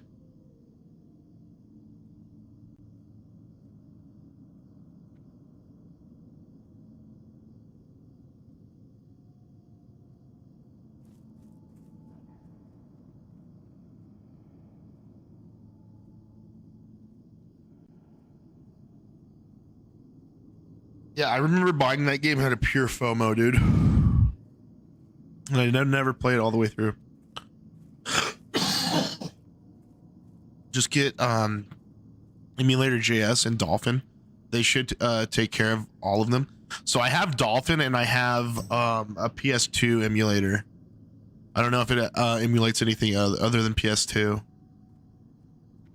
But it was the best one, or it was the first one that came up on Google.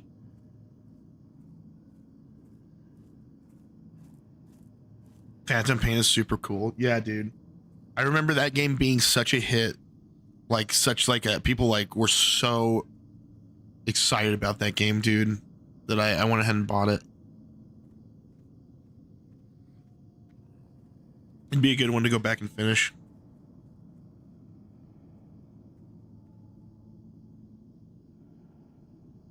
And it's likely because he thinks the video game's going to be like EVE Online. I don't really think the game's going to be like EVE Online. Okay. I think it's trying to be more like Lineage or Arcade, not EVE. So well, yeah, I mean, I know Steven played a lot of is... Lineage before before this and Arcade as well. Yeah. Yeah. So like Pirates, his perception of the video game, I feel like is Pirate wants it to be one thing, which I just don't think it is, and it's never tried to be that. But then there's this other group who want it to be like classic WoW. So wait, what does that do, dude? So there's like factions within the games community who want it to be in different ways.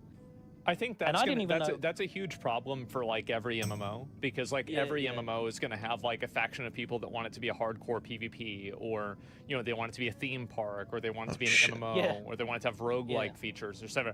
But it's impossible to manage all of those expectations, sure. Yeah. But like, I mean, I think Pirate Software looked at, for example, like the desert, and I think that was really the main point of contention that a lot of people are bringing up. Yeah. Is that So the desert's currently in two sections. There is an old section of the desert, the thing that you've got up on your stream at the moment, the current state. This section of the desert that looks quote unquote complete. This isn't complete. This is just a bare bones empty area that's had trees placed around it. The grass, you can even see the grass in this screenshot right now is not rendering correctly because the grass doesn't render correctly in this area. This is an unfinished area. It's got 0 points of interest. It's got see the shit where Greenland said they'd buy America after Trump said he'd invade it. I made a whole video showing this segment of the desert. Silly Greenlands. I flew around this and I made a bet with Steven and said, you know what? If the desert exists, I'll cut my beard off. And guess what? I flew around this section and I was like, yeah, do you know Is there a video of that? I'll shave my beard off. Oh, that's a lot. And I fucking look like a thumb. I looked like a thumb for, what was it, 2-3 weeks? So then what changed? So what changed was when Phase 2 launched, they advertised Phase 2 with a $110 price tag, having an expansion to the desert. So that, and I stated this explicitly in the video, it's all about the expansion. The expansion to the desert. Did you say that in the video? I don't remember you saying that, because like, so, and this is the impression that I, well, you can see like, so like when I watched the video that you did, the impression that I got from the video is that you were showing the desert and there was like nothing in the desert at all. Like all of the images. Am I still a fan of Trump after his cabinet picks? So I think Tulsi's going to do really well. I think Vivek and Elon, and Trump, if they can all keep their egos out of the way and work together and do stuff, they're all really good at the game. That's the way I look at this stuff. All three of those guys are all really good at the game. Elon's really good at fucking creating stuff in the game, helping. He's like a really good guild master, right? And I would say that Trump is probably like an insanely good raid leader, you know? And like Trump's good at making money in the game. These other guys are good at like other types of consolidation. So, you know, I think we're gonna have to wait and see, really, man. You know, I don't hate his picks, but I also don't know all of them either. I know that guy from Fox News is doing the military stuff, and you know, anything from media right now, anybody from media, I think we should be kind of weary of. So.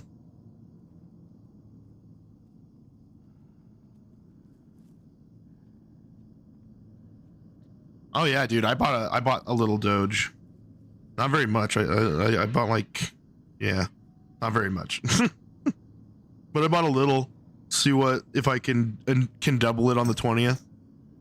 You know, have a little fun.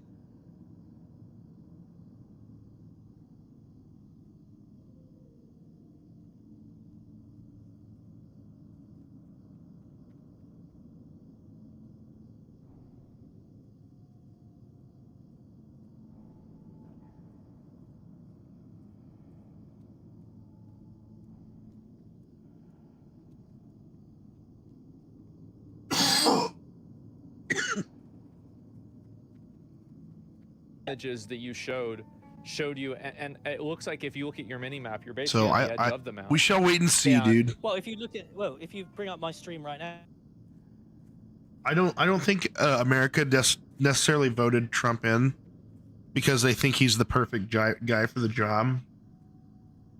You know, I don't think there is a perfect guy for the job, you know, until Christ comes back.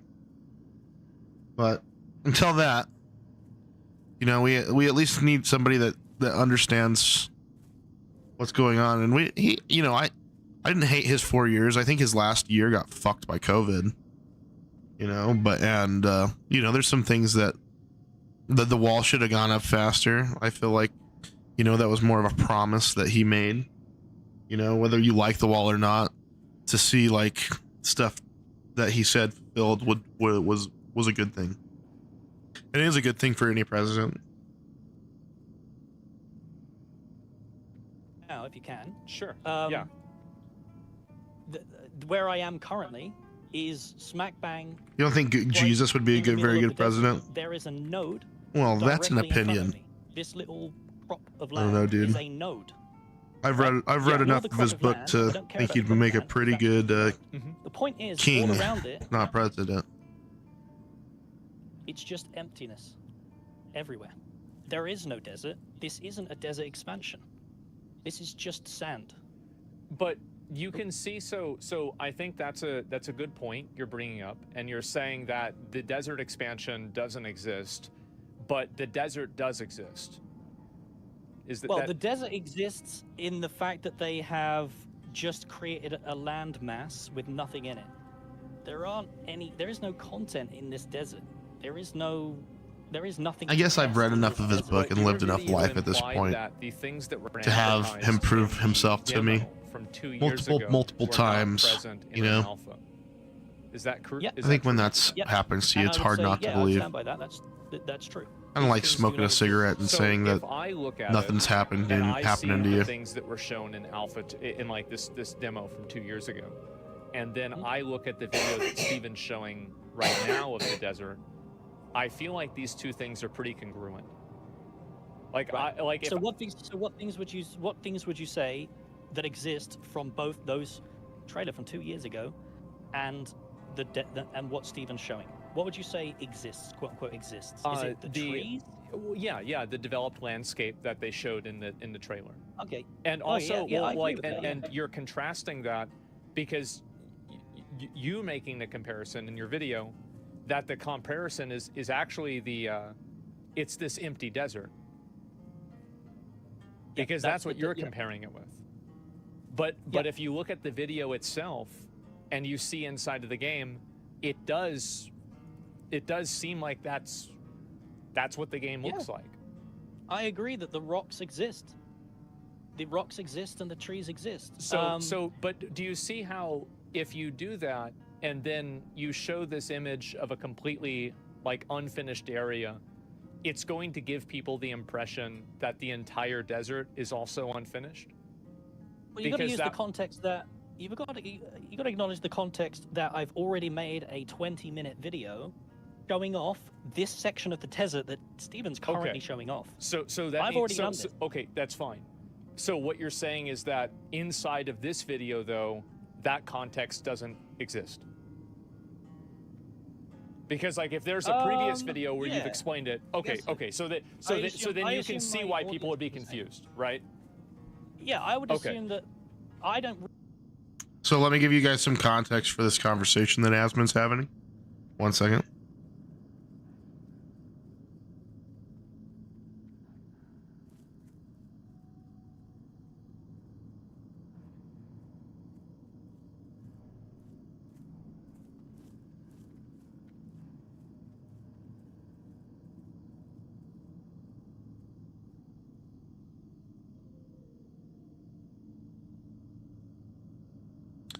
So in this conversation, Asmon is talking with this guy who has been covering a game that has been in like early production for like 2 years now, I think.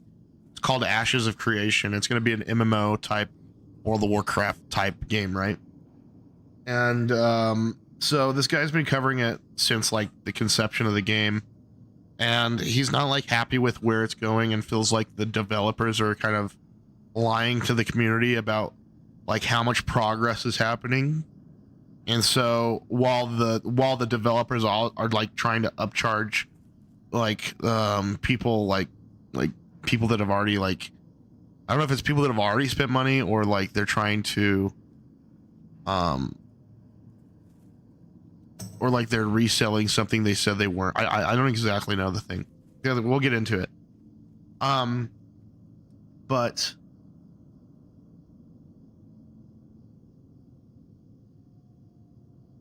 the guy just kind of went off the deep end saying that he was going to quit like covering the game and that the developers weren't doing what they were supposed to be doing.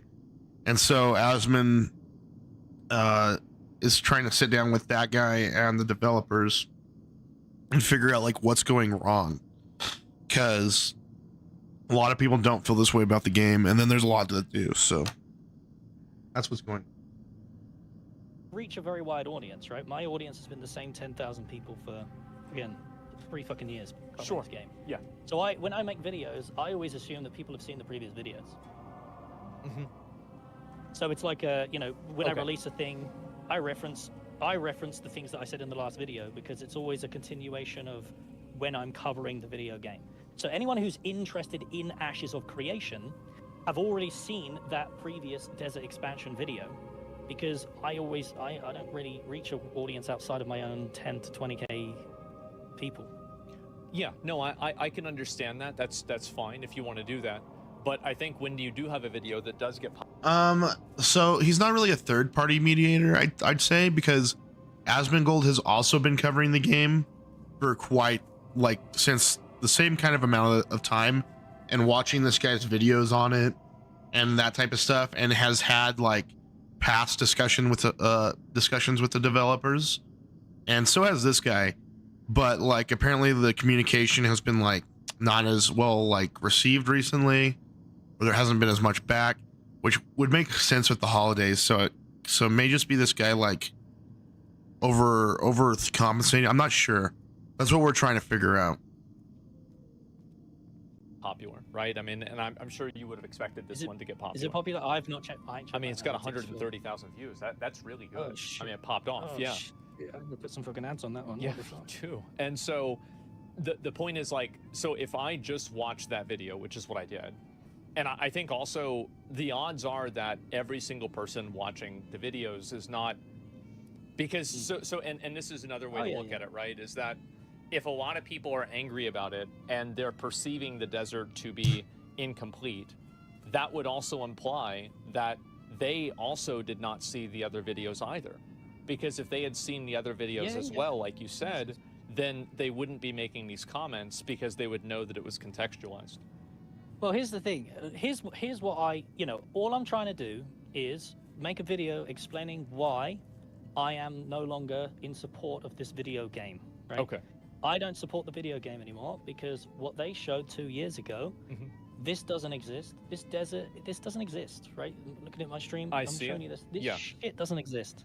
What is this? Is this even an asset that exists? None of this exists, right? But when they showed it 2 years ago for a $250 price tag based on this, the current state of the game, you saw these reactions, didn't you? You I were did. there I for watched that. it. You were very excited. Did you have any impression that this wasn't the current state of the video game? Yeah. Yeah. You looked at this and thought, well, this is the, this is what they got, right? This is what they're showing us. Yes and no. So like I've gone through a lot of betas and demos for games before, and I know that like, for example, like there are many games that have cut content or they don't fully show the game whenever it's ready. And I think also there are cases where like big components of a game are not being added in until like later on in the future. So I think if a game is in an alpha state, like every single image that you see inside, I think this is what your impression is, right? Is that every single image that you saw on these previews, you expected to be in the alpha. Well, yeah, they showed this saying, this is the desert. There's many, if you go back and just watch that whole live stream, there is no context in that live stream that what they showed, this whole thing is just a concept. This is just the assets. They never once did they say that. They implied, they made it look like that this is the current state of the desert. It's not the current state of the desert. The desert probably didn't even exist at this point. Because the desert doesn't exist now. There is no desert. Well, there is though, right? Because like if you look at the image that like that he showed, and if you look at it, you can see that there is a desert that's very expanded on. I think that you bring up a good point that like this image and this specific case with like this tower is not there. Oh no, not just that specific. I would say everything in this trailer doesn't exist. Everything. And you'd be hard pressed to find it. Okay, well why don't you just pick a random spot? This one. So that's not in there. No. Okay, go to another one. So and by the way, this is just a random. I mean, you realize that's literally one asset that's placed on a mountain, right? Yeah. But they've sold the game based on this is the current state of the desert. We've got these dunes. We've got this, what do you call this, like a Badlands area. None of it's actually there. These trees, when they sold the desert expansion, they said that we could cut the trees down. You can't actually cut the trees down. The trees don't exist. You run through them. They're not real assets. They're assets in the fact that they're there, like you can see them, but you can't interact with them. There is no interaction with anything in the desert. The mobs are just randomly placed, seemingly. There's no points of interest. So the Riverlands is full of these points of interest. There's about 18 or so, 20 points of interest. They're pretty, pretty fleshed out, pretty good, especially the Tower Coffin. Tower Coffin looks great. But the desert is missing all of that. It's missing all of that, right? This is what the quote unquote expansion to the desert is. It's this. So what do you like? How do you define? Because like I think this has been a big problem with the Ashes of Creation like development, and it's you're not wrong, man. Holy. Wait, what? You're not wrong. The whole thing where what's what. Well, what is it like? Yeah, like how do you define an alpha? Because like I've played through a lot of alphas in games, and like some alphas are very different than others. Some of them will have like the entire game available, and there'll be huge swaths of just Oh, totally yeah, unfinished content. And other people will only have an alpha where it's a Better small afternoon, I slice of always the gameplay, but it's finished inside of that little small area. And so, like, Yeah, so that's a how do marketing you effort, right? define Yeah, that's alpha? a marketing Yeah. Yeah. So Ashes is obviously not a marketing alpha. However, they have Christ. marketed the current progress of the game falsely. Another really good example is the Freehold live stream. Did you watch that one where they showed off? I did, and you're talking about the thing with rabbit pig? mount where they're there. Yeah. So the Freeholds, they're not real either. They've just been implemented into the game. There is no pigs. There is none of this.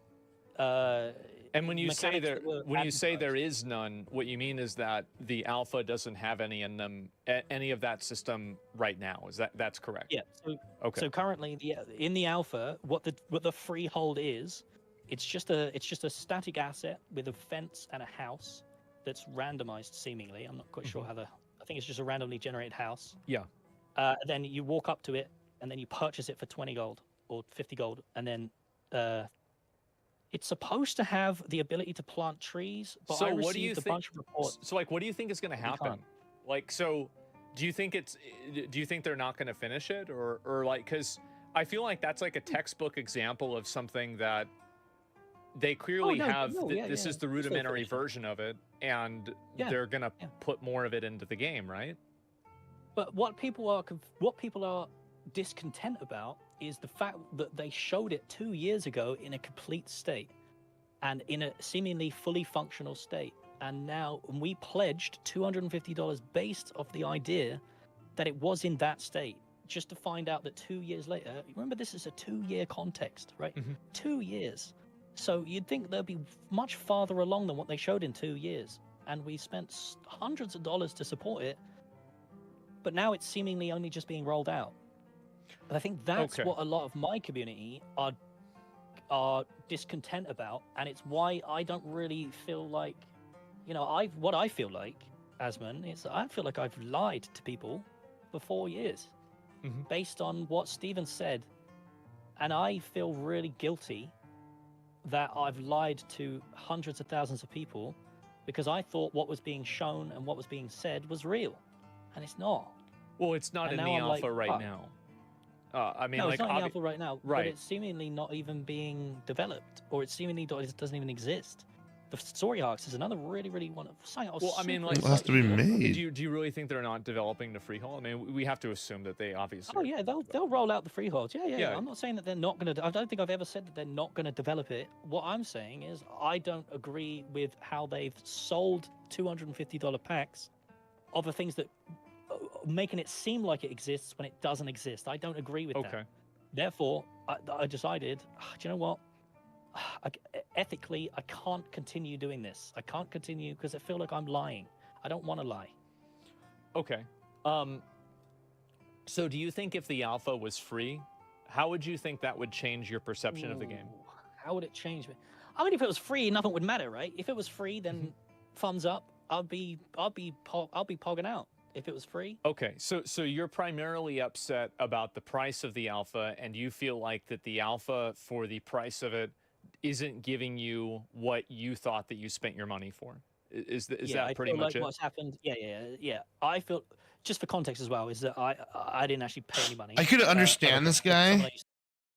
I can understand this guy in his community being in a bit of an echo chamber, and so that's why he's feeling this way. Is like people are telling him like, hey, people are gonna feel like you're cheating him, and like the game's like in development. It's a major game that is like they're hoping to pull thousands and thousands, if not millions, of players in with. Eventually, like the game's gonna take probably 10 years to make correctly, and like. This guy's like, well, the shit that they said that they were going to do, that they made pretty for the posters to sell the game and, sell support of the game, none of that's here yet. It's been 2 years. And it's like, well, yeah, but like, they're still working on like the core aspects of the games, like the engine, like all that type of stuff, like working out what you know what what's even going to be like happening in the desert, like story wise, like all that type of stuff. Like they probably have like their hands on other environments as well.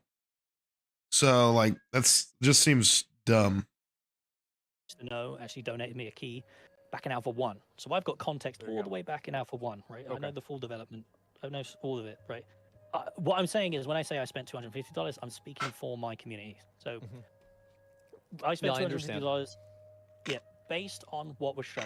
So many people have approached me and just said to themselves, you know, I backed during this showcase because I looked at this showcase and I thought, holy shit, they are so far along.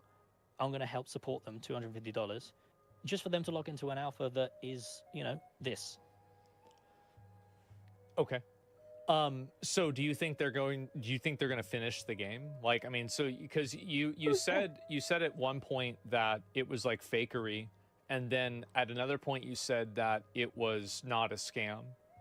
So like, where do you think the game is going to go? So I think they're falsely advertising the current state of the game.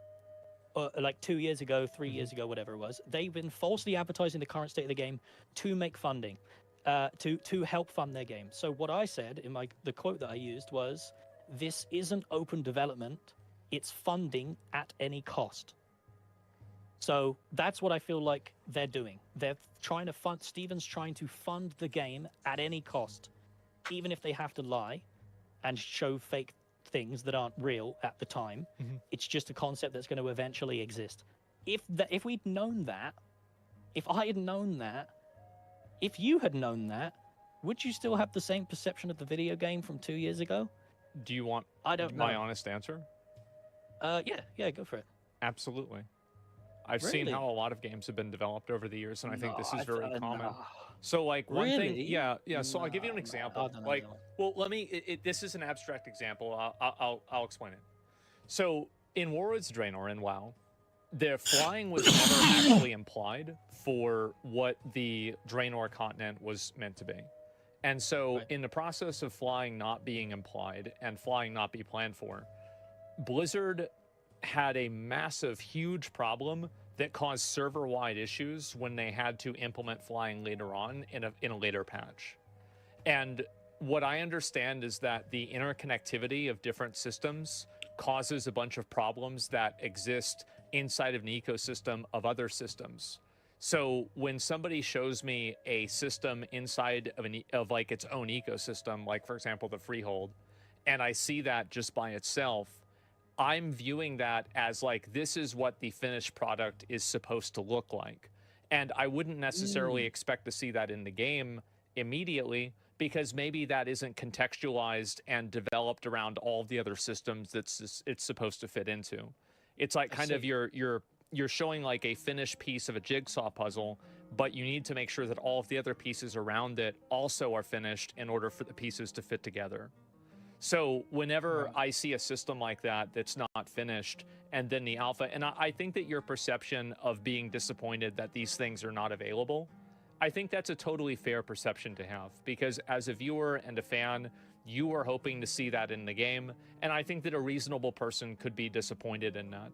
I do think, however, that it does make sense inside of game development. And like, have you ever done coding before? No. Okay. Well, I've barely done coding. And one thing that I've learned about coding is that you can get one wrench in the system, one, bracket is left and not right, and then the entire system falls apart. You make one change, and then the computer doesn't work, or, the program doesn't boot up. So when I see systems that are evolving, like kind of in real time that they're showing, they're probably going to show. Go ahead. Let me interrupt. Yeah. So we're talking about Blizzard, right? We're talking about Blizzard. And like them showing Warlords of Draenor. Well, and no. So I was creating an example of something that. So the idea, the argument that I was trying to make was that when you implement a system into a game, that system has to seamlessly integrate into all of the other systems into the game. So a lot of times when that's alphas fine. or betas for something like Wards of Draenor comes out, let's say every single system that was going to be in the game is not currently in the game. Like for example, the Legion system. Okay, like- let's Go ahead. focus on that then. Yeah, So, sure. I don't think, this is what I'm saying, I don't think Intrepid were open about the fact that what they showed was not the current state of the video game. They in fact did the very opposite and said that this is the current state of the video game. In that very live stream, I can bring a context, in that very live What? stream, we had the devs talking about the fact that how there's Oh, this what? dungeon that exists in the desert, and it's this underground dungeon. Oh with yeah, not snake happening people anymore, in it, huh? And they showed those Why? snake people That's what you models. guys get for They telling showed me those about the models, weather. Yeah. And they said there's this underground I don't like dungeon, knowing it's about the full of weather. lava, it's been I crystallized. like surprises, This and was everybody 2 got me years ago. excited for freaking So, snow. if they're talking And about now it it's in that not gonna detail, snow. then Damn it it! exists. Now you get Yeah, me? but it doesn't exist. But it's 2 Why years this later, and is now a that doesn't rule of exist. mine? So what happened to that underground lava dungeon that they were going on about? They were saying things, and here's how it comes across to my audience, or the audience that, I like to think that my audience are actually the audience who jumped onto the video game when you and Lazy Peon made your videos at the very beginning. There's been a Do you lot of, remember? I mean, there's been a lot of people that have been really excited for the game. I mean, for Yeah, really, yeah, yeah. for a whole, probably like almost half a decade at this point. I think about it. Yeah, it's been a long time. Yeah, it's crazy. Yeah. It's crazy. So I like to think that people, that my audience, the people who I talk to, are those people. The people who come from you, the people who come from Peon, the people who have been watching the video game quite extensively for 4 years. Yeah. So when Intrepid show and talk about how they've got these tools that are going to develop the game extremely fast, and they spend an hour live stream saying how we're going to develop this world so quickly, and we've got all these next generation cutting edge tools that's gonna the game's gonna be developed insanely fast. We've got all these biomes. Stephen makes quotes like, we've got cross sections of the desert, we've got cross sections of the forest areas, the riverlands, we've got the tabletop mountains, the badlands, we've got the volcano areas, and they're showing all of this stuff, but none of that actually exists. And now we're in a situation where we signed up to do a test, to test a video game that is so far from what they advertised that we're not even sure what we're testing anymore. We were fully prepared and understood fully that this was a true development alpha. We were probably the most understanding. We knew this. That's what we signed up for. But we didn't sign up for a desert that is not existing. We didn't sign up for a freehold system it's that doesn't incomplete, exist. right? The desert is incomplete. It does exist. It's just there are areas of it that are let's talk unfinished. about percentage. Yeah. Let's talk about that. Incomplete. Let's talk about percentage of completion. Well, before I get into that, like I'll let you get into it. But have you ever built a computer before? Yeah. Okay. I built this one. Yeah, well, barely. there you go, right? And so I think that a lot of the problems that a lot of people are bringing up are, like, I remember whenever, for example, like, I needed to get more RAM for my computer.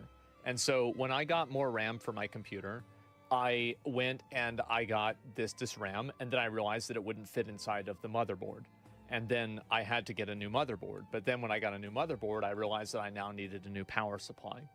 And I think that the way that you need to make sure that, like, computer components fit together inside of a PC and all of that fits inside of the case is kind of similar to the way that games work. And so if you have a game that comes out and those features aren't readily available in the alpha, I don't think that it's really fair to say that they don't necessarily exist, because guys, I they gotta might not see be what time I implemented did into the deployment alpha. is. Because if you want to use the metaphor, maybe the motherboard isn't exactly what it needs to be in order for that thing to go into the alpha. And I think that's the way that it works.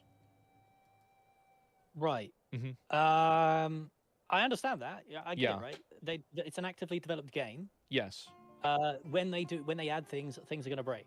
Yes. But again, I don't think that's got anything to do with advertising a game as one thing and it's not actually that one thing.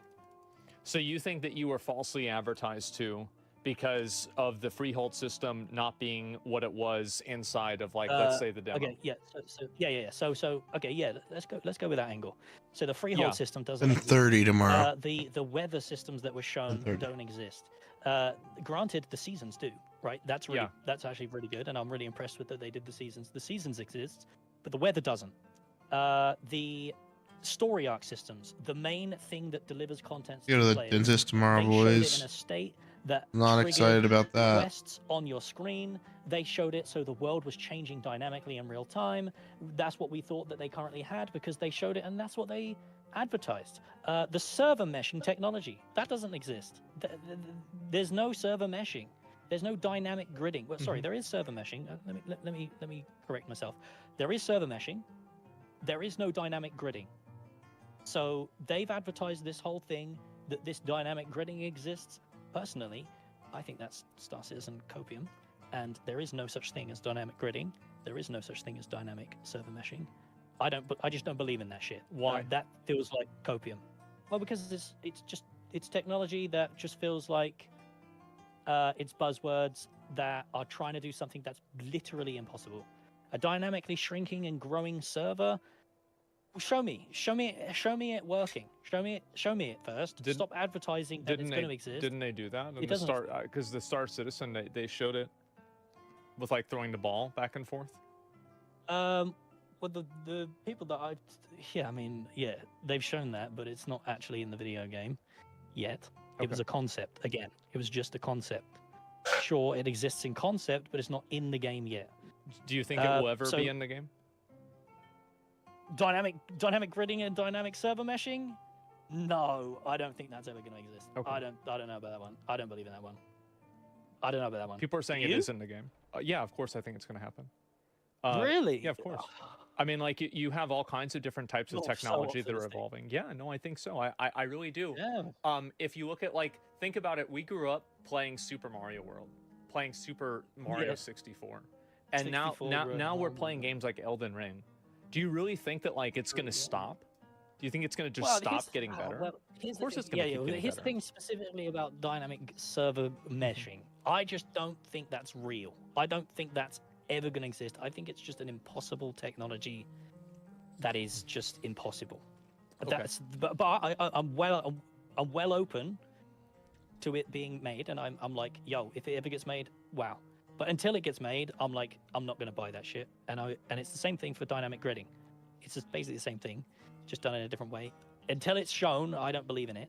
So currently, it still doesn't exist. Dynamic gridding doesn't exist. So that's 5 things that they've shown in live streams that they sold $250 packs off of that don't actually exist in the video game. So how many times do you have to be screwed? How many times do they have to lie? And, well, let's not use the word lie. Let's use misrepresent. How many times do they have to misrepresent the current status of their development before we get pissed off as consumers? Is that, like, question? Okay, so... Yeah. How many times are you willing to be we play fucking World of Warcraft. We're still getting screwed. For me, my perspective is that I don't really look at it that way. If I see a game and it's not in the state that I want it to be, like, and this is the outlook that I have on WoW now, is that if WoW isn't the game that I want it to be at the current point, I just simply stop playing the game until it is. That's a really good point. Yeah, that's a really good point, and that's what you said you're going to do. Yeah, so you used to. Yeah. You used to not be like that, right? You used to really care about World of Warcraft, and you'd play it, and it was unhealthy. It was very unhealthy. Yeah. It is unhealthy. So what I've done is I've looked at the state of the video game, and I thought to myself, do you know what? It's unhealthy for me, and it's not what I want to do, right? I don't know if you saw those clips at the end of that video. It was like me dressed up in like some stupid costumes and shit. Yeah. Like that. I want to make videos where I can express myself creatively. You used to watch my videos. You see my intros. Yeah, no, I know. I love that shit. I fucking love that shit, man.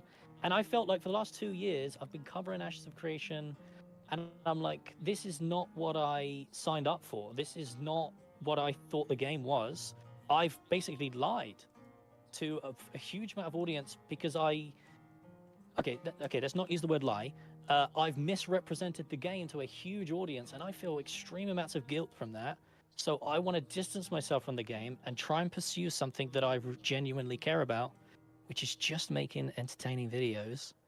And unfortunately, in the format of Ashes, I just don't think I can do it because there ain't nothing here.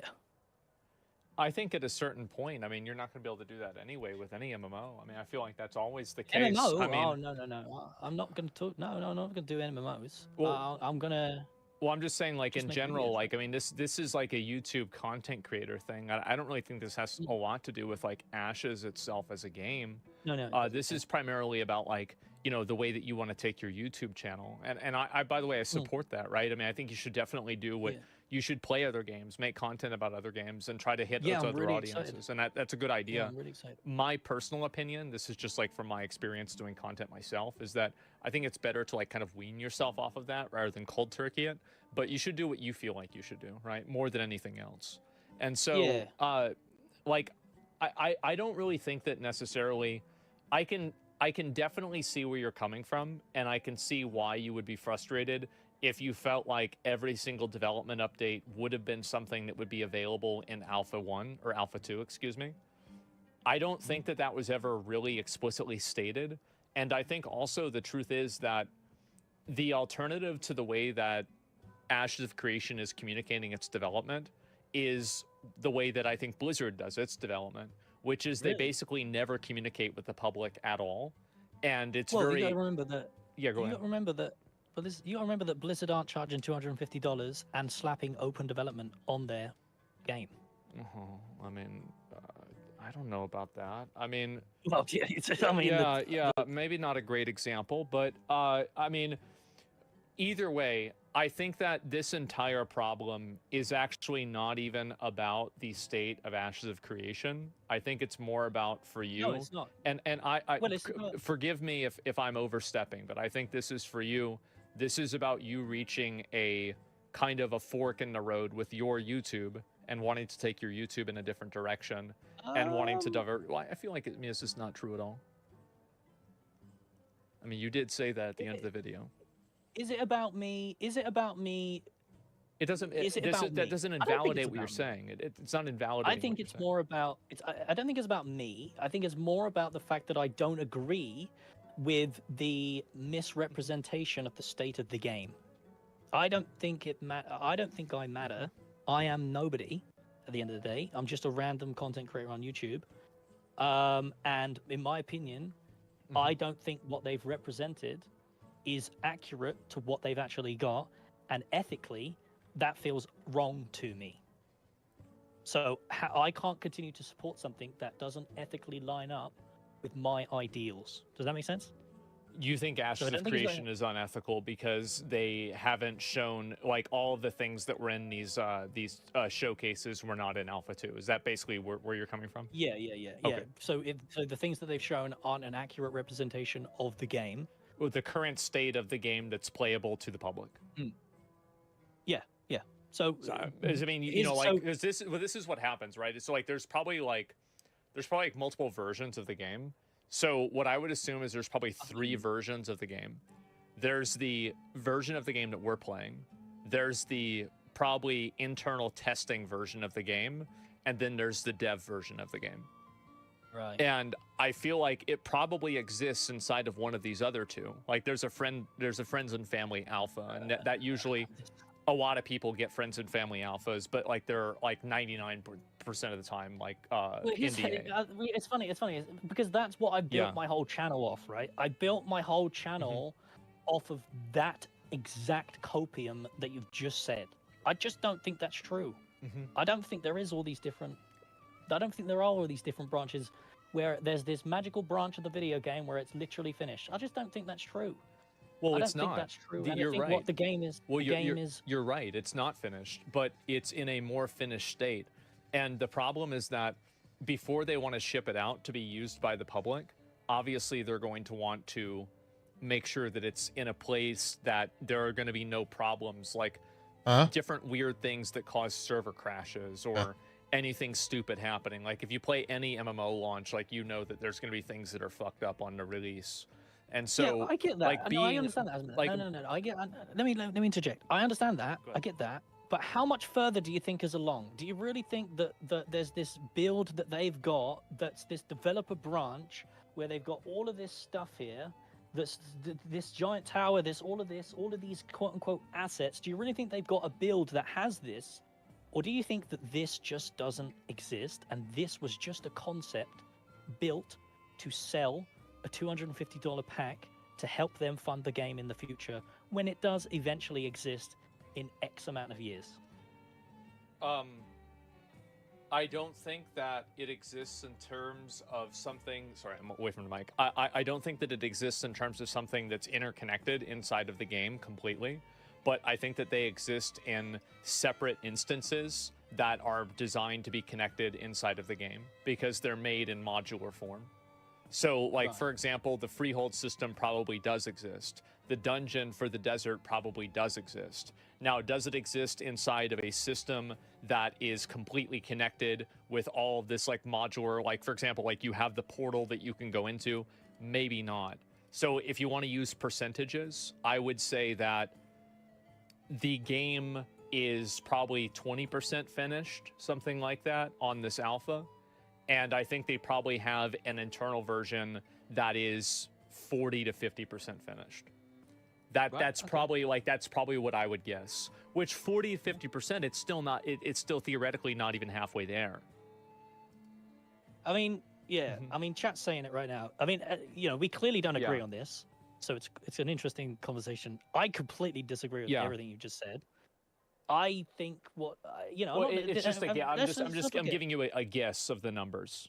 Yeah, I just want to make something clear, right? I don't hate Ashes of Creation. I got no bad will. I don't. I don't. I might not like. I might not like Steven as a person, but I got no bad will against Ashes of Creation or their team or anything. I wish the game the best, right? I want the game to succeed. I just don't agree with the current state of things and how it's been advertised, right? So it's interesting that we have complete opposite opinions about all of this. No, but I don't. Here's my opinion. Okay, go ahead. Here's my thought, right? I think ultimately the game is just going to speak for itself over the next few years. It will.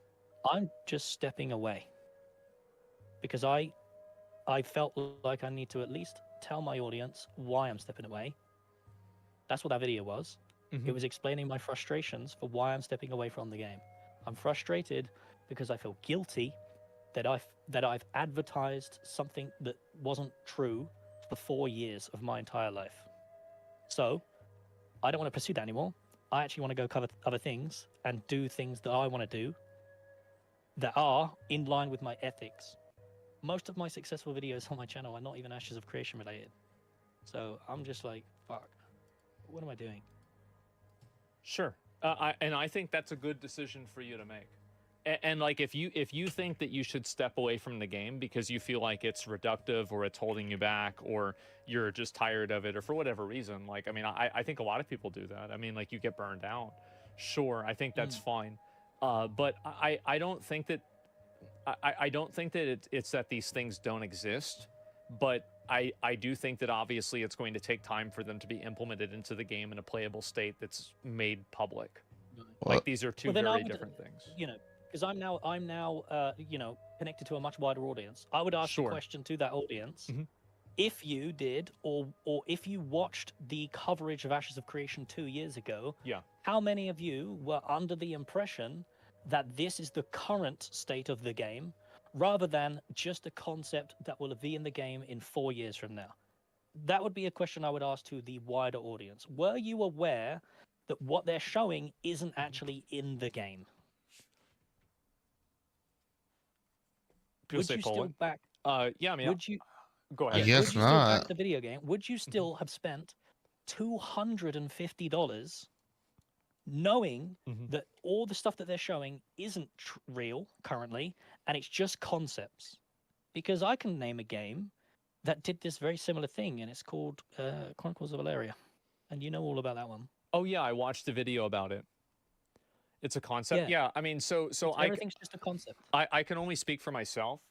I think that for me, if I see the way that a game is, I would assume that I would probably be like half and half with like what you're saying. Like, yeah, I could kind of see that. And I could also see like some systems Oh, aren't yeah? ready on alpha. I feel like in general, and this is like a distinction that I think some people make between like an alpha and a beta, Yeah. is that an That's pretty alpha is bad. not feature complete, but a beta is feature complete. So what I mean by that is that things like systems, for example, the freehold system, would not all be available in an alpha, but they would be in a beta. So, and this is something, by the way, a lot of people define alphas and betas differently in gaming, and I feel like it's primarily a marketing ploy more than anything. Yes.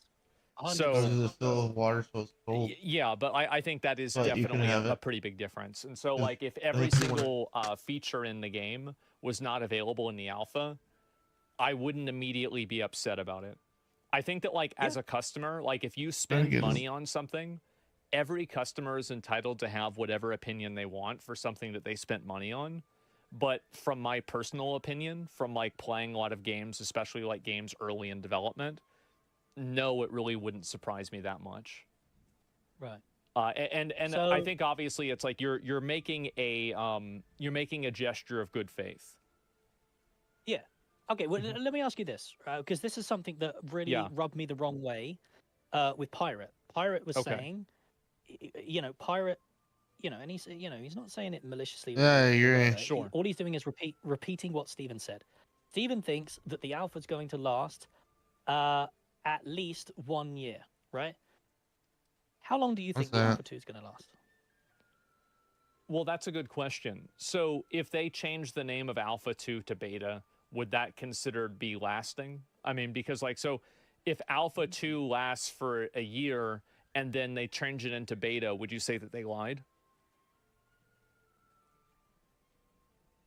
Okay, well, first of all, they're not going to do that, right? Why?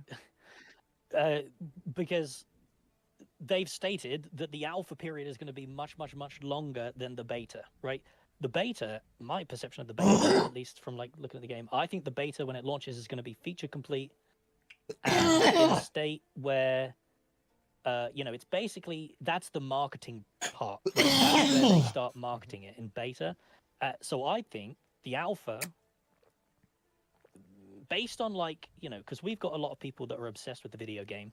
We've been, pulling it apart for 4 years, and we get a lot of joy out of that. We understand the speed at which Intrepid, at least from our perspective, we understand the speed at which Intrepid works. So what we've done is we kind of extrapolated that and tried to figure out how long it would take them to develop the whole video game, which includes those 18 biomes. And we think it's going to be a minimum of 6 years. 6 years from now. Yeah, before they go into beta, I think. And that's before assuming so that's even into beta.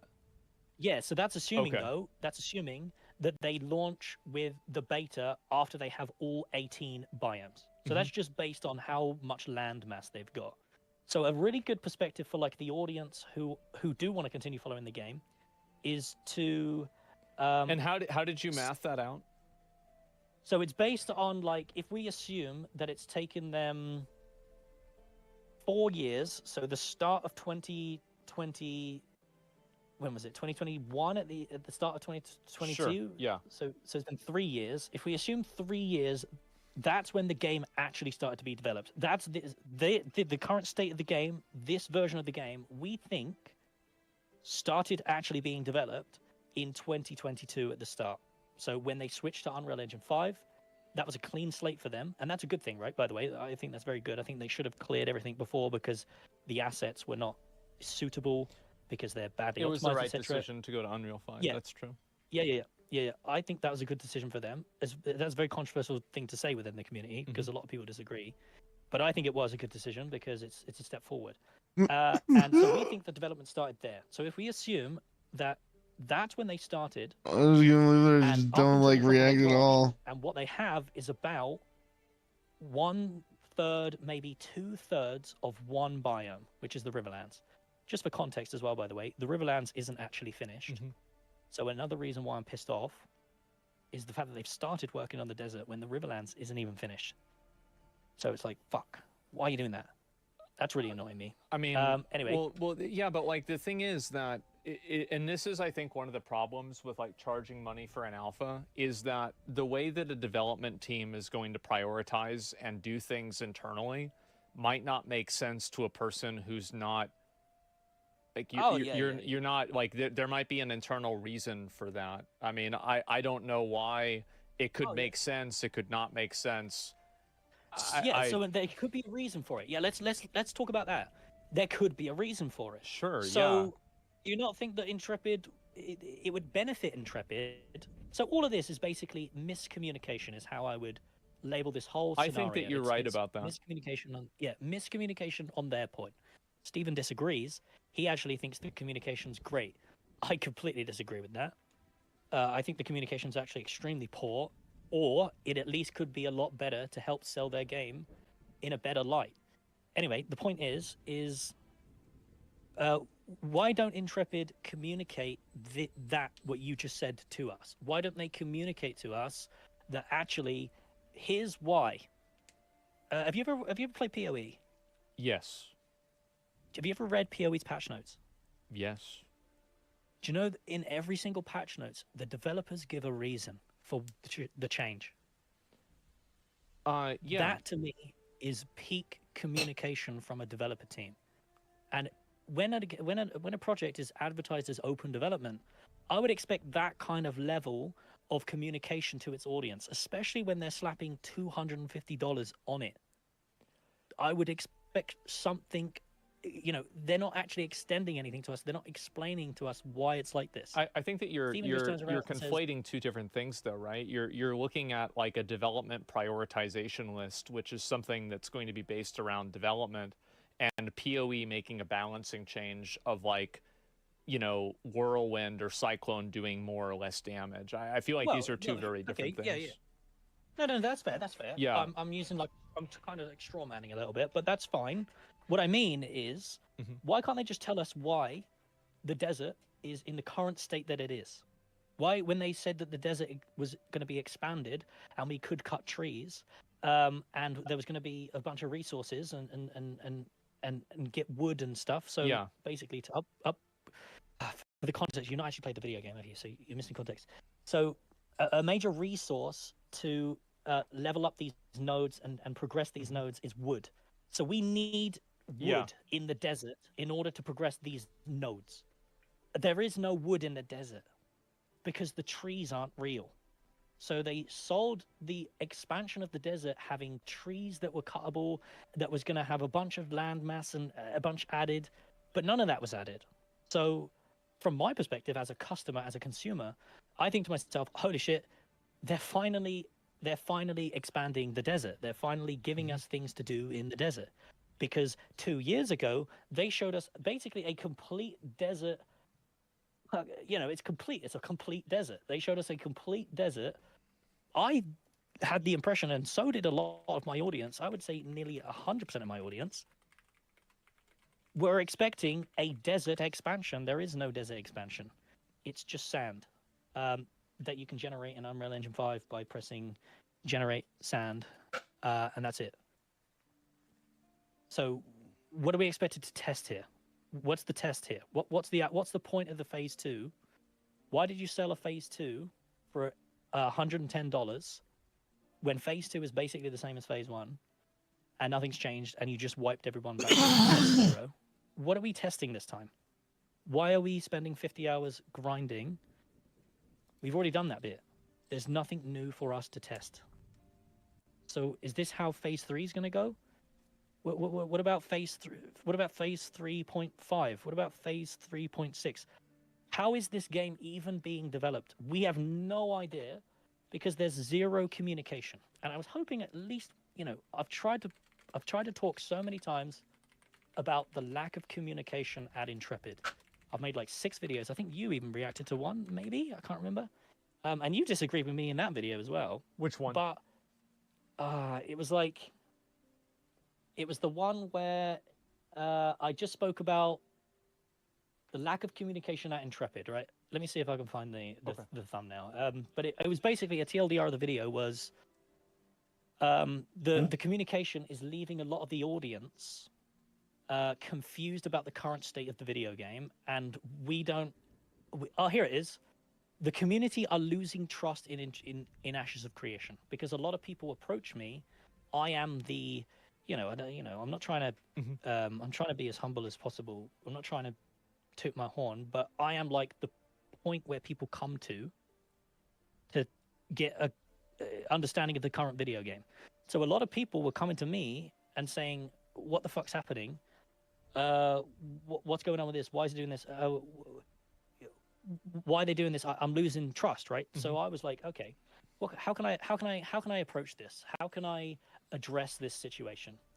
So I addressed the situation by making this video and saying, "Listen, Intrepid Studios, the communication is really, really falling to pieces, and we don't know what's going on. Please, can you maybe increase the communication a little bit so we understand what's going on and why you're making these choices and why it's been delayed or why it's been changed?" So now, originally we thought the Alpha 2 was just going to launch as an Alpha 2, but then they changed it to phases. And a lot of people were really confused about this phase thing. And then they added a bunch of prices to the phases, and it's kind of a bit like scratching their heads, like, what the fuck? I feel like a lot of this is based off of the fact that it's paid. Like, I feel like that, like, because if this game was free, I don't think that we'd even be having this conversation. Yeah, I agree. So like, this is entirely, well, like, I think that matters, though, right? So, like, if the development process is fundamentally problematic or bad for whatever reason, then that's very different than you saying that the development process is frustrating as a paying customer. So, like, you're kind of comparing and, like, arguing about two separate things.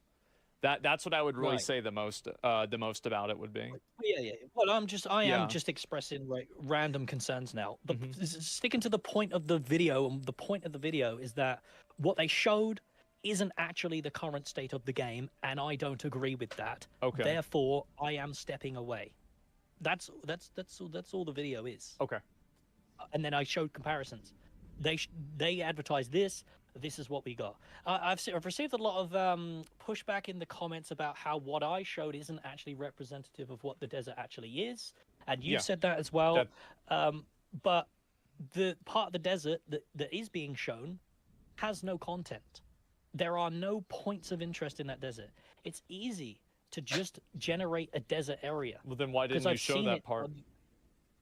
Because I've already made a 20-minute video about it. That part already exists on my channel for everyone to see. But I've you already could see covered how somebody who that was watched phase 1. You could see how somebody who watched this video would think that this is the desert, right? Well, yeah, but the point is that this was the expansion. So we're talking about the desert expansion. That's not what you said in the video. You said it was the desert. Like, you didn't say it was the expansion. You said it was the desert. I had a section in that video that explicitly spoke about the expansion. I think that you probably did at some point, but you also said that it was the desert itself.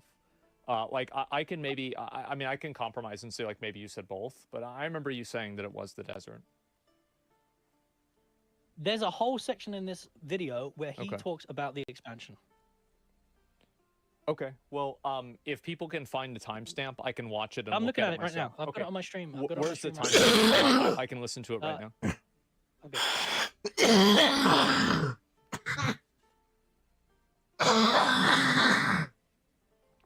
Okay, let's go back to 5 minutes and, I don't know, 18? Okay. All right, I'm going to play maybe it. 25? 25? Okay. 5:25. All right, I'll listen to it. Main reasons to wipe the servers, yet the vassal system or level 4 nodes weren't Huh? even introduced this phase. And now they even claim that they're not going to wipe at all. They are instead just going to introduce new servers. So what's going to happen to those old servers? They claimed prior to Phase 2's launch that at the launch of this phase, Desert was going to receive an expansion. I am just going to be talking about what's going to land on December 20th. We're going to go through what systems are going to land come December 20th. Let's talk a little bit about what we have coming up for December 20th, right? The desert as well. The desert is probably going to receive a little bit more love than the tropics will, given that its assets are obviously a bit more developed than the tropics Topic's location. This prompted people to finally expect some remnants of the desert showcase that was shown in 2022. And that's Yet, what we received... That's pretty much it. Okay.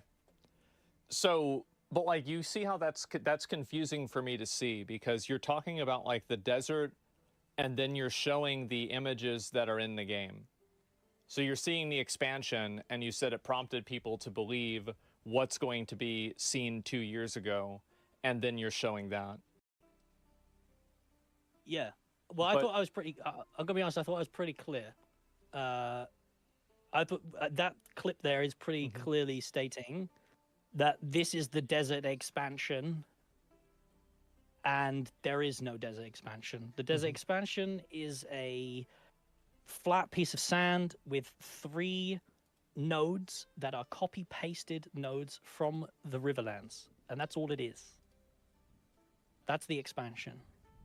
So they sold the launch of the Phase 2 with a $110 price tag based on lies, basically, because there is no expansion. You can't claim that that is an expansion. I mean, do you believe what I'm showing is an expansion there? Well, no. I mean, obviously not. I mean, it is in a way, right? It technically is an expansion, but no, not really. Yes. Okay. Technically, yes, and I agree. Technically, it is. But it's not. Would you then fundamentally. agree? So would you say that that's a communication issue? What I'm trying to express is communication issues. Improve the communication. That's what I want Intrepid to do. I care a lot about Intrepid. I care a lot about Ashes of Creation. I want them to improve their communication skills, because I think it's vital for the survival of this open development project that communication is key. And you don't think that it's misleading at all to show the edge of the map and then to say that that's the new stuff? Not the edge of the map. No, that's not the edge of the map. That is directly in smack bang in the middle of the desert. This is a node here. This is in the middle of the desert. I've shown that point before. This is just beyond that point. This is the desert. This is the expansion that they advertised. That part that Steven showed existed in Phase 1. I've already covered it. I've got a whole 20-minute video showing that already. That isn't the expansion. This, what I'm showing on my screen right now, is the so-called expansion. Okay. You understand? I mean, I'd have to see it for myself and make sure and decide that. Yeah. I mean, look up the definition of expansion. Yeah, I'm not sure. I do think that, like... I recommend 2 years. Yeah, for sure. Wait 2 years. So you think it's going to be 2 years until the alpha comes out? I think it... No.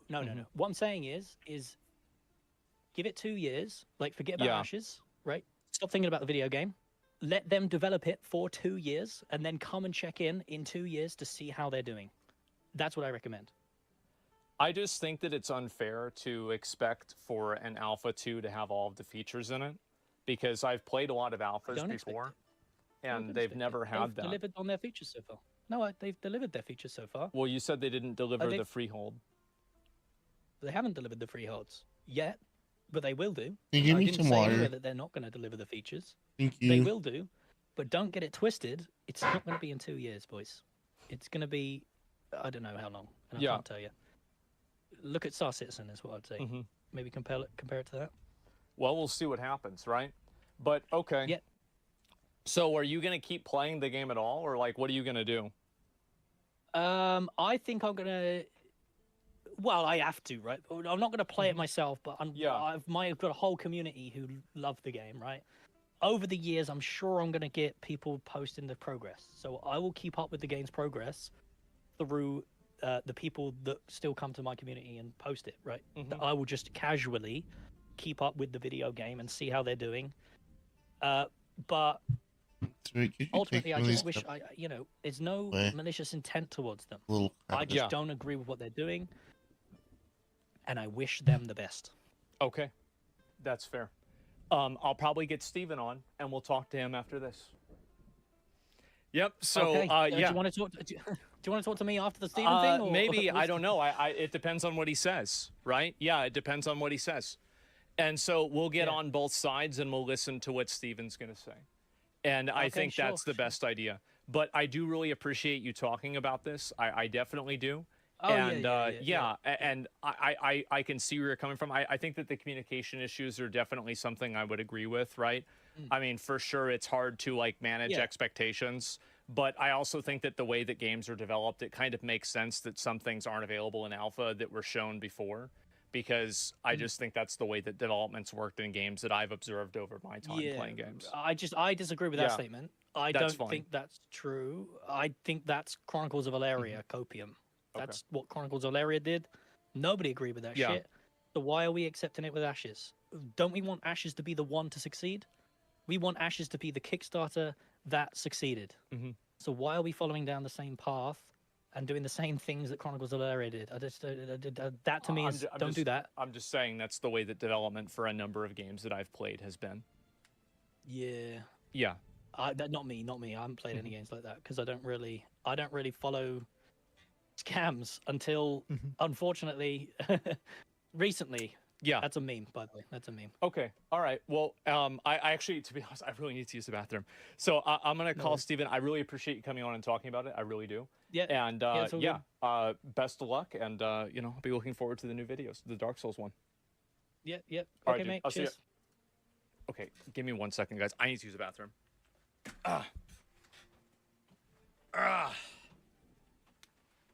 You know what Steven called? No, I can call my Steven. foot That should be bounced fine. off Give me a that minute. thing. Might be Has over. they never participated in alpha before? Yeah, I mean, I think that the main problem, I think the main problem Narc has is with the price of the alpha. That's the main issue. Well, more how than pretty I mean, anything. not move. And if the game, because like I've played so many games and they've had this same development cycle, and it's like some systems they announce and then they're not in the game at the beginning, then they add them later. This is just what happens, right? And I feel like if it was a free beta, you wouldn't have anybody mad about it, and you just have people that are mad about it because it was a paid beta. What game are you talking about? Oh, with WoW. Like if you play alphas in WoW, a lot of the features aren't available when they first come out. Oh, I did see that free jam. Yeah. And Corn Brother told you exactly what's going on in Ashes. I think For that sure. one will look It's crazy better they're up releasing there. a map without anything interactable. Yeah. Sitting on it. Industry standard used to pay people to test games. Large problem is he doesn't understand the dev process. So yeah, I thought it was really Shepard funny. basically needs to Like, teach everyone how they're making their games. my and why. wife. Well, like I think Knows that's me too also. well. I think that's kind of true. Is that the way that a consumer and a player is going to perceive the development process is going to be totally different than the way that the developer actually develops the game. So you have people that are looking Yes, at it he from the is. perspective of like a viewer. The guy is something else. A lot of these like complications in development don't really have anything to do with the way that kind of stuff works. They need to be open about it. Yeah, but like, how can you be open about it? I said it was open development. Yeah, exactly. Take it right? all. And so let's go back. I'll message Steven and see where he's at. If he's hashing it out. Yeah, no, it's not really a big deal for me. We do want some communication, yes, but players don't understand developers for sure. Well, no, and they're not going to understand it from their perspective. Been having a blast in communication. Has not been. What was this here? Let me see again. Fuck. Where'd it go? Let me read it. And the communication has not been shit at all. Yeah, I mean, obviously, it's going to be everybody's opinion is going to be different, right? Of course. Okay. Yeah, I'll call Steven. He'll be ready in a couple of minutes. And then we'll get into it. It's an alpha. People shouldn't treat it like a game. I know that. I know that. And that's why I said that the entire problem with all of this is the fact that the alpha costs money to get into. If the alpha was free, nobody would be having this conversation. Awkward. And I think also, by the way, I think that implies that the development process is not fundamentally flawed or disingenuous. Because the development process would still be bad even if it was free. Like, at least that's the way that my brain works. Games take money to develop. I heard about that, yes. You know, look at Concord. A free game doing this, I wouldn't even wait for 2 years. Really? I would. I don't give a fuck about this stuff. I don't care at all. Like, to me, I just... As soon as if I'm doing any of this stuff, like, if a game isn't ready, I just wait for it to be ready. That's it.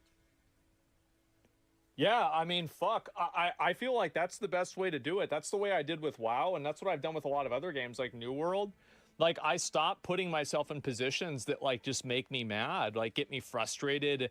Like, what the fuck is going... Of course I don't want to see that. I want to deal with that. It's crazy. The alpha cost is a filter that people that want to invest time to help the alpha, if it was cheap, people would just join and fill the server and no one would give feedback. I'm not arguing as to whether the price was good or not. I'm arguing as to whether the price was a causal factor in causing people to be frustrated, which I think that it was. These are two different things. The issue isn't that it's paid, but that they misrepresent what's playable to get paid. I don't think that they said at any point that, like, for example, the freehold system would be playable in alpha, like, the second that it came out, right? I don't think they ever said that. Because you're rich. You think if I had less money, I would be more mad about it? I mean, if I wasn't rich, I wouldn't be buying it in the first place. Let's be honest, right? I mean, I feel like if you don't have a lot of money, maybe that's not something that you should spend your money on. But anyway, I'll go ahead and I'll call Steven. Give me a minute. Okay, he's good. All right, let's call Steven. Here we go.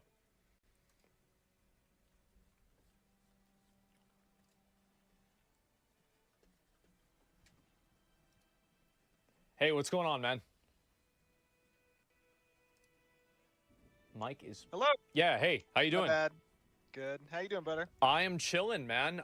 Just looking at all this stuff going on with the game. Obviously, it's been probably, I'm sure, a pretty interesting week or so for you. And oh my goodness. Yeah, a lot of people, a lot of opinions, a lot of videos, and a lot of reactions. And so, obviously, I think that you probably saw a lot of, like, kind of what I discussed with Narc. Oh my about God, things okay. And, what, like, kind of the frustrations in the community are about just different aspects of Okay. the game. And kind of like, what's your take on it? Like, how do you feel like people? No, not at all.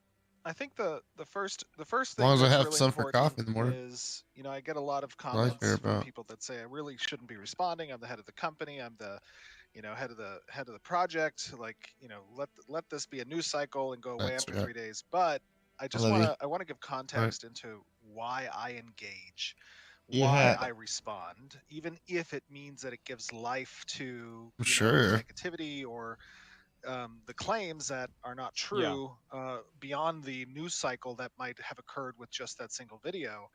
And it's because Oh my you know, God. we care very much From together. about what we're doing. And I didn't start this company to be another, you know, development team or publisher that doesn't respond and doesn't engage with the community. What'd you say? So I just want to get that out of the way first.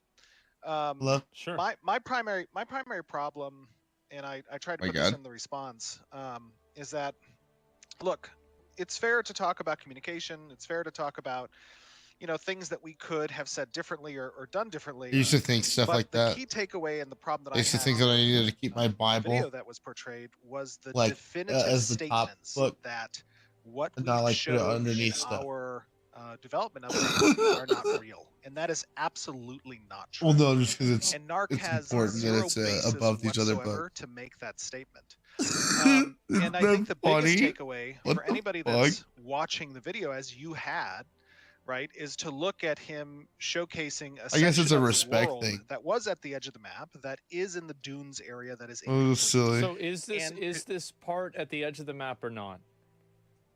Which part? The part where that Narc showed? yeah. Absolutely, it's 100% at the bottom of the map. So why did That he is- say it wasn't at the edge of the map?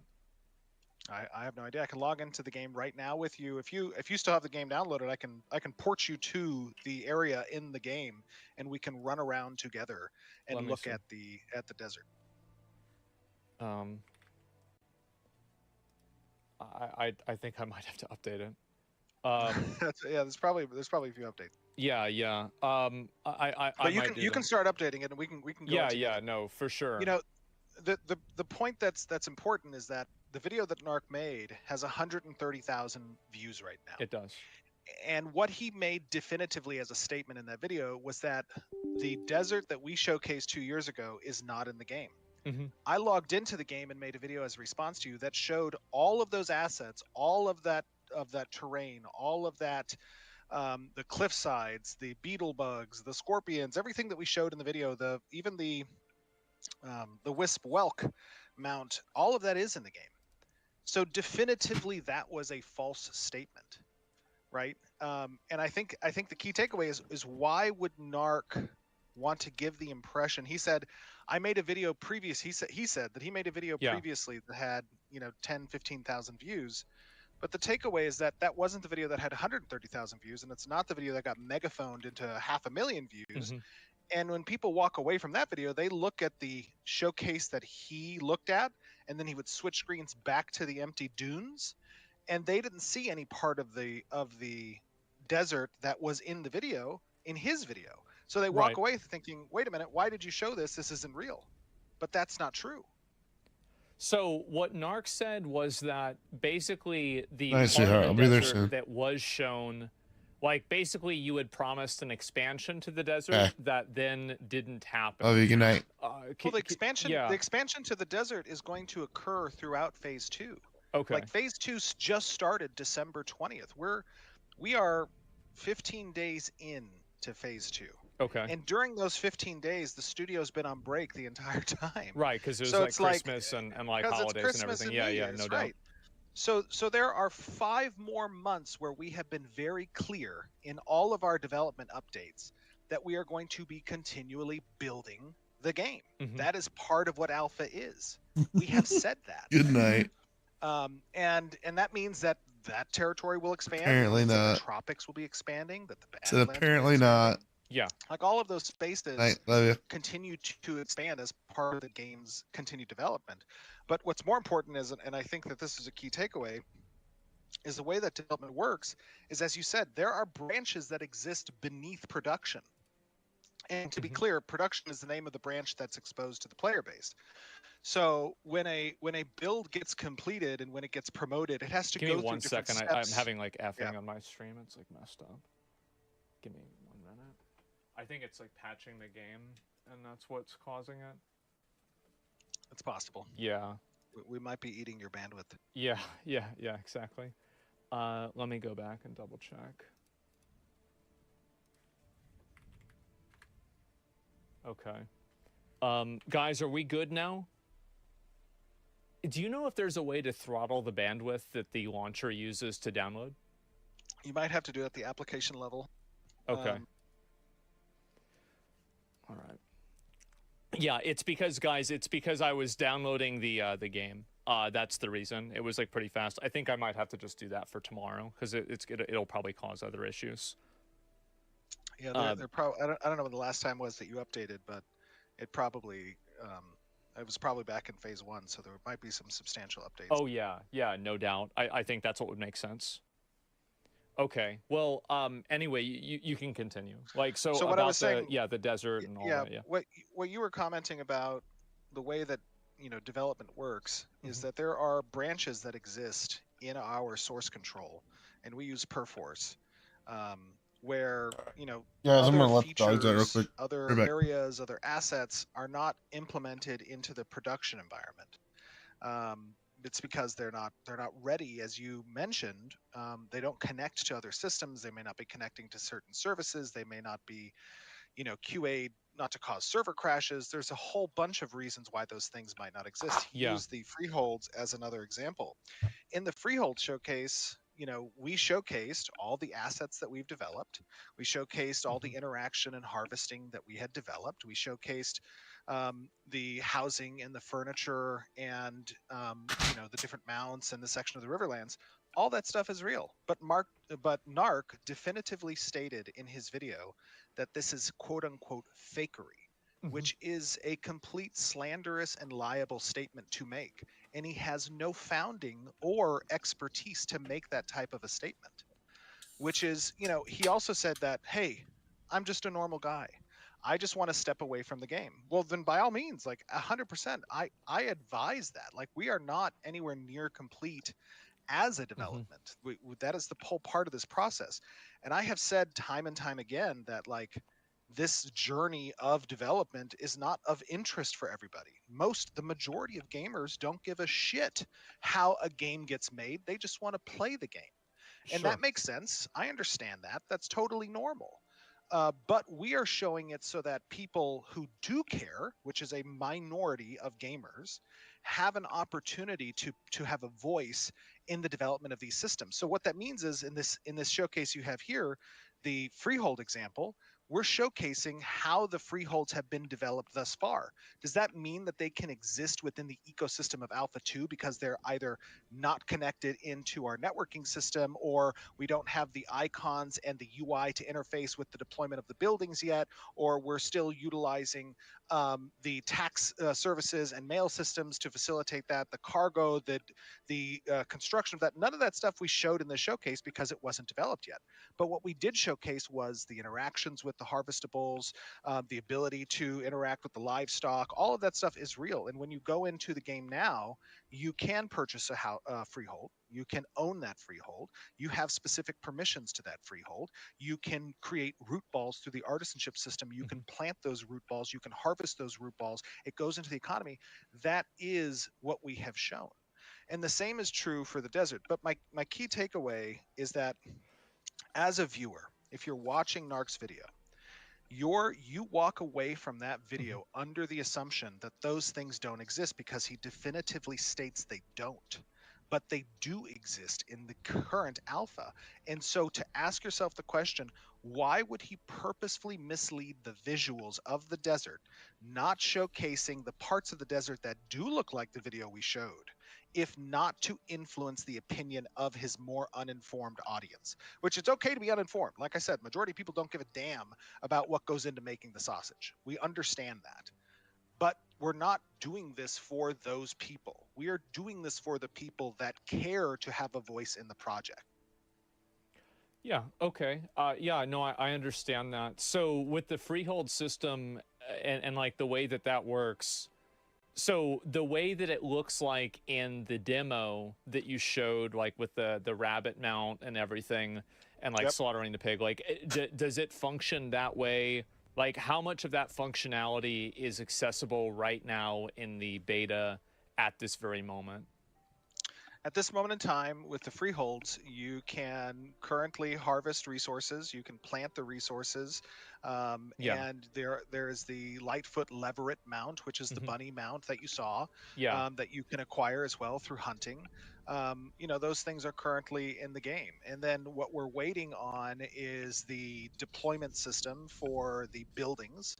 And we're waiting on the cargo system that should be attached to the freehold that allows you to bring resources to the freehold's location and store them at the freehold in order to construct those blueprints. Yeah. So that's still in our development branch, which is getting QA tested and some additional code to attach it into the node service, because the freeholds are expected to exist on what's called our node service and our zones of influence, because that's how estates are governed. So right now, what we've done to implement the initial freehold system is we've pre-placed certain freeholds throughout the world, so that we can test permissions and we can test the planting and those types of things. And then once we're ready to implement the estates, which means it has to go through our QA branch and then eventually get to staging before it makes it to our Alpha 2 production branch, that is when players will be able to then place freeholds under the estate system. So, okay, but like you can't, like, for example, like slaughter the pig or something like that now. Like, I mean, so like for like percentage wise, it's probably like 20-30% of like what was shown that like you can do right now in the alpha. There are chickens and there are pigs that you can get if you have a tier 2 upgraded node farming station. Yeah. And then you can place those on the freehold currently as you do the trees and the herbs that you can harvest. And so the pig will appear and then you can slaughter it after a period of time. Okay, so you can do that right now inside of the game in the alpha at this very moment. As long as a node has upgraded to a tier 2 building, yes. Okay. So, all right, well, that makes a lot of sense. And let's see, besides that, I feel like there was also the concern about basically the communication for like these different phases and how it works. But actually, you know what, before I go to that, you were mentioning a development branch. So correct. Basically, there is an internal version of the game probably where more of these features are available than the public alpha version of the game. Is this accurate? Well, there are a lot of different branches within Yeah. our Perforce where we do development, right? We have Mhm. an engine branch, we have an ICS branch, we have Yeah. a development branch, we have our QA. Like there's a whole bunch that has these that have these features in different states that they're not all necessarily interconnected. They don't necessarily connect into the network or the services yet. That work hasn't been completed or done, right? It's still They're all in like the middle modular of different development. things. That's correct, right? Yeah. And so what happens is as those features get more complete, they get integrated, and that is where the integration layer exists, and then they get tested. So a great example of this that Narc was talking about is something called our dynamic gridding, which right now our network utilizes a server meshing technology, which is currently in the game. Which And he said, so he says that's not real. It's not going to happen. Yeah, that's crazy. So if I don't know if, gosh, I wish there was a way for you to log in. Oh, I can actually stream and you can watch. And I can show you. Let me see if I can do that. Give me 1 second. I'm going to just spam a bunch so it doesn't show our DMs or anything like that. And let me make sure that that's good. I'm going to start streaming real quick. Okay. And maybe you can just watch me play on a development client on the Alpha 2. Okay. So I can show you, the different server workers. Yeah. All right. Okay, I just started streaming. Give me 1 second. Let me make sure that I can look at it. It doesn't show yet. Oh, I am streaming from on YouTube. Twitch. Okay. Twitch. Okay, good. I thought I was gonna have to screen share from Discord or something like that. All right, yeah, sure. Oh, which channel? Oh, that's a good question. What is my channel? Hold on 1 second. Yeah. It is Steven Sharif. So it's / Steven Sharif. STEVEN SHARIF.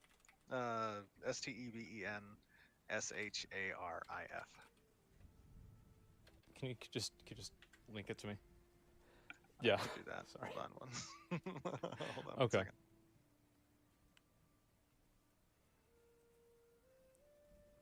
All right, there we go. Okay.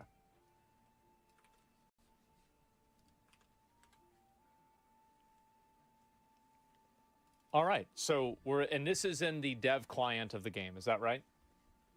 Well, so this is the production environment, which means this is Okay. our live Alpha 2. You can see that okay. So there's this is a the bunch- live game.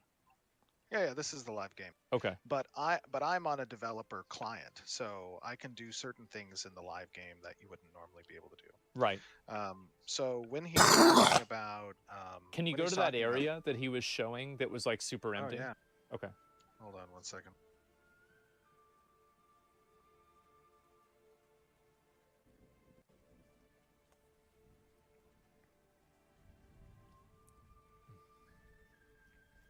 Hold on 1 second. I'll give Yep. myself. No problem. No problem.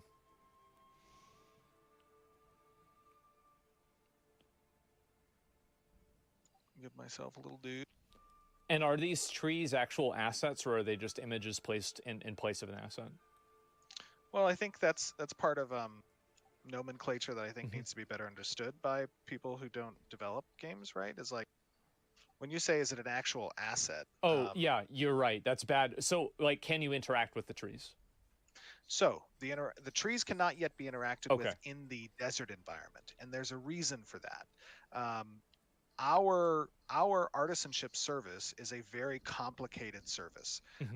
We, as you may or may not know, we have certain interactables that are mined materials, that are wood, Sure. that are herbalism, whatever. The way that works is those exist all throughout the different areas of the map, and certain types of resources are supposed to spawn in certain areas. And so because of that, each interactable node that you might see, and let me just show you for a quick. I'll just go and show you in 1 second here. Yep. Each interactable object is governed by what's called our artisanship service, and it's a way that you kind of create this dynamic server grid where you pull as many processes off of an individual Unreal Engine game server, Yeah. and instead you have those governed by a service that lives off of the game server and that game servers can talk to. So for example, if I go up to this tree here, well, I Mhm. don't have the appropriate level, so it's red. Hold on. Yeah, yeah, sure. Let me give myself all of the. Yeah, do a little bit of cheating. I know. Yeah. I'm cheating. Let me toggle max. So let me go back up to it. So now I can start chopping this tree that I have a certain level. Okay. But this tree is governed by an area that is under our Riverlands artisanship service. So the trees that are currently in the desert biome can't yet be interacted with because we haven't extended that service into the desert biome. I see. So there's right? basically and like, we've let's and we say told players you have and we like told players there's about like a middleman that's like not available, so you can't do the interaction. Is that accurate? That's correct. Okay. That's that's generally correct. So hold on, let me fly to the area that Narc is talking about. Yeah, yeah. I want to see this part of the desert here. 1 second. So these assets are done. I mean, they are created. What needs Yeah. to be hooked up is the artisanship service, right? And once the and artisanship service gets hooked up, then all of the trees and everything will be interactable. Correct. Okay. That's right. So as soon as we get to this section here, I can't even move. Like I am blocked right here because this area is off of the map. This is the edge of the map. Okay. So this is a wall. I am stuck on this wall. And can you just go around and like kind of show just to get an indication of like, cause yeah, I mean the exact spot that he was at, but like, is this true? Like pretty much entirely around. And then this is what's called our node quirk. So the way that cities exist within the game is they can be developed by players. Whoops. And this node has been developed, so it is a desert node. Right. He mentioned that the node is a copy paste of the Riverland. Yes. Hold on. He mentioned that it's a copy paste of the Riverland. That's because the way that nodes exist is they exist on corks. So we have a number of different node layouts that are obviously intended that we are continuing to build, that the node team is building. Yeah. But those node layouts aren't fully online yet. So we use in these corks essentially the node templates that we have available until such time as the new templates become available, and we will replace these nodes with those new templates. That's how development exists. Well, sometimes that's how releases exist too. I played New World. No, I get it. I understand. And so around the other area that like Narc was showing in the video, because I just want to make sure that like we nail down this point like 100% about it being at the edge of the map or not. Because like to me, it's like it's very important that like something like this is either true or not. He has to send the coordinates that he might have been at. I don't know where if he has a coordinates, I can port to those coordinates. Yeah. But as I kind of like fly through the desert zone, right, there's a lot of it obviously that's still a work in progress because the zone is being developed. But the key takeaway that I have from the video is that he claims what we showed 2 years ago did not exist, and it does exist. It may not exist near the edge of the map or near even as you go into the deeper portions of the map, but all of this desert zone here, maybe not this desert zone down here, is complete. But regardless, like the point of that is that this is still in development, and we have been very clear about that as part of our communications with the audience, that not everything is going to be complete in an alpha, and that I know that can be a difficult thing to communicate, to convey, but it is part of our process. It is part of the development of the game. And so part of that is like he brought up that one image and there was a dungeon, I think, or something like that, where it had like this really big tower in the middle. It's called an Essence Geyser. Okay. So the Essence Geyser is a dungeon where certain monster race that's called the Nagash live, Okay. and the Najash are essentially, sorry, not Nagash, Najash. The Najash are the serpent race, which is another development. So the reason That is why still that in development. wasn't so the reason why that wasn't available to be seen was because the dungeon isn't in the game that exists in. Correct. Yeah. Okay. And we didn't show that in the preview either. We just showed the Essence Geyser itself, which is an asset that we created. That's the top of the dungeon, and we showed the monsters that go into the dungeon, but those aren't in the game either yet, because their dungeon's not in the game. Their animations are complete. Their behavior, some of their behavior trees are complete. Like there is a lot of it that's being work in progress, and I think that's the biggest that's the biggest rub in my opinion. Is that it is easy to look at All right, boys, a I'm chilling. development, and as much as we have communicated, which we have communicated probably, and I'm speaking from a gamer's perspective, more than I have seen any other MMORPG of our size in development with a following like ours, probably that I've ever seen. And I don't know if you've seen another MMORPG in development of our size that's communicated more than us. I've seen the negative outcomes of them trying to communicate. Yeah, I mean, usually it doesn't go very well. I mean, like the way that users and like players and gamers like perceive a development cycle is going to be way different than like the way that it actually exists. And I'll be honest with you, like the biggest thing, the biggest takeaway for me about that, by the way, you're 100% correct. Like the biggest takeaway, in my opinion, about that is many people have said time and time again, when I've gone to DICE or when I've gone to, GDC, different conventions, I've talked with executives at other companies and developers and publishers. They've said, hey man, what you're doing is crazy. Like that it is, you will get eaten alive. And in part, like we know, that's the double-edged sword. It is. Right? That is 100% correct. That is the downside of transparent development, is that every single thing you say, every single thing you do is going to get picked apart, and not by people who know the process. Not by people who know what it takes to build these games, or even know what development is, or software development in general.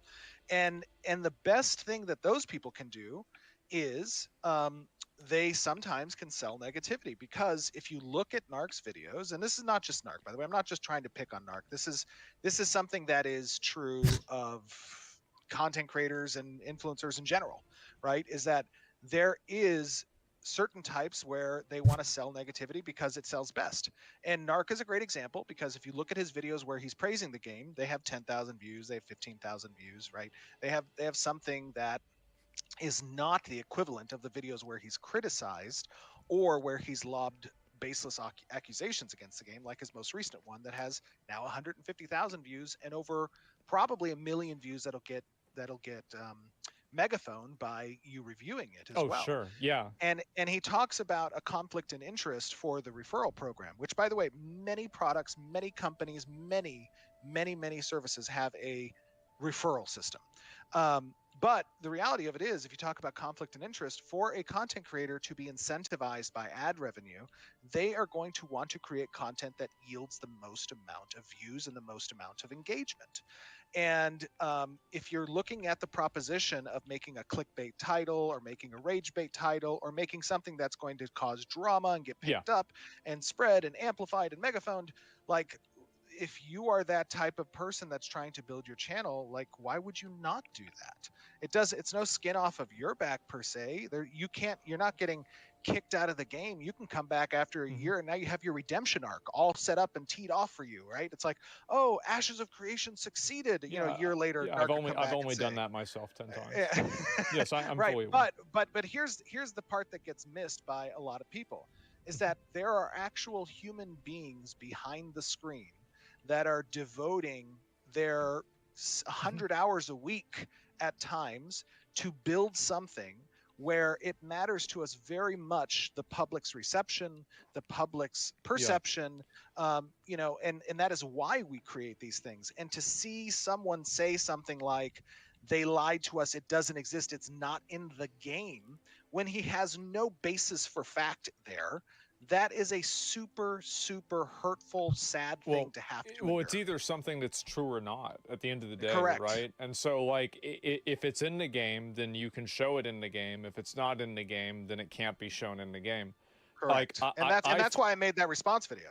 Yeah, I feel like it's actually like a super, super simple dynamic.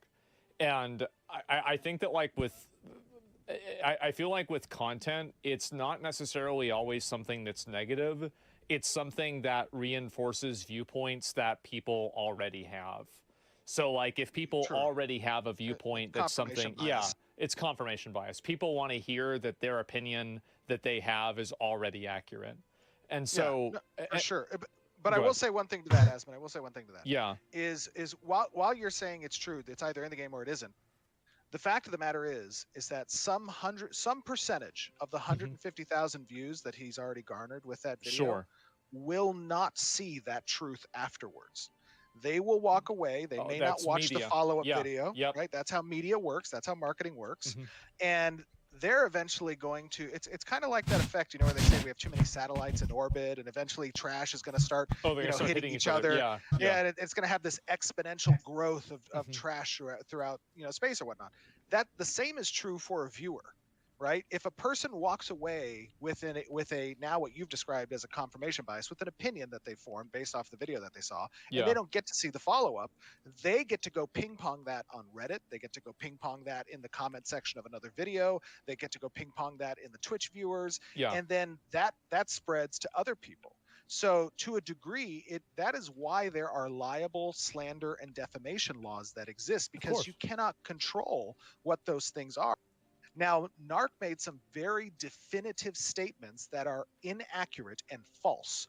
And I would be well within my rights to act upon that in a very legal manner. But I can't do that, obviously, right? That's not to my benefit. It's not what I want to do anyways, even though it defames and hurts me, and I can't control what that bias is. And now I'm forced to roll around in the mud, right, about the project, which is taking away from really what the focus should be about. It's the focus on a project. Yeah, no. Yeah. I get what you're saying. So, like, how do you feel about, like, the way that Narc feels about the communication? Because I think that there's been a lot of people that have felt.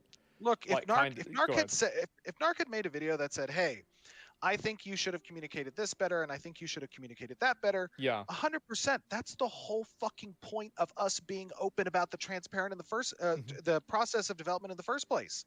Like that constructive criticism, not going on his stream and calling people who support the game autists and retards and banning them and just acting like a complete degenerate, right? And because, and again, I'm not trying to make any ill will towards Narc. Sure. Like, yes, I'm super pissed about the fact that he went and made a video that was completely defamatory.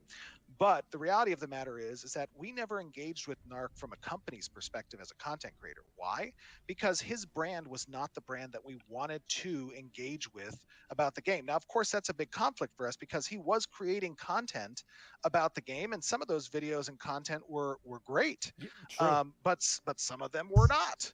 And some of them did not match what we wanted our brand to be. And I got a lot of flack internally from my own marketing and community team when I would even talk and engage with Narc because they were saying, "Hey, man, like this guy is not a good dude." And I would say, "Okay, well, I mean, this is just marketing and PR people are always 100%. They are so careful.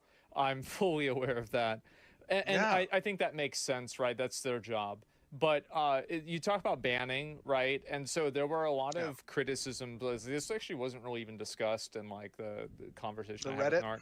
Yeah, people getting banned on Reddit for that's so false. Like that's another thing that was absolutely crazy. So let me tell you. So people aren't getting very banned. Well. Like here, listen. So you know this very well.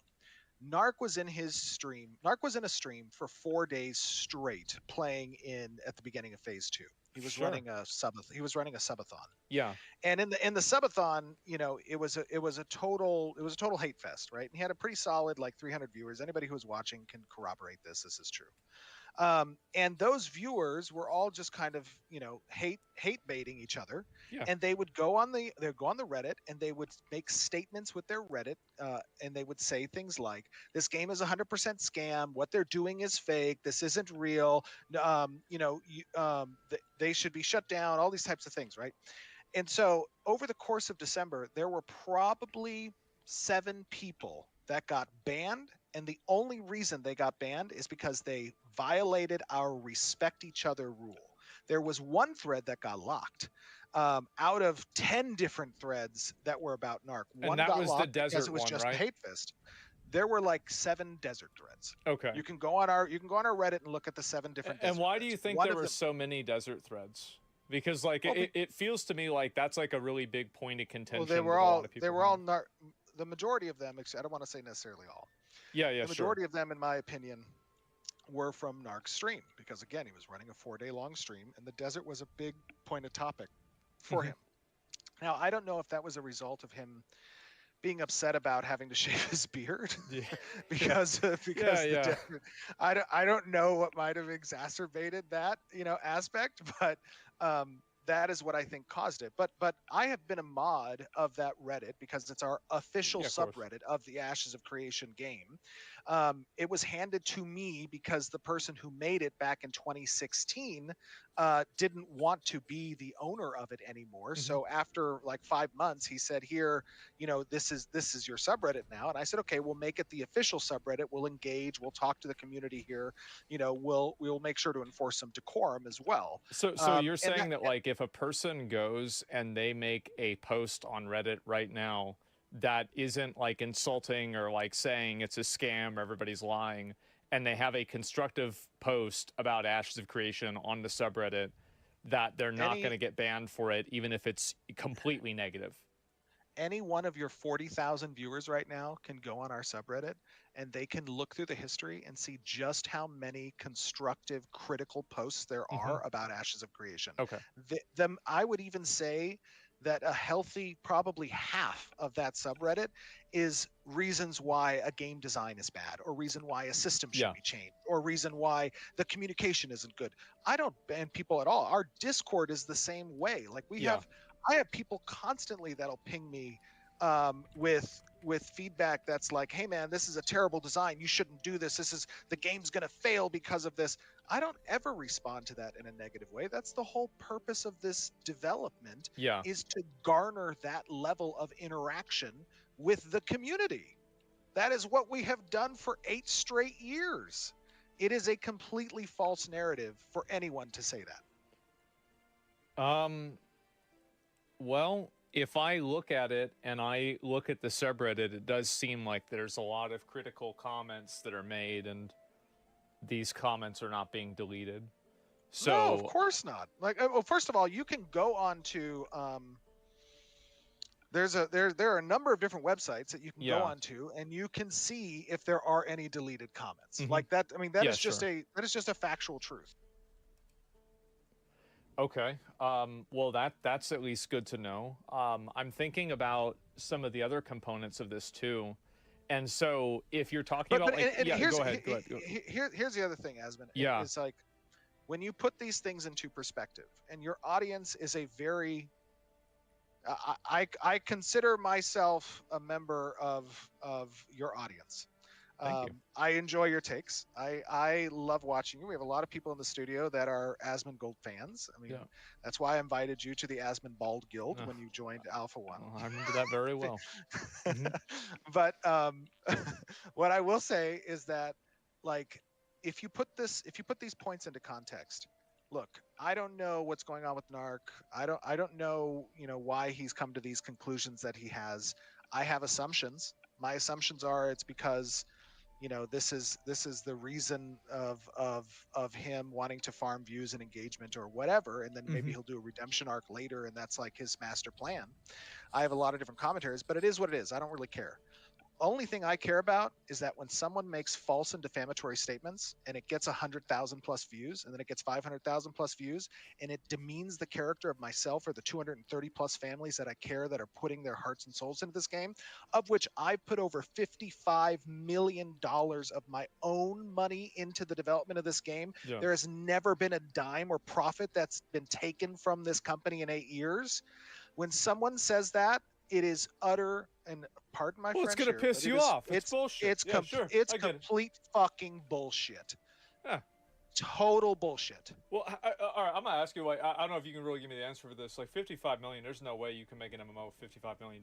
Like, how much money do you think it's gonna take to make the game? At least another 50 minimum. Like, I mean, at least Yeah, another 50 I would I'll be on the hook yeah, for. Yeah. Minimum. And by the way, we've grown to 230 developers. Yeah. That's not 230 developers in the middle of Croatia. Yeah. That's 230 developers in the middle of San Diego, California, which is the most expensive part of the United States. Yeah, it's like a, what is it, like And I'll tell you another $120,000. thing. Go ahead. I'll tell you another thing. I take care of my developers. Yeah. We give 100% health insurance for our developers, their spouses, and all of their children as well. Yep. And that's on a game that's not making profit. Right. So for someone to demean my character like this and to drag me through the mud this way is Yeah, it's gonna be absolutely good. out of character and wrong. It Okay. is just wrong. I think this game's gonna be good, boys. I understand that. I mean, what do you think about like the 6 years of the game being an alpha? Because he said he did the math on I it. think I said this at the start of this development. Yeah. I said that we're going to make this game in a way that we feel is right. A lot of games come out and they get worked on in the dark. How long did Throne and Liberty take to develop? 12 years. You mean Lineage? And Lineage 3. Yeah, exactly. 12 years. And by the way, this is no hate against NCSoft or their game. I think they did a great job. I'm just saying it took 12 years to make, and that was from an established major MMO RPG powerhouse to build a game like that. Right? And I'm not trying to judge whether or not Throne and Liberty was good or whatever. I don't, it is what it is. But it takes a long Everybody can time to up make their a own game. opinion. Yeah. But it takes a long time to make a game, and it takes a real fucking long time to make an MMORPG, and multiply that by 10 when you're trying to do the level of complexity in systems that we are trying to do, which is fucking crazy. No, so do you don't have like a time frame or anything for how long the alpha is going to last? Do you know if I told you a time frame today and that time frame changed, what would happen? What would happen? I would be you'd flailed alive be again. lying again. Yeah. Exactly. I'd be a liar. Yep. Okay. I would be a liar. So you don't want to get a time frame because then you're going to get nailed down for another video about you lying in the future. No, I think that's and fair. The other of course. thing is, like, how can I give a time frame when we just started our Alpha 2? Yeah. The whole point of this fucking Alpha is to test everything. Mhm. Right? And before we go into full onslaught production of these core systems, we need to test that, 1, they work, 2, players want them, and 3, whatever we need to do to make those systems work differently, we have time to do that. Yeah. Like, that's the whole point of Alpha 2. So, like, again, if you aren't interested in the development process of an MMORPG, my whole recommendation is chill, don't follow us, check in a year, in 2 years, whatever it is, get an average update every now and then. But the reason I told Narc, like, and anyone else who was getting their tits in a twist, or excuse me, who were it is what it is. Yeah, no, true. Yeah, for sure. Who were getting their boxers in a bunch because of the development process. Yeah. Go take a break. Take a break for your own mental. Let me tell you, developing this game has not been great for my mental health. Yeah. It sure is. I would not wish this level of engagement with the community, this level of complexity in the game development. I mean, you got to understand, I started this also 8 years ago without having any experience in development whatsoever, just being a lover of MMOs and wanting to make something that I like. Mm-hmm. Right? So, like, I had to run through the crucible on fire with my head on fire. Yeah, sure. Right? And, no, I understand. And my recommendation is take a break. Yeah. Go take a break for your own mental health. That wasn't any dig on his mental health. I don't personally care about Narc too much to care what his mental health status is. I'm just suggesting to anyone that is too emotionally invested in our development process, go take a break. We will be here when you get back. This project is too large. I have put too much of an investment. I care too much, and so does our team, about its success for it to fail. And so because of that, we are going to do what's necessary, no matter the time it takes. Now, ultimately, I don't want to be in a 10, 12, 14-year-long development cycle. But another thing to keep in mind is that when people say, hey, it's been 8 years, that first year we were 12 people. Yeah, sure. We were 12 people. We were 25 people the next year. And then we were 40 people the year after that. we didn't start this development with 500 people on the side. I don't have $700 million that I've collected from crowdsourcing like Star Citizen. And Yeah, again, sure. it's no heat against Star Citizen. You know, it is what it is. I'm just saying, like, this is a project built of passion. And by the way, Ashes isn't going to be for everybody. We are a PvX game. Probably half the market doesn't want PvP in their game. Half of the market share of MMORPG players probably do not want our flagging system. But I understand that. And there's space in the market share for a game like us, even if half of the people don't like our visuals, don't like our art, don't want our, you know, mechanics. Okay, do we want to gatekeep the other half of the market share that do want that? Yeah. Is it if you don't like it, does it mean it shouldn't be made? Does it mean it's a scam? Hey, good Does night, it Real mean Tal. that you should demean Thanks the for hanging character out, of dude. the people who are putting their blood, lives, sweat, and tears into the project and make false statements that you yourself It was can be fun watching your liable video, for dude. like that, Narc? No. Well, so if you want to walk away, if that's truly your intent, then by all means, walk away. Don't drag us through the mud in an effort to get views and misrepresent the game when you do it. Like, come off of it. So we could go back to this whole desert situation, right? About it being an expansion to the desert.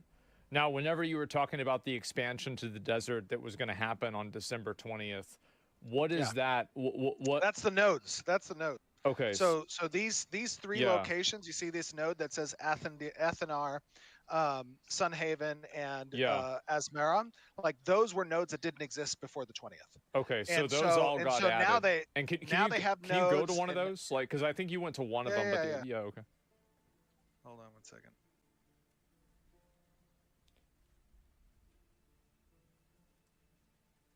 And how many people, by the way, are on the server? Like, do you have any idea of like how many people there are? We have over 110,000. I think it's like 112,000 people now that are participating in Alpha 2.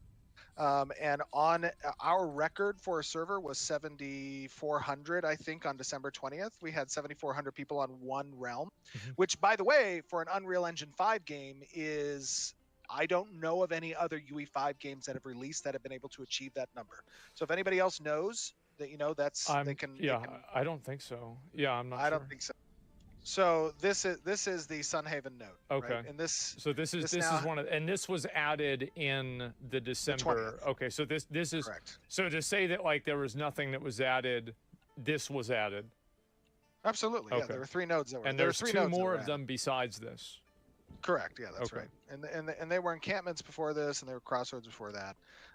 Yeah. So anybody that played it, they can come and they can see this. There's building sections here that a mayor can, you know, construct. Is one of them called Asmarin? Because I think that's where a narc was in the video. Asmarin? Yeah, Let me yeah. see Can you go to that? Because like again, it's just about like this thing about it being on the edge of the map. To me, this might sound like some kind of like weird fixation, but like to me that matters a lot because it's like, was it or wasn't it? You know? Yeah, that's fine. The other key takeaway is that, like, whoops, I got stuck under the ground. Yep. Nobody look. You're not supposed to teleport. Hold on. There we go. This is Asmarin. Let's see, where would the edge be? So already you can see that Asmarin is kind of near the edge. Okay. Right? This is Yeah. Asmarin. Okay, and so it's at the edge down there at the bottom. Yeah, if I look at his map, it just, like, I don't know. I mean, I could, like, This is the edge. This is Asmarin, and then this is the edge right here. Okay. You can't go further. So if you just go, okay, so you can't even, and this is the case all around the map, right? Like, this is like, if you go. Yeah, you can see the map edge is here. So you can't go further than that. Okay, so this. Okay. See, I'm trying to like it won't let me. Okay. So And that's where Asmarin is. But again, the key point isn't so much whether or not he was at the edge. That's fine. Yeah. Maybe he was 100 meters off of the edge. I don't know. But regardless, the point is he showed side-by-side comparisons of our showcase from 2 years ago, and he said none of this is in the game. That is what he said. Yeah. He said none of this is in the game, and that's bullshit. I just released a video And that this showed this all what of you're all looking those at assets right in the game. now. This is it. This was added into the game on December 20th. Yes. Okay. This was added into the game on December 20th. Anybody who's been playing Mhm. here, let me ask this dude. Here, let me just ask this guy. Hello, Mew. Hold on. I mean, the game's looking. I don't know. It's definitely in development. And this is in the live Yeah, version how's of the that Alpha feel? 2 that other players can Oh, regularly yeah. see. Yeah, yeah, absolutely, absolutely. Hold on. Okay. So you're asking how Okay, long so have you been playing? I just asked him. He says since Alpha 1. Okay.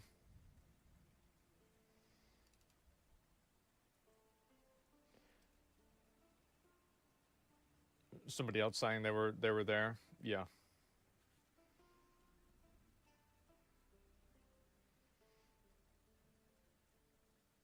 May I ask a question? All right.